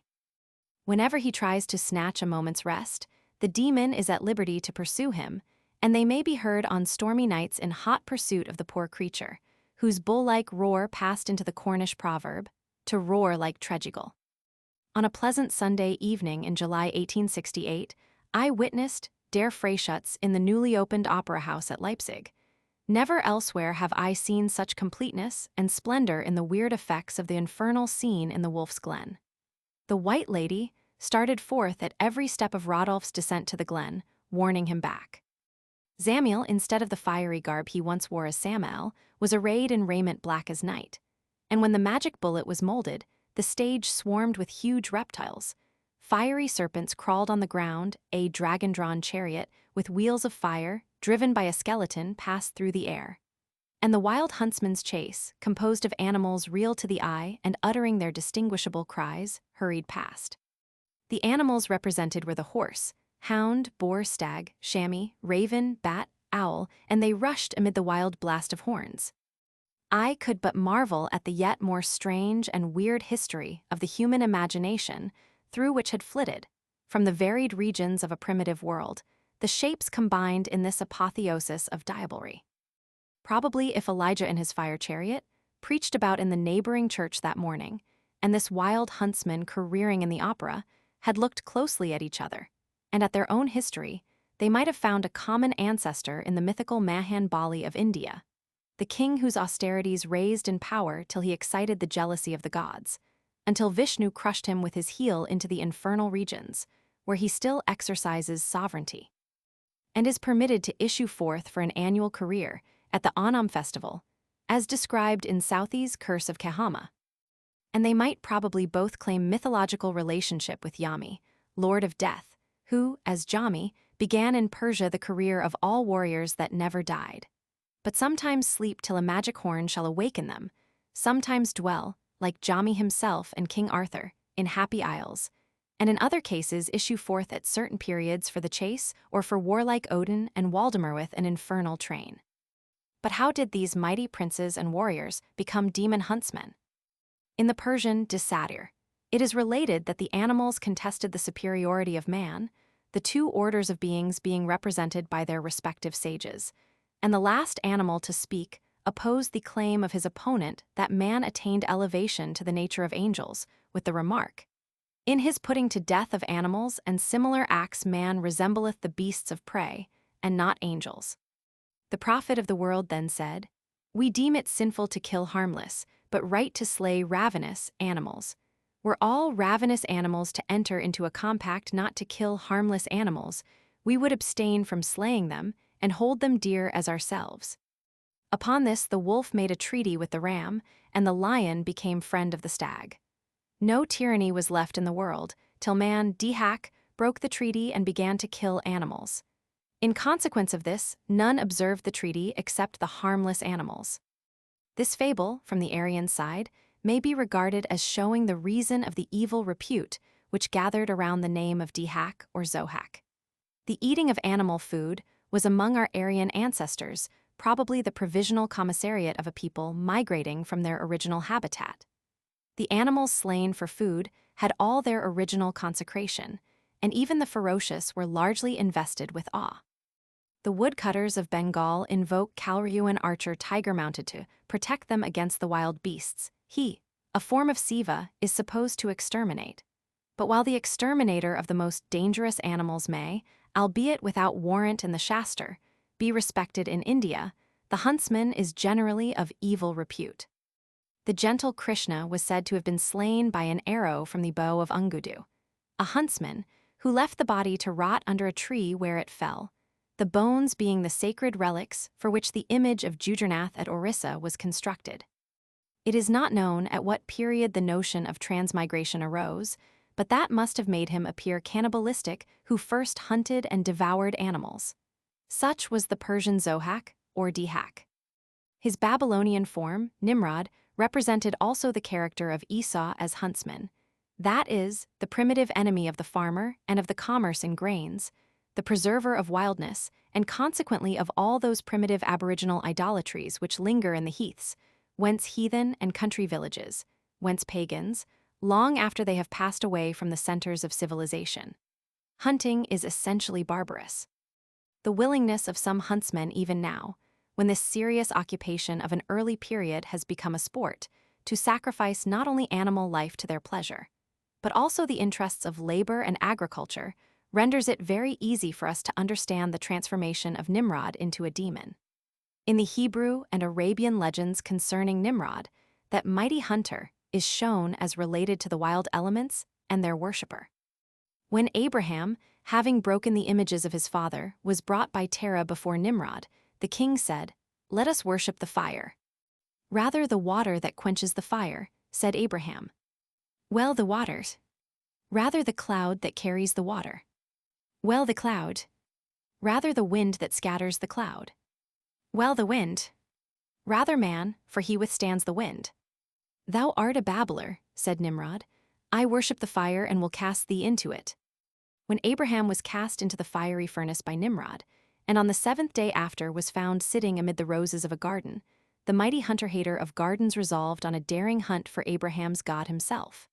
He built a tower 5,000 cubits high, but finding heaven still far away, he attached a car to 2 half-starved eagles, and by holding meat above them they flew upward, until Nimrod heard a voice saying, "Godless man, whither goest thou?"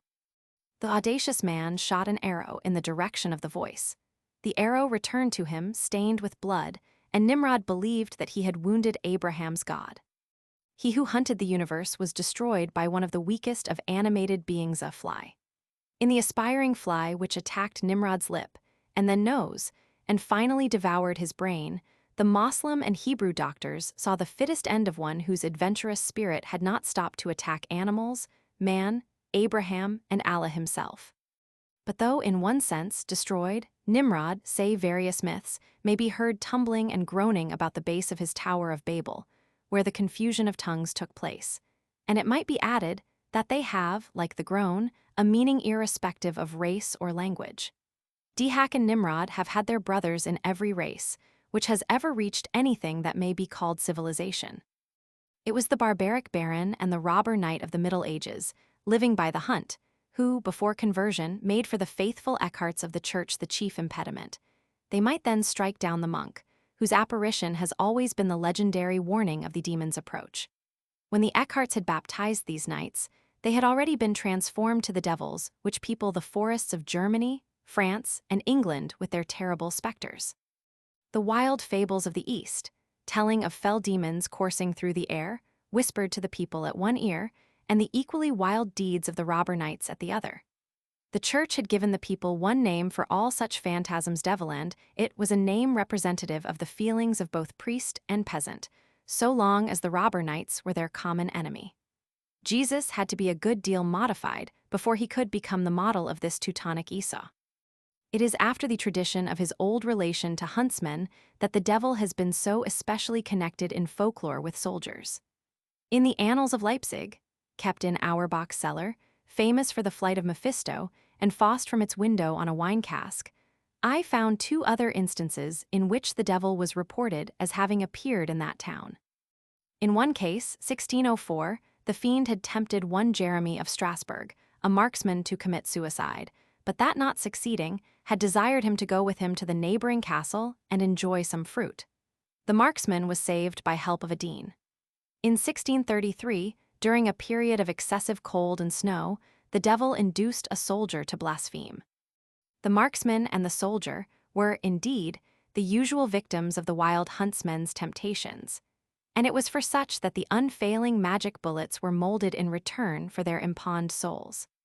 How King Olaf, whose name lingers among us in Tooley Street, so famous for its three tailors, spread the gospel through the north after his baptism in England is well known. Whatever other hunt may have been phantasmal, it was not Olaf's hunt of the heathen. To put a pan of live coals under the belly of one, to force an adder down the throat of another, to offer all men the alternatives of being baptized or burnt, were the arguments which this apostle applied with such energy that at last but not until many brave martyrdoms the chief people were convinced. Olaf encountered Odin as if he had been a living foe, and what is more, believed in the genuine existence of his former god. Once, as Olaf and his friends believed, Odin appeared to this devastator of his altars as a one-eyed man in broad-brimmed hat, delighting the king in his hours of relaxation with that enchanting conversation for which he was so famous. But Odin tried secretly to induce the cook to prepare for his royal master some fine meat which he had poisoned.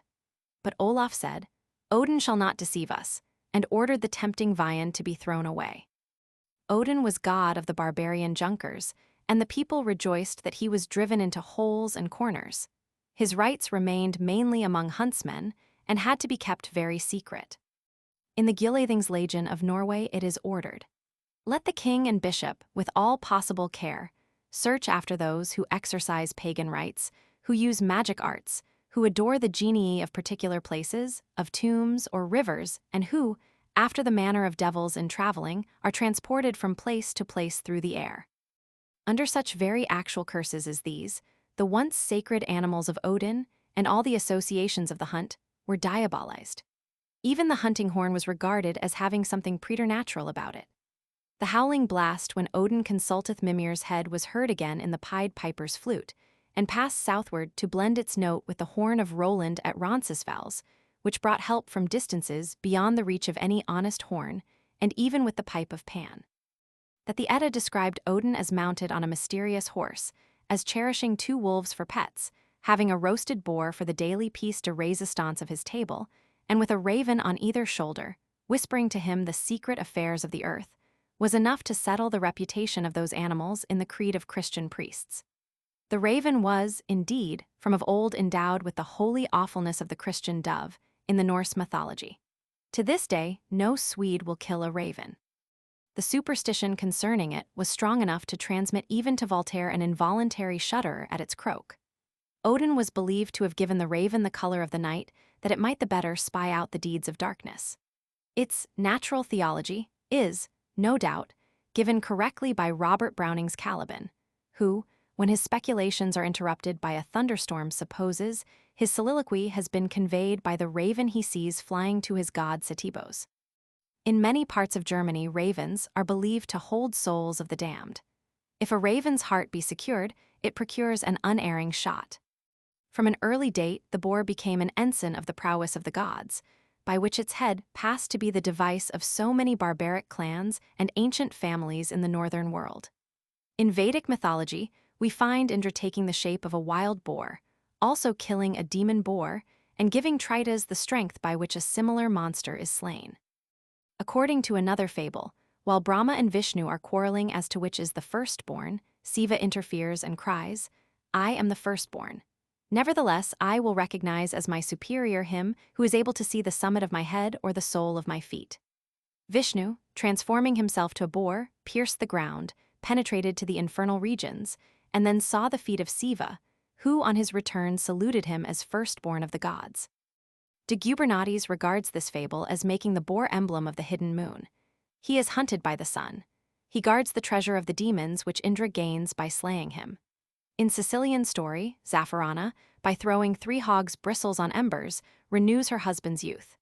In Esthonian legend, a prince, by eating pork, acquires the faculty of understanding the language of birds, which may mean leading on the spring with its songs of birds.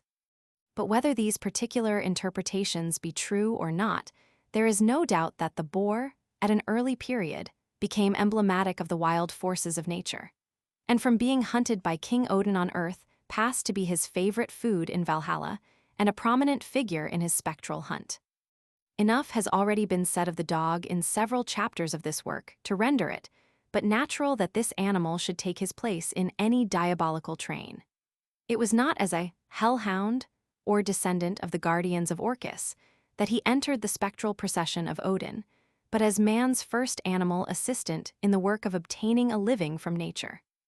It is the faithful friend of man who is demoralized in Waldemar's Listig, the spectre hound of Peel Castle, the Manth Dug of the Isle of Man, the Skydogs, CWN Wybeer or Onwy, of Wales, and Roscommon Dog of Ireland. Of the goat, the dog, and some other diabolized animals, enough has been said in previous pages. The nocturnal animals would be as naturally caught up into the wild huntsman's train as belated peasants, but it is necessary to dwell a little on the relations of the horse to this wild hunt. It was the horse that made the primitive king among men. The horse, says Dasent, was a sacred animal among the Teutonic tribes from the first moment of their appearance in history. And Tacitus has related how, in the shade of those woods and groves which served them for temples, white horses were fed at the public cost, whose backs no mortal crossed, whose neighings and snortings were carefully watched as auguries and omens, and who were thought to be conscious of divine mysteries. In Persia, too, the classical reader will remember how the neighing of a horse decided the choice for the crown. Here in England, at any rate, we have only to think of Hengist and Horsa, the twin heroes of the Anglo-Saxon migration as the legend ran heroes whose name meant horse, and of the Vale of the White Horse in Berks, where the sacred form still gleams along the down, to be reminded of the sacredness of the horse to our forefathers. The Eddas are filled with the names of famous horses, and the sagas contain many stories of good steeds, in whom their owners trusted and believed as sacred to this or that particular god. Such a horse is Dapplegrim in the Norse tales, who saves his master out of all his perils and brings him to all fortune, and is another example of that mysterious connection with the higher powers which animals in all ages have been supposed to possess. It was believed that no warrior could approach Valhalla except on horseback, and the steed was generally buried with his master. The Scandinavian knight was accustomed to swear by the shoulder of a horse and the edge of a sword. Odin, the god, was believed to have always near him the eight-legged horse Sleipnir, whose sire was the wonderful Svaldilfari, who by night drew the enormous stones for the fortress defending Valhalla from the frost giants. On Sleipnir, the deity rode to the realm of Hela, when he evoked the spirit of the deceased prophetess, Vala, with runic incantations, to learn Baldur's fate. This is the theme of the Vedamsvita, paraphrased by Gray in his ode beginning. Up rose the king of men with speed, and saddled straight his coal-black steed. The steed, however, was not black, but gray. Sleipnir was the foal of a magically created mare. The demon mare Mara holds a prominent place in Scandinavian superstition, besetting sleepers. In the Unglinga saga, Vanland awakes from sleep, crying, "Mara is treading on me." His men hasten to help him, but when they take hold of his head, Mara treads on his legs, and when they hold his legs, she tramples on his head, and so, says Theodulf. Trampled to death, to Skyda's shore the corpse his faithful followers bore, and there they burnt, with heavy hearts, the good chief, killed by witchcraft's arts. All this is, of course, the origin of the common superstition of the nightmare. The horseshoe used against witches is from the same region. We may learn here also the reason why hippophagy has been so long unknown among us. Odin's boar has left his head on our Christmas tables, but Olaf managed to rob us of the horseflesh once eaten in honor of that god. In the 11th century, he proclaimed the eating of horseflesh a test of paganism, as baptism was of Christianity, and punished it with death, except in Iceland, where it was permitted by an express stipulation on their embracing Christianity. To these facts, it may be added that originally the horse's head was lifted, as the horseshoe is now, for a charm against witches. When Widukind fought 20 years against Charlemagne, the ensign borne by his Saxon followers was a horse's head raised on a pole. A white horse on a yellow ground is today the Hanoverian banner, its origin being undoubtedly Odinistic. The Christian edict against the eating of horseflesh had probably a stronger motive than sentimental opposition to paganism. A Roman emperor had held the stirrup for a Christian pontiff to mount, and something of the same kind occurred in the north. The horse, which had been a fire-breathing devil under Odin, became a steed of the sun under the baptized noble and the bishop. Henceforth, we read of coal-black and snow-white horses, as these are mounted in the interest of the old religion or the new. It is very curious to observe how far and wide has gone religious competition for possession of that living tower of strength, the horse. In ancient Ceylon, we find the Buddhist immigrants winning over the steed on which the Aborigines were fortified. It was a white horse, of course, that became their symbol of triumph. The old record says, "A certain Yakini demoness named Chetia, having the form and countenance of a mare, dwelt near the marsh of Tumbariangona. A certain person in the prince's Panjukabheo retinue, having seen this beautiful creature, white with red legs, announced the circumstance to the prince. The prince set out with a rope to secure her. She, seeing him approach from behind, losing her presence of mind from fear, under the influence of his imposing appearance, fled without, being able to exert the power she possessed of rendering herself invisible. He gave chase to the fugitive. She, persevering in her flight, made the circuit of the marsh 7 times. She made 3 more circuits of the marsh, and then plunged into the river at the Kachaka ferry.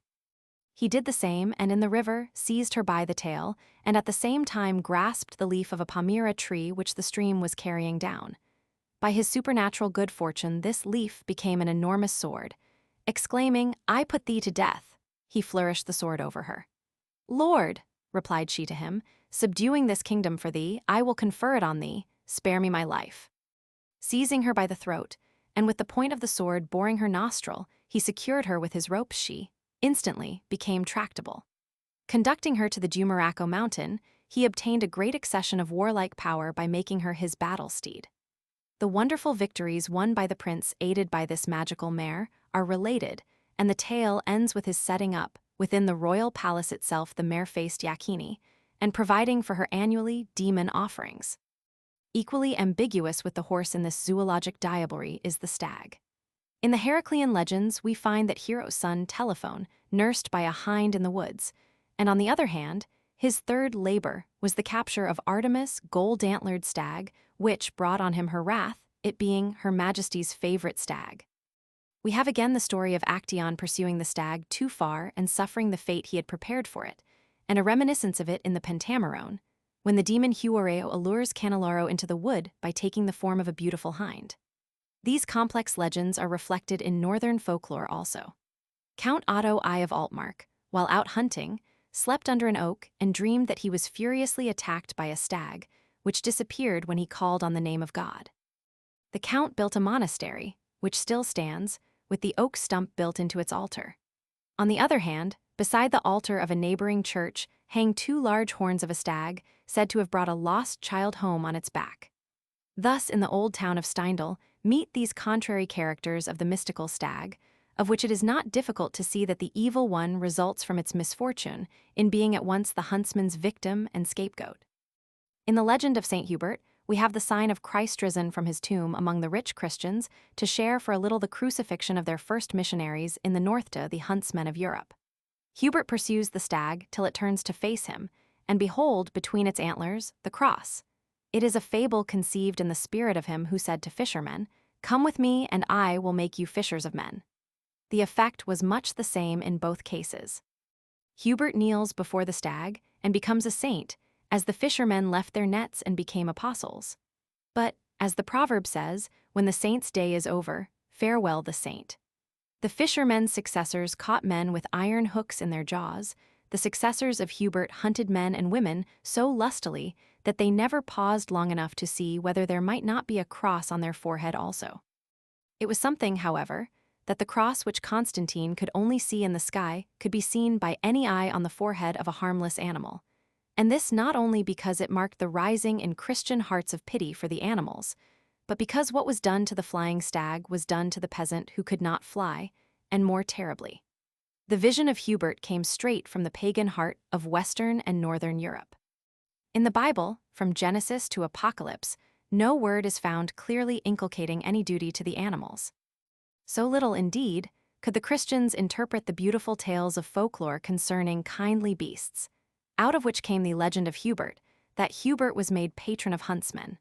And while, by a popular development, Wadden was degraded to a devil, the baptized sportsman rescued his chief occupation by ascribing its most dashing legends to Saint Martin and their inspiration to the archangel Michael.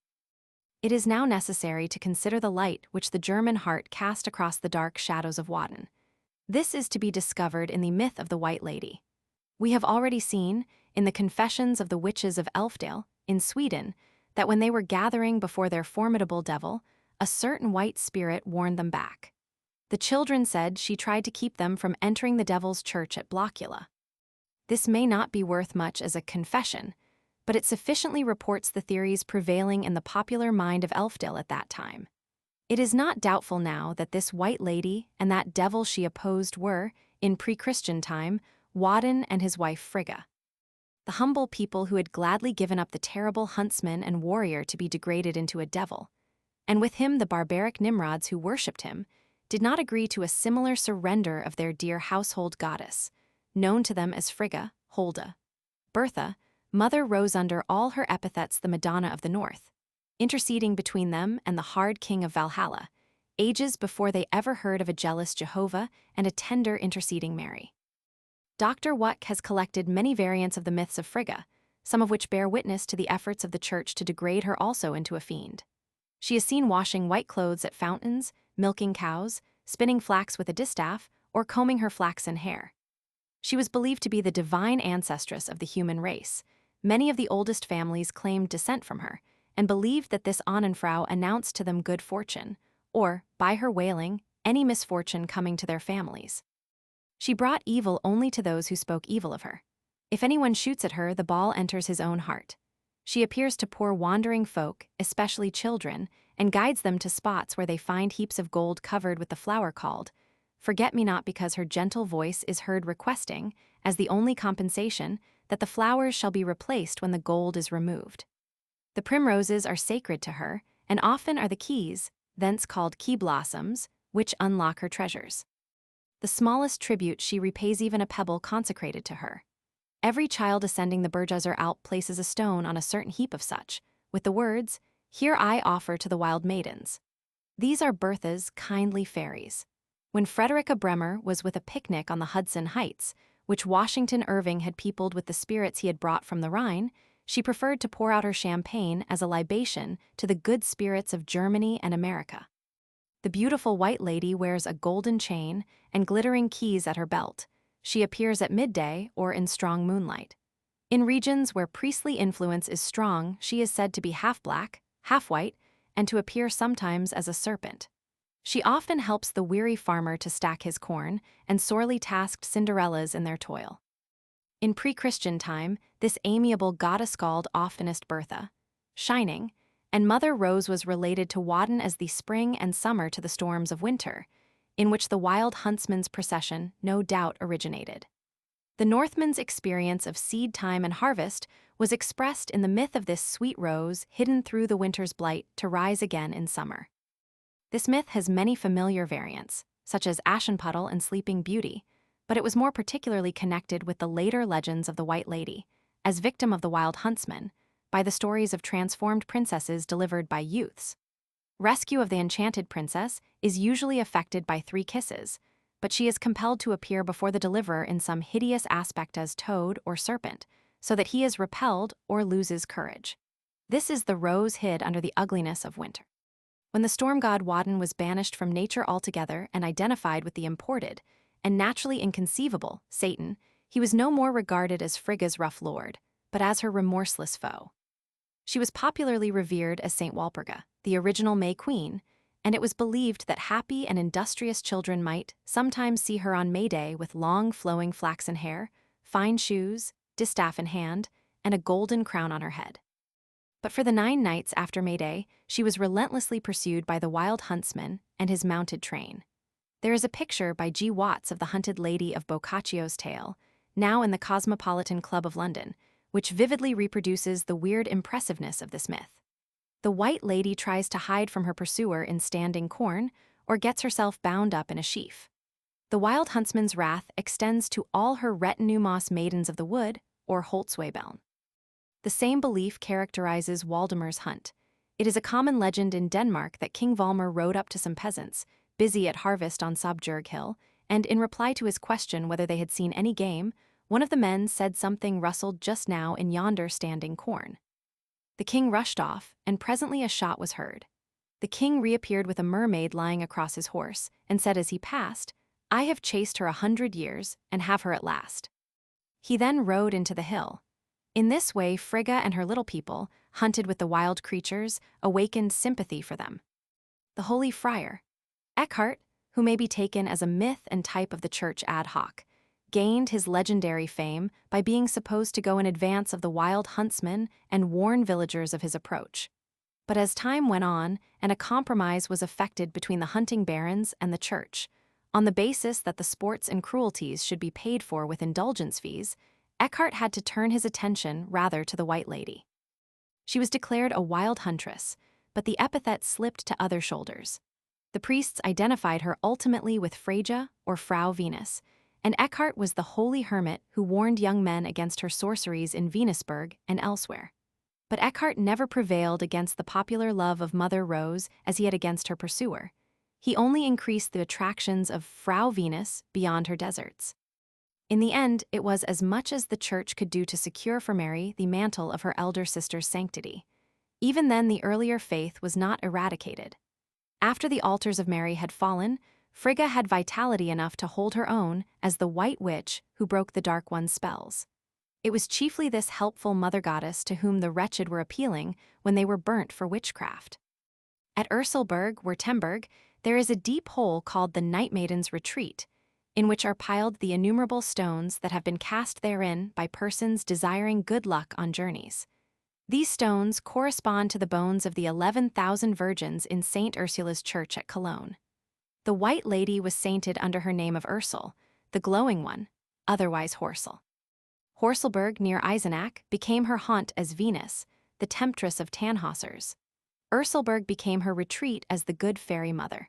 But the attractions of herself and her moss maidens, which the church wished to borrow, were taken on a long voyage to Rome, and there transmuted to Saint Ursula and her 11,000 virgins. These saints of Cologne encountered their ancient mythical pursuers, the wild huntsmen's, train in those barbarian Huns who are said to have slaughtered them all because they would not break their vows of chastity. The legend is but a variant of Wadden's hunt after the White Lady and her maidens. When it is remembered that before her transformation by Christianity, Ursula was the huntsman's own wife, Frigga, a quaint incident appears in the last meeting between the two. After Wadden had been transformed to the devil, he is said to have made out the architectural plan for Cologne Cathedral and offered it to the architect in return for a bond for his soul. But having weakly allowed him to get possession of the document before the bond was signed, the architect drew from under his gown a bone of Saint Ursula, from which the devil fled in great terror. It was bone of his bone, but after so many mythological vicissitudes, Wadden and his Horsel could hardly be expected to recognize each other at this chance meeting in Cologne. Chapter 27. Le Bon Diable. The devil repainted Satan, a divine agent saint, Orien's heresy primitive universalism father sinistrari salvation, of demons medieval sex Aquinas his prayer, for Satan popular.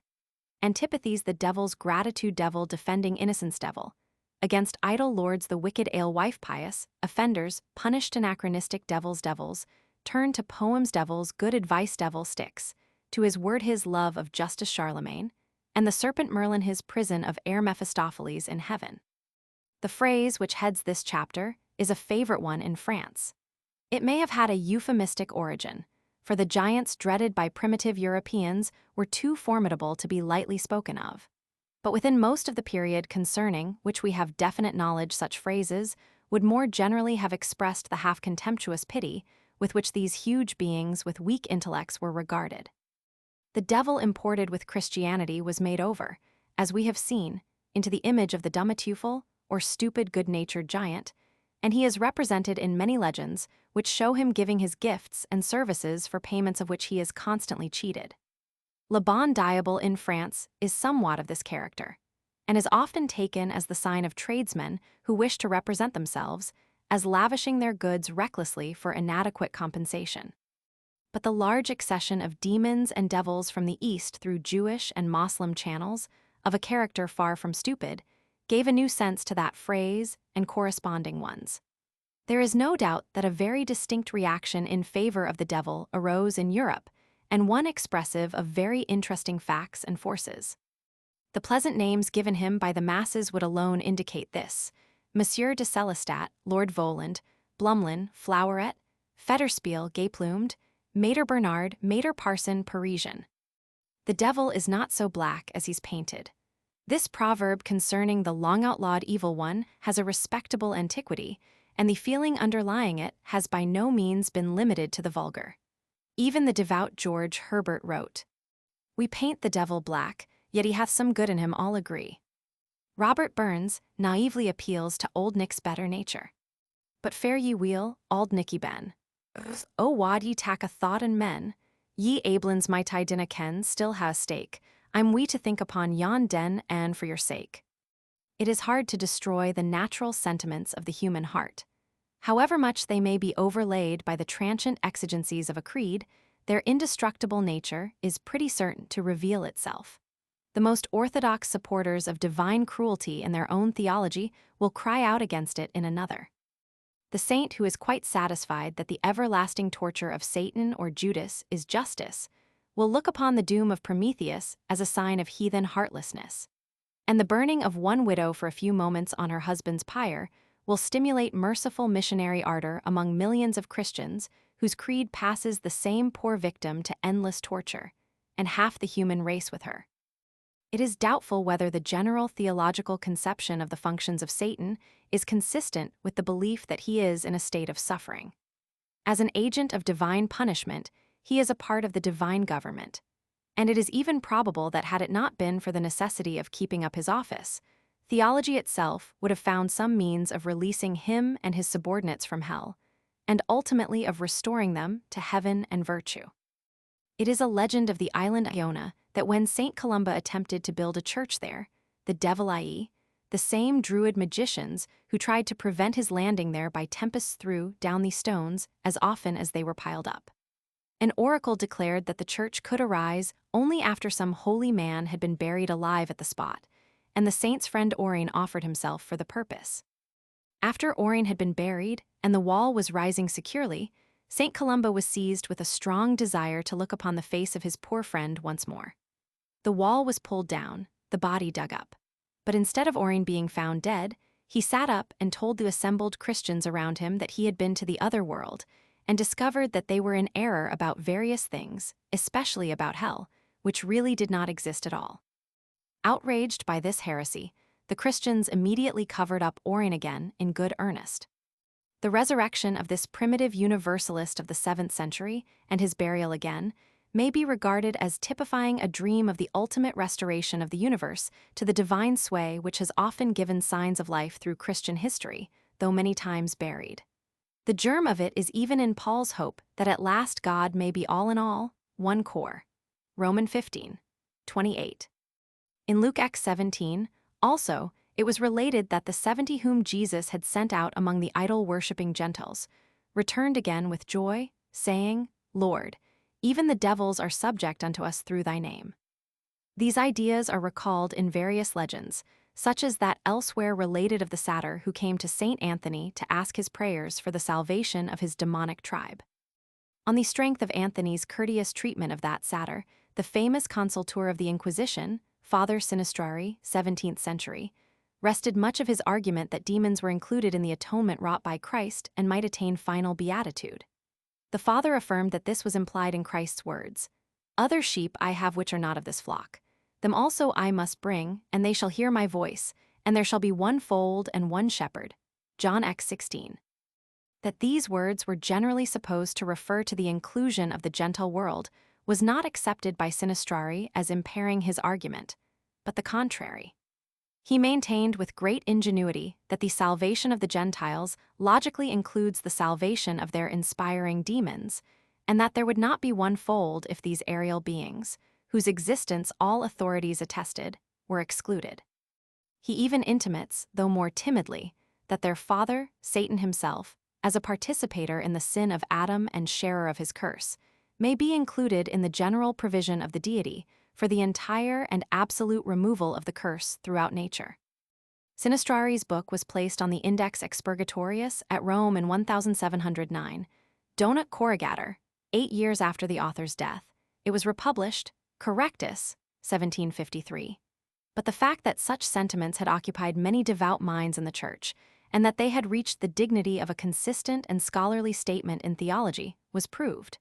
The opinion grew out of deeper roots than New Testament phrases or the Anthony fables. The Church had been for ages engaged in the vast task of converting the Gentile world.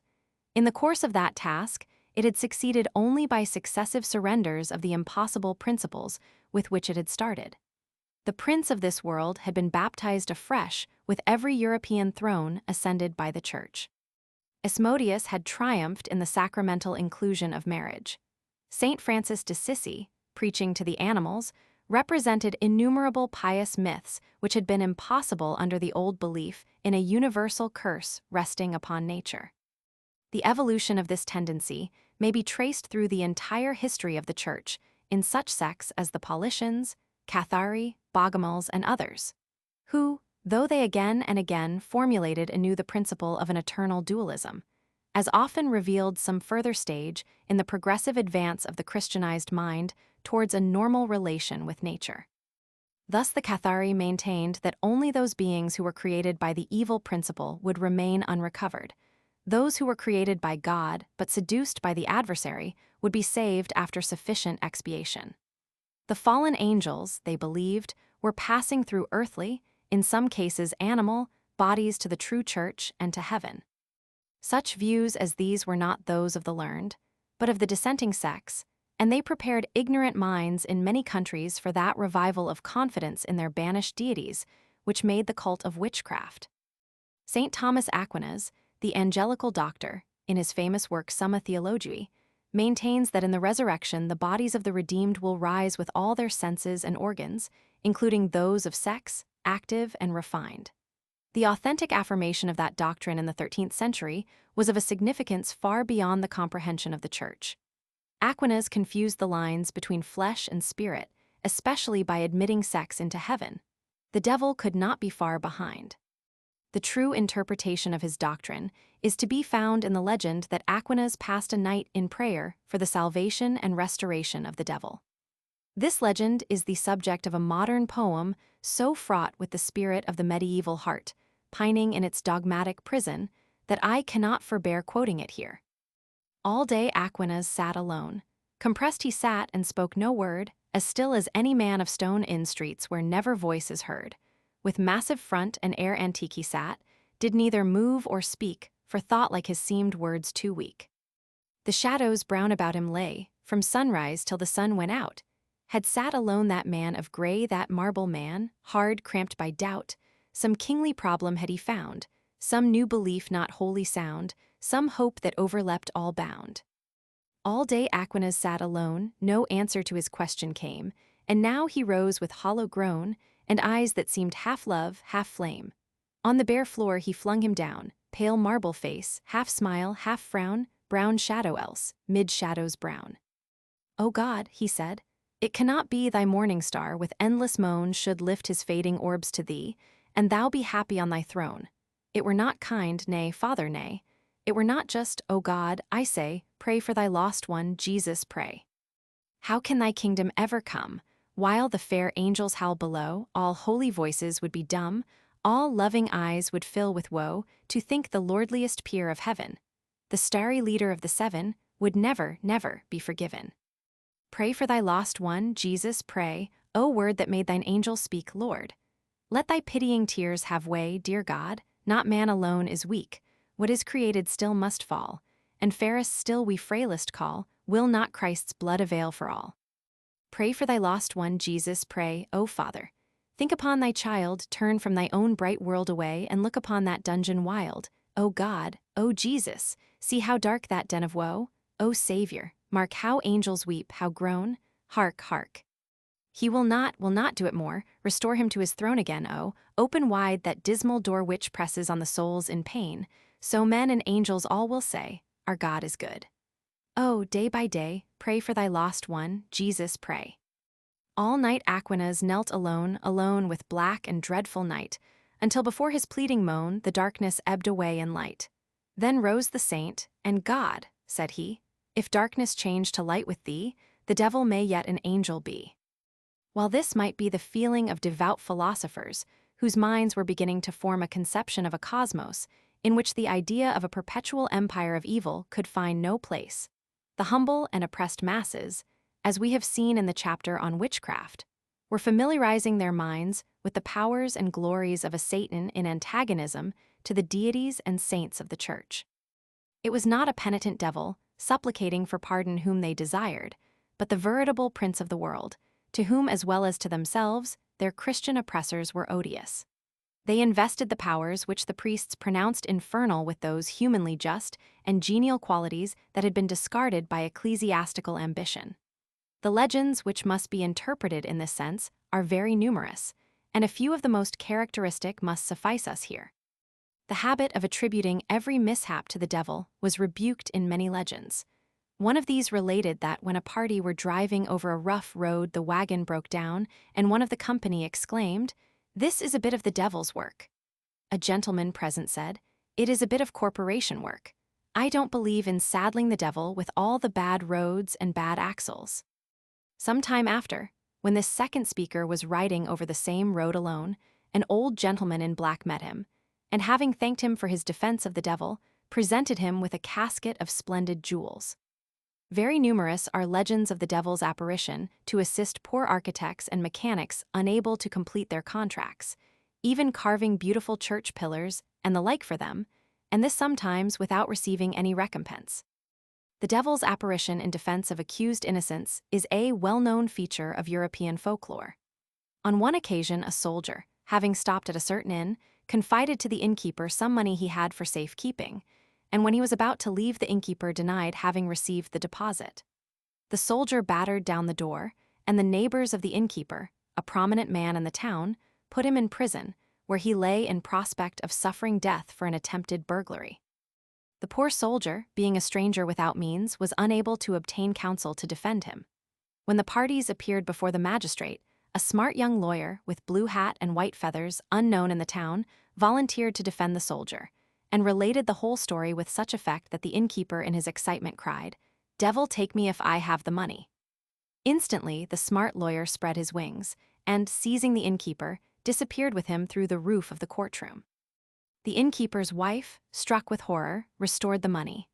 In an Altmark version of this story, the devil visits the prisoner during the previous night and asks for his soul as fee, but the soldier refuses, saying he had rather die. Despite this, the devil intervened. It was an old-time custom in Denmark for courts to sit with an open window, in order that the devil might more easily fly away with the perjurer. Always a democrat, the devil is said in many stories to have interfered in favor of the peasant or serf against the noble. On one occasion, he relieved a certain district of all its arrogant and idle noblemen by gathering them up in a sack and flying away with them. But unhappily, as he was passing over the town of Friesack, his sack came in collision with the church steeple. And through the hole so torn, a large number of noble lords fell into the town which, thence derived its name, and, there, they remained to be patrons of the steeple and burthens on the people. The devil was universally regarded as a nemesis on all publicans and alewives who adulterated the beer they dealt out to the people, or gave short measures. At Reetz, in Altmark, the legend of an alewife with whom he flew away is connected with a stone on which they are said to have rested, and the villagers see thereon prints of the devil's hoof and the woman's feet. This was a favorite theme of Old English legends. The accompanying figure, 23, one of the miseraries in Ludlow Parish Church, Shropshire, represents the end of a wicked alewife. A devil on one side reads the long list of her shortcomings, and on the other side, Hellmouth is receiving other sinners. A devil with bagpipe welcomes her arrival. She carries with her only her fraudulent measure and the fashionable head-dress paid for out of its wicked gains. In a marionette performance which I witnessed at Tours, The accusations brought against the tradesmen who cheated the people were such as to make one wish that the services of some equally strict devil could be secured by the authorities of all cities, to detect adulterators and dealers in false weights and measures. The same retributive agency, in the popular interest, was ascribed to the devil in his attitude towards misers. There being no law which could reach men whose hoarded wealth brought no good to themselves or others, such were deemed proper cases for the interposition of the devil. There is a significant contrast between the legends favored by the church and those of popular origin. The former, made prominent in frescoes, often show how, at the weighing of souls, the sinner is saved by a saint or angel, or by some instance of service to the church being placed in the scale against the otherwise heavier record of evil deeds. A characteristic legend is that which is the subject of the frescoes in the portico of St. Lorenzo Church at Rome, 13th century. St. Lawrence sees 4 devils passing his hermitage and learns from them that they are going for the soul of Henry Roman II. In the next scene, when the wicked count is weighed, the scroll of his evil deeds far outweighs that of his good actions, until the saint casts into the scale a chalice which the prince had once given to his church. For that one act, Henry's soul ascends to paradise amid the mortification of the devils. Though Charles Martel saved Europe from Saracen sway, he once utilized episcopal revenues for relief of the state. Consequently, a synod declares him damned, a saint sees him in hell, a sulphurous dragon issues from his grave. On the other hand, the popular idea of the fate of distinguished sinners may be found hid under misereres, where kings sometimes appear in hell, and in the early picture books which contained a half-Christianized folklore. It has been observed that the early nature deities, reflecting the evil and good of nature, in part through the progress of human thought and ideality, and through new ethnical rivalries, were degraded into demons. They then represented the pains, obstructions, and fears in nature.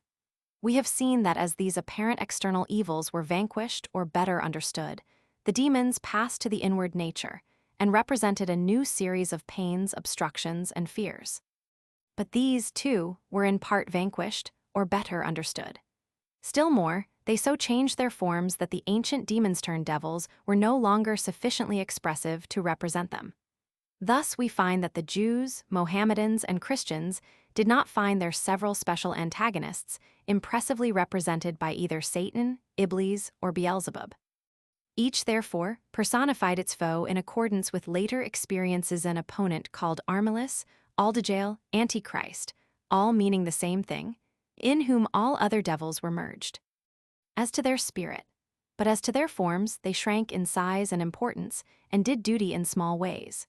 We have seen how great dragons were engaged in frightening boys who fished on Sundays or oppressive squires, how Satan presided over wine casks or was adapted to the punishment of profanity, how hosts of once tremendous fiends turned into the grotesque little forms which Callot, truly copying the popular notions around him, painted as motley imps disturbing monks at their prayers. Such diminutions of the devils correspond to a parallel process among the gods and goddesses, by which they were changed to little people or fairies. In both cases, the transformation is an expression of popular disbelief in their reality. But revivals took place. The fact of evil is permanent, and whenever the old chains of fear, after long rusting, finally break, there follows an insurrection against the social and moral order which alarms the learned and the pious. These see again the instigations of evil powers, and it takes form in the imagination of a Dante, a Luther, a Milton. But when these new portraits of the devil are painted, it is with so much contemporary coloring that they do not answer to the traditional devils preserved in folklore. Dante's worm does not resemble the serpent of fable, nor does Milton's Satan answer to the feathered clown of miracle plays. Thus, behind the actual evils which beset any time, there stands an array of grand diabolical names, detached from present perils, on which the popular fancy may work without really involving any theory of absolute evil at all. Were starry Lucifer to be restored to his heavenly sphere, he would be one great brand plucked from the burning, but the burning might still go on. Theology itself had filled the world with other devils by diabolizing all the gods and goddesses of rival religions, and the compassionate heart was thus left free to select such forms or fair names as preserved some remnant of ancient majesty around them, or some ray from their once divine halo, and pray or hope for their pardon and salvation. Fallen foes, no longer able to harm, can hardly fail to awaken pity and clemency. With the picture of Dives and Lazarus presented elsewhere, volume IP 281 may be instructively compared the accompanying scene of a rich man's deathbed, Fig. 24, taken from Ars Moriendi, one of the early block books.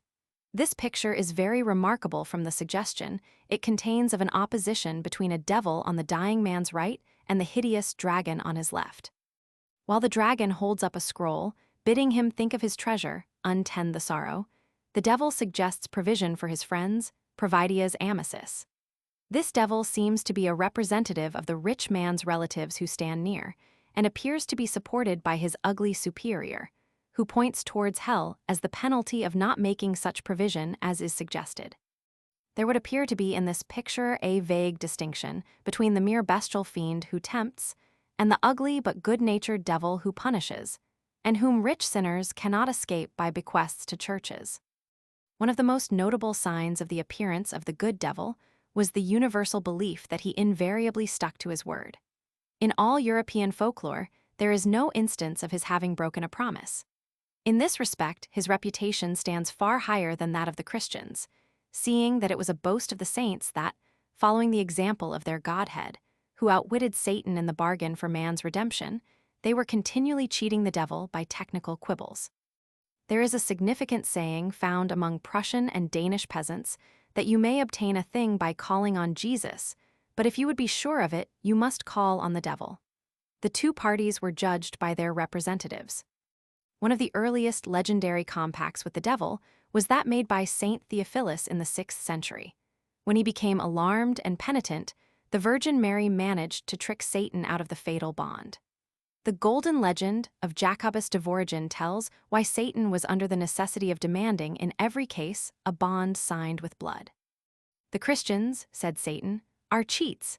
They make all sorts of promises so long as they want me, and then leave me in the lurch, and reconcile themselves with Christ so soon as, by my help, they have got what they want."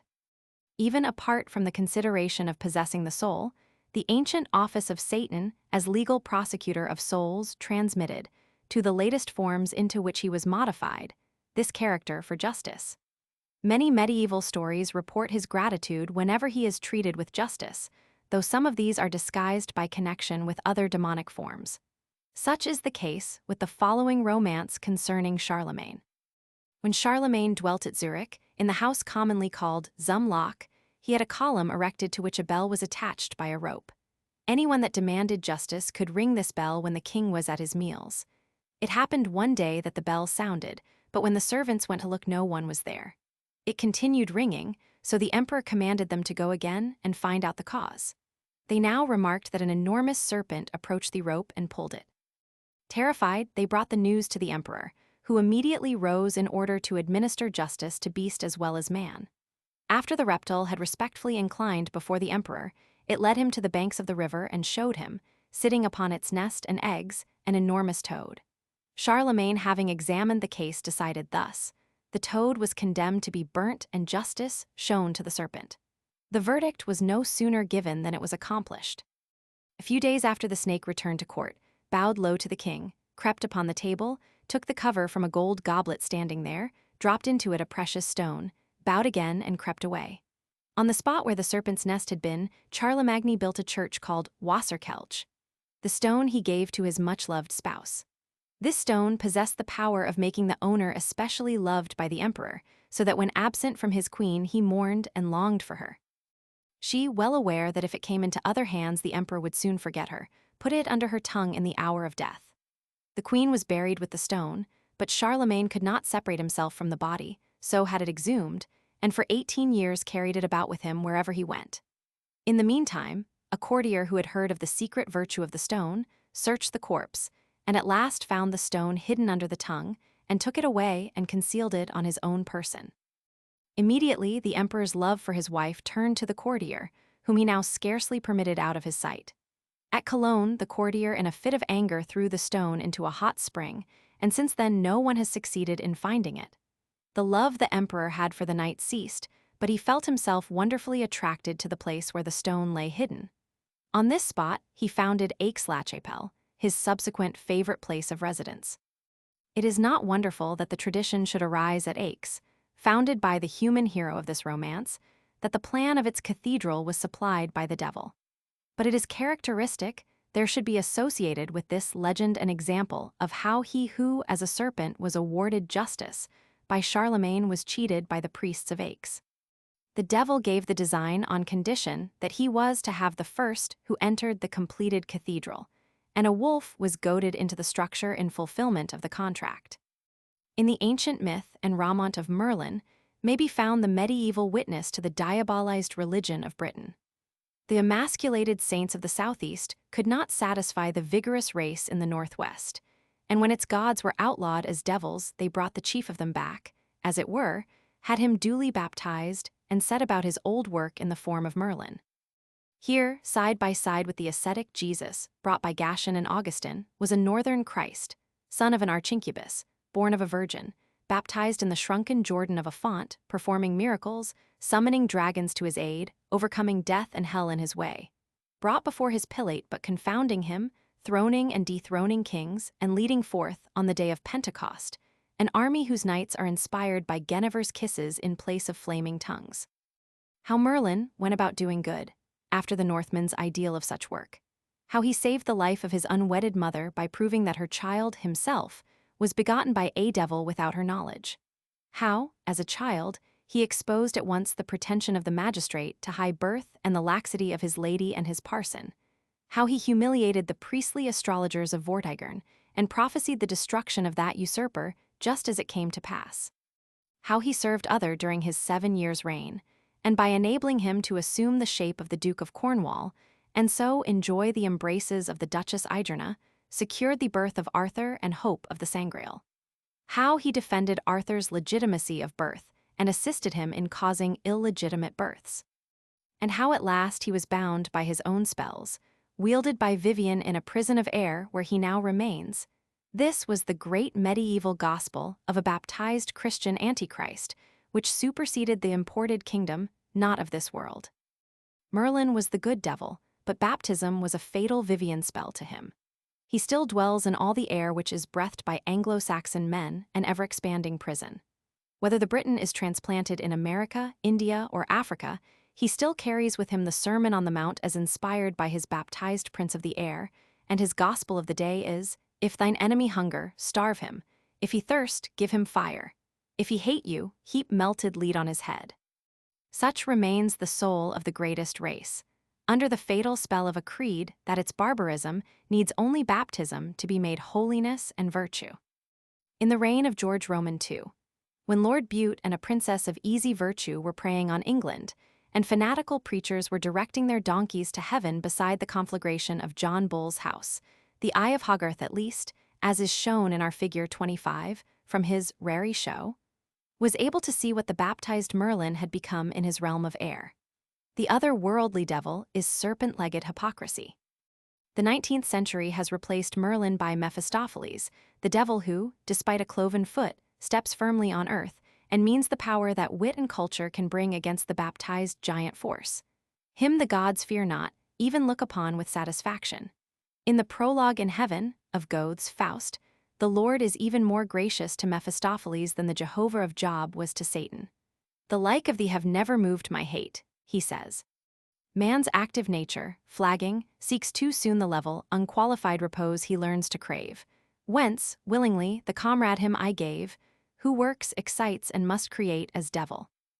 This is but a more modern expression of the rabbinical fable, already noted, that when the first man was formed there were beside him 2 spirits, one on the right that remained quiescent, another on the left who ever moved restlessly up and down. When the first sin was committed, he of the left was changed to a devil. But he still meant the progressive, inquiring nature of man. "The spirit I, that evermore denies," says the Mephistopheles of Goethe. "How shall man learn truth if he know not the spirit that denies? How shall he advance if he know not the spirit of discontent? This restless spirit gains through his ignorance a cloven hoof-a divided movement, sometimes right, sometimes wrong. From his selfishness it acquires a double tongue. But both hoof and serpent tongue are beneath the evolutional power of experience. They shall be humanized to the foot that marches firmly on earth, and the tongue that speaks truth. And the baptismal spell broken, Merlin shall descend, bringing to man's aid all his sharp-eyed dragons transformed to beautiful arts. Chapter 28. Animalism. Celsus on Satan ferocities of inward nature the devil, of lust celibacy blue, beard shootendosia lady, in distress beharawitha black prince madonna yaxini ofair, fascinator's devil of jealousy eves jealousy noahs. Wife house Satan, entered the ark shipwrights, dirge the second fall the drunken curse Solomon's, fall cellar devil's gluttony the Vatican haunted avarice animalized, devil's man-shaped animals. The Christians, said Celsus, dream of some antagonist to God a devil, whom they call Satanas, who thwarted God when he wished to benefit mankind. The Son of God suffered death from Satanas, but they tell us we are to defy him, and to bear the worst he can do. Satanas will come again and work miracles and pretend to be God, but we are not to believe him. The Greeks tell of a war among the gods, army against army, one led by Saturn and one by Ophiuchus, of challenges and battles, the vanquished falling into the ocean, the victors reigning in heaven. In the mysteries we have the rebellion of the Titans and the fables of Typhon and Horus and Osiris. The story of the devil plotting against man is stranger than either of these. The Son of God is injured by the devil and charges us to fight against him at our peril. Why not punish the devil instead of threatening poor wretches whom he deceives? The Christians comprehended as little as their critic that story they brought, stranger than all the legends of besieged deities, of a devil plotting against man. Yet, a little historic perspective makes the situation simple. The gods had taken refuge in man, therefore the attack was transferred to man. Priestly legends might describe the gods as victorious over the Titans, the wild forces of nature, but the people, to their sorrow, knew better. The priests, in dealing with the people, showed that they also knew the victory to be on the other side.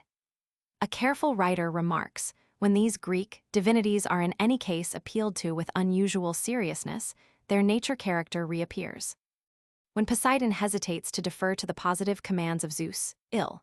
Roman 19. 259, Iris reminds him that there are the Erinyes to be reckoned with ill. Roman 15. 204, and he gives in at once. The Erinyes represent the steady supremacy of the laws and forces of nature over all personifications of them. Under uniform experience, man had come to recognize his own moral autocracy in his world. He looked for incarnations, and it was a hope born of an atheistic view of external nature. This was the case not only with the evolution of Greek religion, but in that of every religion. When man's hope was thus turned to rest upon man, he found that all the Titans had followed him. Ophiuchus, Ophion, had passed through Ophiomorphus to be a man of sin, and this not in one, but by corresponding forms in every line of religious development. The ferocities of outward nature appeared with all their force in man and renewed their power with the fine armory of his intelligence. He must here contend with tempests of passion, stony selfishness, and the whole animal creation nestling in heart and brain, prowling still, though on 2 feet. The theory of evolution is hardly a century old as science, but it is an ancient doctrine of religion. The fables of Pilpay and Aesop represent an early recognition of survivals. Recurrence to original types was recognized as a mystical phenomenon in legends of the bandit turned wolf and other transformations. One of the oldest doctrines of eschatology is represented in the accompanying picture, Fig. 26, from Thebes, of 2 dog-headed apes ferrying over to Hades a gluttonous soul that has been weighed before Osiris and assigned his appropriate form. The devils of lust are so innumerable that several volumes would be required to enumerate the legends and superstitions connected with them. But, fortunately for my reader and myself, these, more than any other class of phantoms, are very slight modifications of the same form. The innumerable phallic deities, the incubi and succubi, are monotonous as the waves of the ocean, which might fairly typify the vast, restless, and stormy expanse of sexual nature to which they belong. In the Golden Legend, there is a pleasant tale of a gentleman who, having fallen into poverty, went into solitude, and was there approached by a chevalier in black, mounted on a fine horse. This knight, having inquired the reason of the other's sadness, promised him that, if he would return home, he would find at a certain place vast sums of gold. But this was on condition that he should bring his beautiful wife to that solitary spot in exactly a year's time. The gentleman, having lived in greater splendor than ever during the year, asked his wife to ride out with him on the appointed day. She was very pious, and having prayed to the Virgin, accompanied her husband to the spot. There the gentleman in black met them, but only to tremble. "Perfidious man," he cried, "is it thus you repay my benefits? I asked you to bring your wife, and you have brought me the Mother of God, who will send me back to hell." The devil having vanished, the gentleman fell on his knees before the Virgin. He returned home to find his wife sleeping quietly. Were we to follow this finely mounted gentleman in black, we should be carried by no uncertain steps back to those sons of God who took unto themselves wives of the daughters of men, as told in Genesis. And if we followed the Virgin, we should, by less certain but yet probable steps, discover her prototype in Eve before her fall, virginal as she was meant to remain so far as man was concerned. In the chapters relating to the Eden myth and its personages, I have fully given my reasons for believing that the story of Eve, the natural childlessness of Sarah, and the Immaculate Conception by Mary denote, as sea rocks sometimes mark the former outline of a coast, a primitive theory of celibacy in connection with that of a divine or holy family. It need only be added here that this impossible ideal in its practical development was effectual in restraining the sexual passions of mankind. Although the reckless proclamation of the wild nature gods, Elohim, be fruitful and multiply, has been accepted by Christian bibliolators as the command of Jehovah, and philanthropists are even punished for suggesting means of withstanding the effects of nuptial licentiousness, yet they are farther from even the letter of the Bible than those Protestant celibates, the American Shakers, who discard the sexual relation altogether. The theory of the Shakers that the functions of sex belong to a state of nature and are inconsistent with a state of grace, as one of their members in Ohio stated it to me, coincides closely with the rabbinical theory that Adam and Eve, by their sin, fell to the lowest of 7 earthly spheres, and thus came within the influence of the incubi and succubi, by their union with whom the world was filled with the demonic races, or Gentiles. It is probable that the fencing off of Eden, the founding of the Abrahamic household and family, and the command against adultery were defined against that system of rape or marriage, by capture which prevailed among the sons of Elohim, who saw the daughters of men that they were fair, and followed the law of their eyes. The older rabbins were careful to preserve the distinction between the Beni Elohim and the Iskim, and it ultimately amounted to that between Jews and Gentiles. The suspicion of a devil lurking behind female beauty thus begins. The devils love beauty, and the beauties love admiration. These are perils in the constitution of the family, but there are other legends which report the frequency with which woman was an unwilling victim of the lustful Anakim or other powerful lords. Throughout the world are found legends of beautiful virgins sacrificed to powerful demons or deities. These are sometimes so realistic as to suggest the possibility that the fair captives of savage chieftains may indeed have been sometimes victims of their ogre's veracity as well as his lust. At any rate, cruelty and lust are nearly related. The blue beard myth opens out horrible possibilities. One of the best-known legends in Japan is that concerning the fiend Shudendozi, who derives his name from the 2 characteristics of possessing the face of a child and being a heavy drinker. The child face is so emphasized in the stories that one may suspect either that his fair victims were enticed to his stronghold by his air of innocence, or else that there is some hint as to maternal longings in the fable. At the beginning of the 11th century, when Akijo Roman II was emperor, lived the hero Yorimitsu. In those days, the people of Kyoto were troubled by an evil spirit which abode near the Rasho Gate. One night, when merry with his companions, Akijo said, "Who dare go and defy the demon of the Rasho Gate and set up a token that he has been there?" "That dare I," answered Suma, who, having donned his mail, rode out in the bleak night to the Rasho Gate. Having written his name on the gate, returning, his horse shivers with fear, and a huge hand coming out of the gate seized the knight's helmet. He struggled in vain. He then cuts off the demon's arm, and the demon flies howling. Tsuma takes the demon's arm home and locks it in a box. One night the demon, having the shape of Tsuma's aunt, came and said, "I pray you show me the arm of the fiend." "I will show it to no man, and yet to thee will I show it," replied he. When the box is opened, a black cloud enshrouds the ant, and the demon disappears with the arm. Thereafter he is more troublesome than ever.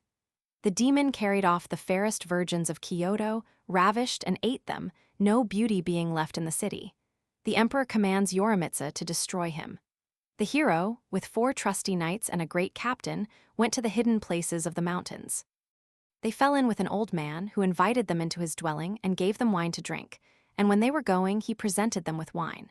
This old man was a mountain god. As they proceeded, they met a beautiful lady washing blood from garments in a valley, weeping bitterly. In reply to their inquiries, she said the demon had carried her off and kept her to wash his clothes, meaning when weary of her to eat her. "I pray your lordships to help me." The 6 heroes bid her lead them to the ogre's cave. 100 devils mounted guard before it. The woman first went in and told him they had come. The ogre called them in, meaning to eat them. Then they saw Shudendozi, a monster with the face of a little child. They offered him wine, which flew to his head. He becomes merry and sleeps, and his head is cut off. The head leaps up and tries to bite Yorimitsa, but he had on 2 helmets. When all the devils are slain, he brings the head of Shudendozi to the emperor. In a similar story of the same country, the lustful ogre by no means possesses Shudendozi's winning visage, as may be seen by the popular representation of him, Fig. 27, with a knight's hand grasping his throat. A Sinhalese demon of like class is Beharawa, who takes his name from the hill of the same name, towering over Kandy, in which he is supposed to reside. The legend runs that the astrologers told a king whose queen was afflicted by successive miscarriages that she would never be delivered of a healthy child unless a virgin was sacrificed annually on the top of this hill. This being done, several children were born to him. When his queen was advanced in years, the king discontinued this observance, and consequently many diseases fell upon the royal family and the city, after which the annual sacrifice was resumed and continued until 1815, when the English occupied Kandy. The method of the sacrifice was to bind a young girl to a stake on the top of the hill with jungle creepers. Beside her, on an altar, were placed boiled rice and flowers. Incantations were uttered, and the girl left, to be generally found dead of fright in the morning.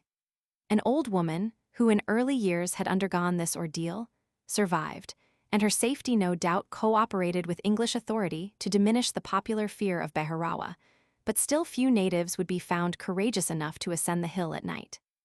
One of the lustful demons of Ceylon is Kalu Kumara, that is, the Black Prince. He is supposed to have 7 different apparitions: Prince of Fire, of Flowers, of Groves, of Graves, of Ointments, of the Smooth Body, and of Sexuality. The saga says he was a Buddhist priest, who by exceeding asceticism and accumulated merits had gained the power to fly, but passion for a beautiful woman caused him to fall. By disappointment in the love for which he had parted with so much, his heart was broken, and he became a demon. In this condition, he is forever tortured by the passion of lustful desire, the only satisfaction of which he can obtain being to afflict young and fair women with illness. He is a very dainty demon, and can be soothed if great care is taken in the offerings made to him, which consist of rice of finest quality, plantains, sugar cane, oranges, coconuts, and cakes. He is of dark blue complexion, and his raiment black. In Sinhalese demonolatry there are 7 female demons of lust, popularly called the Madonna Yaxinio. These sisters are Kama, lust; Sini, fire; Mohini, ignorance; Ruddy, pleasure; Kala, maturity; Mal, flowers; Puspa, perfumes. They are the abettors of seduction, and are invoked in the preparation of philters. "It were well," said Jason to Medea, "that the female race should not exist, then would there not have been any evil among men." The same sentiment is in Milton. "Oh, why did God, creator wise, that peopled highest heaven with spirits masculine, create at last this novelty on earth, this fair defect of nature, and not fill the world at once with men, as angels without feminine?" Many traditions preceded this ungallant creed, some of which have been referred to in our chapters on Lilith and Eve. Corresponding to these are the stories related by Herodotus of the overthrow of the kingdom of the Heraclidae and freedom of the Greeks, through the revenge of the queen, the most beautiful of women, upon her husband Candace for having contrived that Gyges should see her naked. Candace having been slain by Gyges at the instigation of the queen, and married her, the fates decreed that their crime should be punished on their 5th descendant. The overthrow was by Cyrus, and it was associated with another woman, Mandane, daughter of the tyrant Astyages, mother of Cyrus, who is thus, as the Madonna, to bruise the head of the serpent who had crept into the Greek paradise. The Greeks of Pontus also ascribed the origin of the Scythian race, the scourge of all nations, to a serpent woman who, having stolen away the mares which Heracles had captured from Jurgen, refused to restore them except on condition of having children by him. From the union of Heracles with this, half-virgin, half-viper, sprang 3 sons, of whom the youngest was Sides. Not only are feminine seductiveness and liability to seduction represented in the legends of female demons and devils, but quite as much the jealousy of that sex. If the former were weaknesses which might overthrow kingdoms, the latter was a species of animalism which could devastate the home and society. Although jealousy is sometimes regarded as venial, if not indeed a sign of true love, it is an outcome of the animal nature. The Japanese have shown a true observation of nature in portraying their female oni devil of jealousy Fig. 28, with sharp erect horns and bristling hair. The raising of the ornamental plumes by many birds during their courtship, mentioned by Mr. Darwin, is the more pleasing aspect of that emotion which, blending with fear and rage, puffs out the lizard's throat, ruffles the cock's neck, and raises the hair of the insane. An ancient legend mingles jealousy with the myth of Eden at every step. Rabbi Jarchai says that the serpent was jealous of Adam's connubial felicity, and a passage in Josephus shows that this was an ancient opinion. The jealousy of Adam's second wife felt by his first, Lilith, was by many said to be the cause of her conspiracy with the serpent.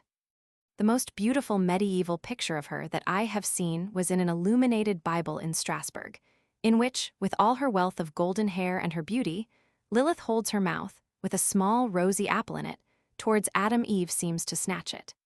Then there is an old story that when Eve had eaten the apple she saw the angel of death, and urged Adam to eat the fruit also, in order that he might not become a widower. It is remarkable that there should have sprung up a legend that Satan made his second attack upon the race formed by Jehovah, and his plan for perpetuating it on earth by means of a flirtation with Noah's wife, and also by awakening her jealousy. The older legend concerning Noah's wife is that mentioned by Tabari, which merely states that she ridiculed the predictions of a deluge by her husband. So much might have been suggested by the silence of the Bible concerning her.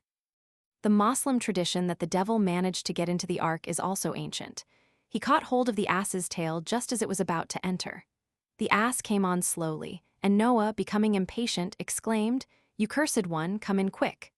When Noah, seeing the devil in the ark, asked by what right he was there, the other said, "By your order, you said, accursed one, come in. I am the accursed one."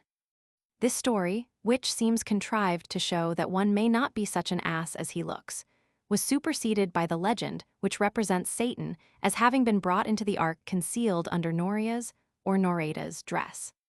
The most remarkable legend of this kind is that found in the Eastern Church, and which is shown in various medieval designs in Russia. Satan is shown in an early 16th century picture belonging to Count Uvarov Fig. 29, offering Noah's wife a bunch of khmel hops with which to brew kvass and make Noah drunk. For the story was that Noah did not tell his wife that a deluge was coming, knowing that she could not keep a secret. In the old version of the legend given by Busleaf, after apocryphal tradition used by heretics, Satan always addresses Noah's wife as Eve, which indicates a theory. It was meant to be considered as a second edition of the attack on the divine plan begun in Eden and revived in the temptation of Sarah. Satan not only taught this new Eve how to make kvass, but also vodka brandy, and when he had awakened her jealousy about Noah's frequent absence, he bade her substitute the brandy for the beer when her husband, as usual, asked for the latter. When Noah was thus in his cups, she asked him where he went and why he kept late hours. He revealed his secret to his Eve, who disclosed it to Satan. The tempter appears to have seduced her from Noah and persuaded her to be dilatory when entering the ark. When all the animals had gone in and all the rest of her family, Eve said, "I have forgot my pots and pans," and went to fetch them. Next she said, "I have forgot my spoons and forks," and returned for them. All of this had been arranged by Satan in order to make Noah curse, and he had just slipped under Eve's skirt when he had the satisfaction of hearing the intended Adam of a baptized world cry to his wife, "Accursed one, come in." Since Jehovah himself could not prevent the carrying out of a patriarch's curse, Satan was thus enabled to enter the ark, save himself from being drowned, and bring mischief into the human world once more. This is substantially the same legend as that of the medieval morality called Noah's Ark or the shipwright's ancient play or dirge. The devil says to Noah's wife, "Yes, hold thee still a dame, and I shall tell thee how. I swear thee by my crooked snout, all that thy husband goes about is little to thy profit.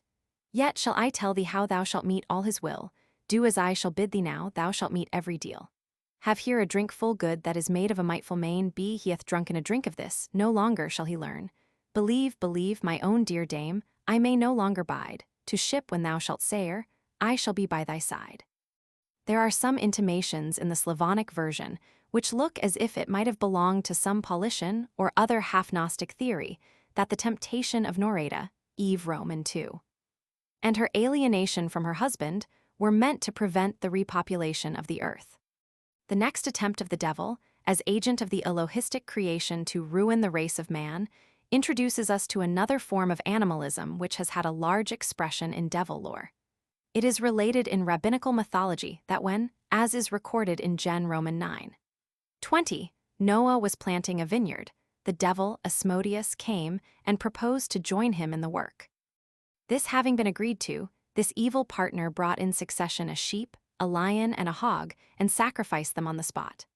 The result was that the wine when drunk first gave the drinker the quality of a sheep, then that of a lion, and finally that of a hog. It was by this means that Noah was reduced to swinish inebriation. There followed the curses on those around him, which, however drunken, were those of a father, and reproduced on the cleansed world all the dooms which had been pronounced in Eden. If the date of this legend could be made early enough, it would appear to be a sort of revenge for this temptation of Noah to drunkenness that Talmudic fable shows Asmodeus brought under bondage to Solomon and forced to work on the temple by means of wine. Asmodeus had dug for himself a well and planted beside it a tree, so making for himself a pleasant spot for repose during his goings to and fro on earth. But Solomon's messenger Benajah managed to cover this with a tank which he filled with wine. Asmodeus, on his return, repeated to himself the proverb, "Wine is a mocker, strong drink is raging, and whosoever is deceived thereby is not wise." Prov. Roman 20:1. Yet being very thirsty, he drank, fell asleep, and when he awoke found himself loaded with chains. However, after working for a time for Solomon, he discovered that king's weaknesses and played upon them. Solomon was so puffed up with a sense of his power that he accepted a challenge from his slave Asmodeus to show his superiority without the assistance of his magic ring and without keeping his competitor in bonds. No sooner was Asmodeus free and in possession of the ring than he transported Solomon 400 miles away, where he remained for a long time among the seductive beauties of the courts of Nama, Rahab, and other she-devils. Meanwhile the devil, assuming the form of Solomon, sat on his throne and became the darling of his queen and concubines. The devil of wine and strong drink generally has a wide representation in folklore. We find him in the bibulous serpent of Japan, who first loses his 8 heads metaphorically, and then literally from the first of swordsmen. The performances of Mephistopheles in Auerbach's cellar are commemorated in its old frescoes, and its motto, "Live, drink, carouse, remembering Faust and his punishment. It came slowly, but was in ample measure." Thuringian legends relate that the devil tries to stop the building of churches by casting down the stones, but this may be stopped by the builders promising to erect a winehouse in the same neighborhood. An old English legend relates that a great man's cellar was haunted by devils who drank up his wine. On one occasion, a barrel was marked with holy water, and the devil was found stuck fast on it. Gluttony, both in eating and drinking, has had its many personifications. The characteristics of the hunger demons are travestied in such devils as these. Only the diabolical, as distinguished from the demonic element, appears in features of luxuriousness. The contrast between the starveling saints of the early church and the well-fed friars of later times was a frequent subject of caricature, as in the accompanying example, Fig. 30 from the British Museum, 14th century, Ms. Arundel, where a lean devil is satisfying himself through a fattened friar. One of the most significant features of the old legend of Faust is the persistence of the animal character in which Mephistopheles appears. He is an ugly dogga fit emblem of the scholar's relapse into the canine temper, which flies at the world as at a bone he means to gnaw. Faust does not like this genuine form and bids the devil change it. Mephistopheles then takes the form of a Franciscan friar, but the kernel of the brute is in him still, and he at once loads Faust's table with luxuries and wines from the cellars of the Archbishop of Salzburg and other rich priests. The prelates are fond of their bone too. When Mephistopheles and Faust find their way into the Vatican, it is to witness carousals of the Pope and his cardinals. They snatch from them their luxuries and wine goblets as they are about to enjoy them. Against these invisible invaders, the holy men bring their crucifixes and other powers of exorcism, and it is all snarling and growling canine priest against puppy astrologer. Nor was it very different in the history of the long contention between the two for the big bone of Christendom. The lust of gold had its devils, and they were not different from other types of animalism. This was especially the case with such as represented money, extorted from the people to supply wealth to dissolute princes and prelates. The giants of Antwerp represent the power of the pagan monarchs who exacted tribute, but these were replaced by such guardians of tribute money as the satyr of our picture, Fig. 31, which Edward the Confessor saw seated on a barrel of Danegeld. Vit un deable ser disuse le tresor, noir et hideous. There are many good fables in European folklore with regard to the miser's gold, and devil's money generally, which exhibit a fine instinct. A man carries home a package of such gold, and on opening it there drop out, instead of money, paws and nails of cats, frogs, and bears, the latter being an almost personal allusion to the exchange. A French miser's money safe being opened, 2 frogs only were found. The devil could not get any other soul than the gold, and the cold-blooded reptiles were left as a sign of the life that had been lived. In the legends of the swarms of devils, which beset Saint Anthony, we find them represented as genuine animals. Our Anglo-Saxon fathers, however, were quite unable to appreciate the severity of the conflict which man had to wage with the animal world in southern countries and in earlier times. Nor had their reverence for nature and its forms been crushed out by the pessimist theory of the earth maintained by Christianity. Gradually, the representation of the animal tempters was modified, and instead of real animal forms, there were reported the bearded bestialities which surrounded Saint Guthlac and Saint Godric. The accompanying picture, Fig. 32, is a group from Bruegel, 1565, representing the devils called around Saint James by a magician. These grotesque forms will repay study. If we should make a sketch of the same kind, only surrounding the saint with the real animal shapes most nearly resembling these nondescripts, it would cease to be a diabolical scene. For beastliness is not a character of beasts, it is the arrest of man. It is not the picturesque donkey in the meadow that is ridiculous, but the donkey on 2 feet, not the bear of zoological gardens that is offensive morally, but the rough who cannot always be caged. It is the 2-legged calf, the snake pretending to be a man, the ape in evening dress, whoever made the problem of evil at all formidable. It was insoluble until men had discovered as science that law of evolution, which the ancient world knew as ethics. A Hindu fable relates that the animals in their migration came to an abyss they could not cross, and that the gods made man as a bridge across it. Science and reason confirm these ancient instincts of our race. Man is that bridge stretching between the animal and the ideal habitat by which, if the development be normal, all the passions pass upward into educated powers. Any pause or impediment on that bridge brings all the animals together to rend and tear the man who cannot convey them across the abyss. A very slight arrest may reveal to a man that he is a vehicle of intensified animalism. The lust of the goat, the pride of the peacock, the wrath of the lion, beautiful in their appropriate forms, become, in the guise of a man uncontrolled by reason, the vices which used to be called possession and really are insanities.